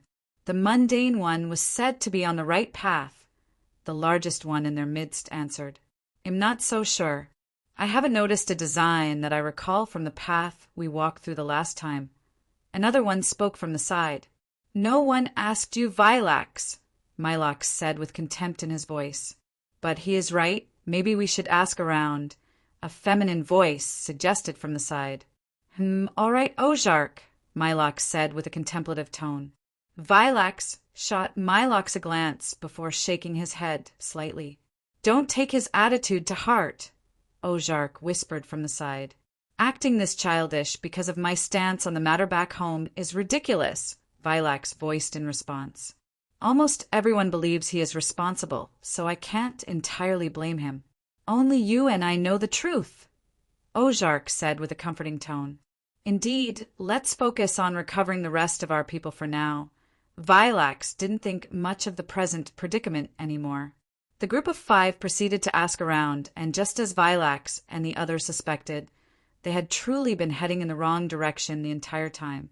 "It was the other right," Mylox said while turning around. "Didn't I already mention we were headed in the wrong direction, Captain?" Vilax retorted with a light scoff. "Don't be petty, former Captain." Mylox responded with disdain, obviously looking to rile Vilax up. Vilax ignored his petty response and kept heading forward. Mylox happened to be about 3 years older than him, which would be almost 20 years if converted to Earth's time.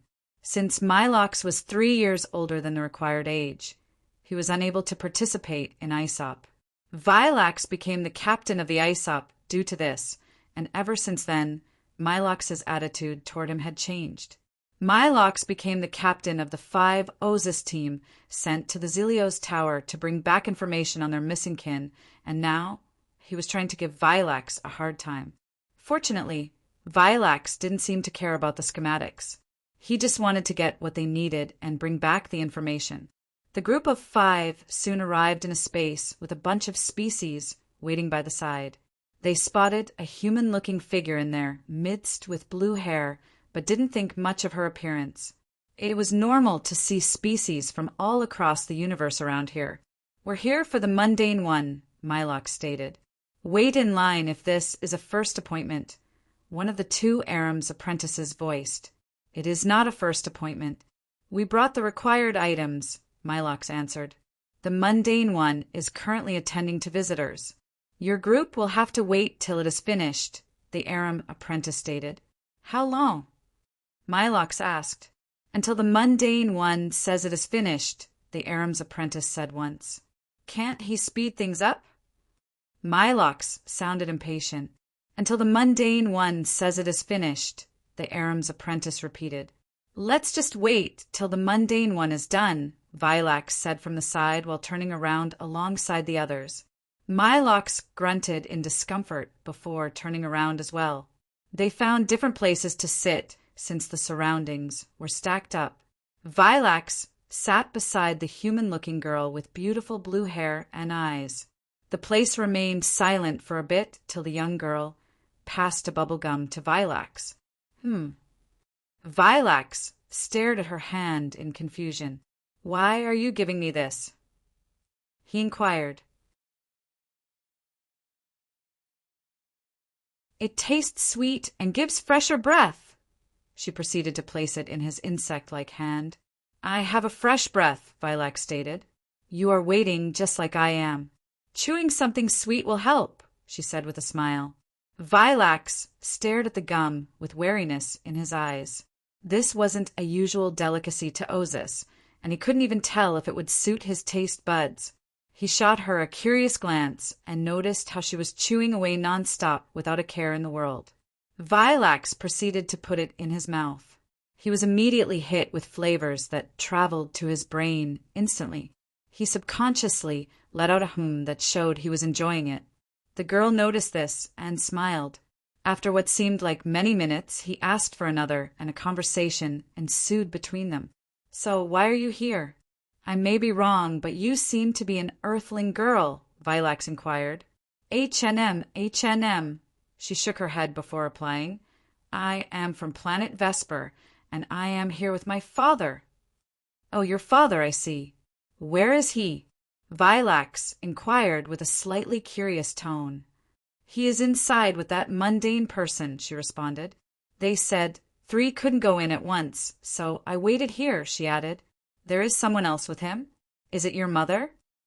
Vilax followed up with this. "No, it's Uncle. They went in together," she answered. Vilax immediately understood that her father and uncle were currently inside with the mundane one, which was also the reason why they were still out here waiting. He decided to further question her, so he would be able to calculate if they were going to be out there longer or not. "Why did they come here?" Vilax inquired. "Their friends got lost, so they're trying to find them," she responded once more. "Must have been quite the disappearance for them to need the help of an Aram in the 5th tower," Vilax replied in astonishment. "Your father must be very nice," he added. "Yes, he is the best and the most powerful, too," she responded with a look of admiration. "Haha, No doubt he must be powerful to successfully fulfill a request from the fifth tower. It took all 5 of us to complete ours, Vilax stated in agreement. Are you also looking for someone? She asked with an inquisitively intense gaze. A bunch of my people are missing. We came here to find them, Vilax answered. Ah, you poor soul. She rubbed his head with a pitiful tone, causing Vilax to look a bit lost. I hope you find all of them so you can be happy again. Vilax couldn't help but feel a little relieved after hearing this.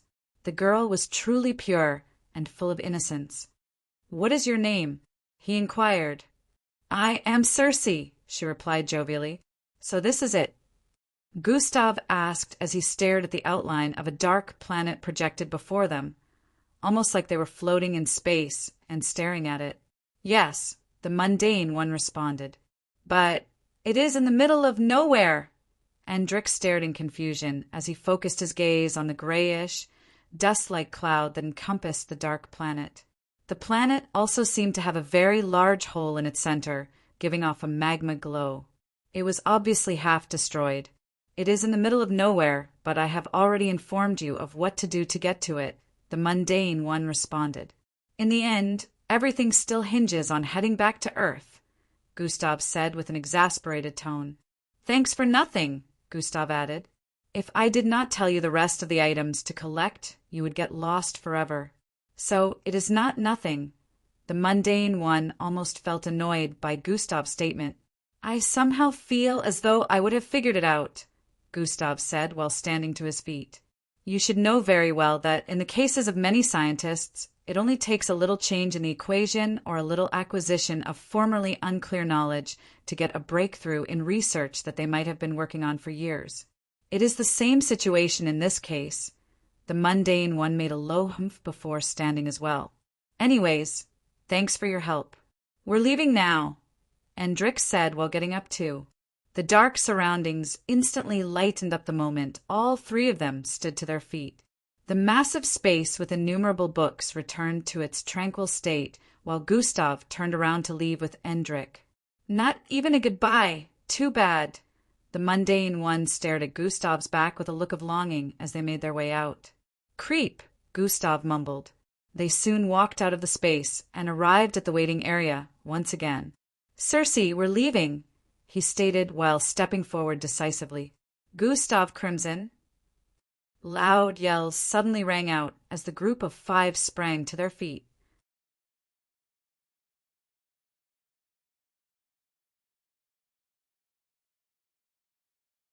Chapter 1376. My patience runs thin. Gustav Crimson. Loud yells suddenly rang out as a group of 5 sprang to their feet. The one responsible for the destruction of planet Osius? The universal fugitive? Voices rang out in the background as everyone stared in the direction of Gustav and Endrick. Gustav stared at the group of Osis, who were approaching him with disdain in his eyes. It wasn't that he didn't know they were there initially. He just didn't care.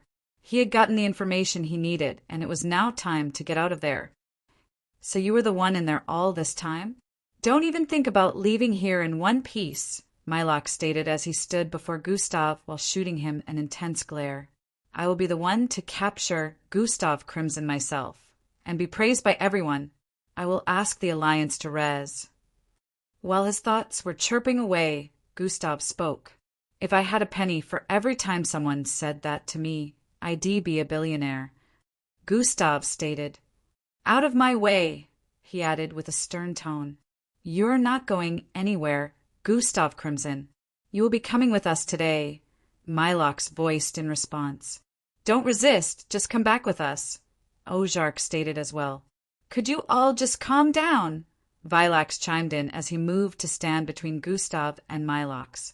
No one asked for your opinion, Mylox said before violently shoving Vilax to the side. Vilax staggered and fell into Circe's embrace.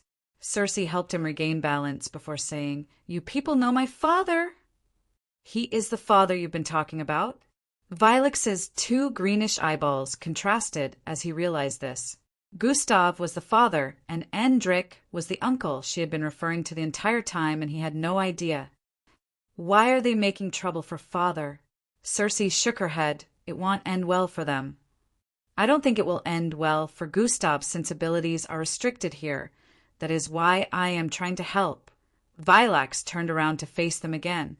It wouldn't be a fair fight since it was technically 4 against 2 if they counted him out. He was just trying to see if they could find common ground and speak to one another instead of resorting to violence. The moment Vilax took a step forward, he understood why Cersei said it wouldn't end well for them. My patience runs thin. To Hush, a strange and unfathomable force sent every single one of them flying. Milix slammed into the other end of the wall violently and spat out greenish blood. Gasp, is he using abilities within the tower? Every species in the environment couldn't believe their eyes. Even Vilax was instantly lost. He stared at Gustav in horror before looking around to see his teammates sprawled out across the place. He had expected this scenario to play out completely differently, but he had been left bewildered. Step, step, step, step. Gustav paused his footsteps when he arrived beside Vilax. They get to keep their lives because of the respect I have for you. I have been chased halfway across the universe for nearly a year on baseless atrocities I hold no responsibility for. I have decided that heads will start rolling. Gustav placed his left hand on Vilax's shoulder. Stay safe. Gustav patted his shoulder twice before walking away with Endrik closely behind. The place had become eerily silent that even the sound of Gustav and Endrik's footsteps sounded like the footsteps of a giant. Not even the Aram's apprentices spoke because everything that had just played out in front of them had shocked them greatly. Stay safe? Vilax knew that was just a warning disguised with concern. A warning that depicted should the Ozus join the rest of the universe in coming after him, it would not end well for them. Let's go, Cersei, Gustav called out from up ahead. Vilax, bye. Cersei waved at him while heading towards Gustav. Vilax just stood in place with terror in his eyes. Even the little expulsion of energy he felt from Gustav had him deep in thought. Would they be able to face him even with their abilities active? The others struggled to get to their feet with indescribable expressions. That wench. I will strangle him to death, Milox said with anguish as he wiped the blood from his face. That would not be sensible, Vilax shook his head. You just stood there and watched. Damn, traitor. Milox shoved him away once more aggressively. He could have killed you all if he wanted to. That speaks more on his character, Vilax stated in response. Huh, are you taking his side now? Milox turned around with a fierce look. You should. The mundane one will see you now. One of Aram's apprentices chimed loudly. Both of them instantly stopped their confrontation and turned to stare at the counter area. Let's focus on saving our people first, Vilax said while stepping forward. Humph. Milox followed after him. It didn't take more than a few minutes before they arrived back outside with a scroll. What do we do? One of the Ozus, with a very large body frame, was questioned after hearing the briefing from Vilax and Milox. Maybe we should split up. 2 could head back to inform everyone else back at the ring, while 3 head to the location on the scroll, Ozark suggested. While this would have been a great idea, the mundane one said our chances of getting there are low and successfully saving our people are even lower. Not to mention that splitting the group would make us even weaker, so the survival rate might be at 1%, Vilax analyzed while shaking his head as he recalled a part of their conversation with the mundane one. Underscore, underscore, underscore, underscore, underscore, underscore, underscore, underscore, underscore, underscore, underscore, underscore, see filing. So they were turned to slaves by this person who moves across the universe to collect more species to put in bondage? Precisely that. The scroll will lead you to his current location, but it won't last. Once he moves again, the scroll will be rendered useless. Knowledge is never static. So we have to head to him immediately. If you ever wish to see the rest of your people again, yes. However, even if you little lads were to head there, you'd just be heading towards your deaths or worse. Become slaves just like your missing people, because you too are not nearly as powerful enough to contend with sea-filing. We have more. I am aware of the 3 others waiting outside. It changes nothing, but this is none of my business. I have fulfilled my end, so it is time for you 2 to leave, so my next visitor may come in. Underscore, underscore, underscore, underscore, underscore, underscore, underscore. The conversation had been short and precise, but it gave them enough understanding of what happened to the rest of their people. What do we do now? Ojark asked, feeling conflicted. Everyone stared at Mylox, waiting for him to say something. However, he was just as clueless as they were. Since the mundane one says heading back to the ring will make us lose Sea-Filing's location, and our group is too weak to recover them by ourselves, then I suggest we get help around us. Vilex's voice lit up with hope. Help around us? Everyone here has their problems. No one will be willing to help us. Mylox retorted with frustration in his voice. They will be willing to help us. Immediately after Vilax said this, he jolted forward. The other 4 faces lit up as realization dawned on them. They instantly dashed after him. We are not asking that fugitive for help. Mylox yelled from behind as he gave chase. Do you have any better options? Or is your pride worth the lives of millions of our people? Vilax responded from up ahead as he pushed people out of his way while running and apologizing. Mylox made a low hissing sound as he kept chasing. What makes you think he is not already long gone? Zing, Gustav, Endrick, and Cersei appeared in the middle of outer space. Cersei had put on the spacesuit once more as she flew alongside them. They still needed to get outside the range of the entrance to the Zelios Tower before Gustav could bring the spacecraft out of his space storage. Gustav had thought they would take a bit more time here, but fortunately they only spent around 5 hours in the Zelios Tower. Mental message is being transmitted. I estimated 4 days to a week. Looks like we'll be getting back to Earth much earlier, Gustav said to Endrick. The mundane one is said to be as powerful as the Arams on the 7th floor. According to news, he, or is it she, just finds the 5th floor cozy so they don't want to leave. Endrick responded. That would explain why they were so quick. I see, Gustav thought inwardly. After flying a bit further from the entry point of the Zelios Tower, Gustav snapped his fingers. Thwart, their spacecraft appeared in full form right before their very eyes. You're tuning in to the Thunder Spear YouTube channel. Don't forget to subscribe and join us on this journey to catch the most captivating stories.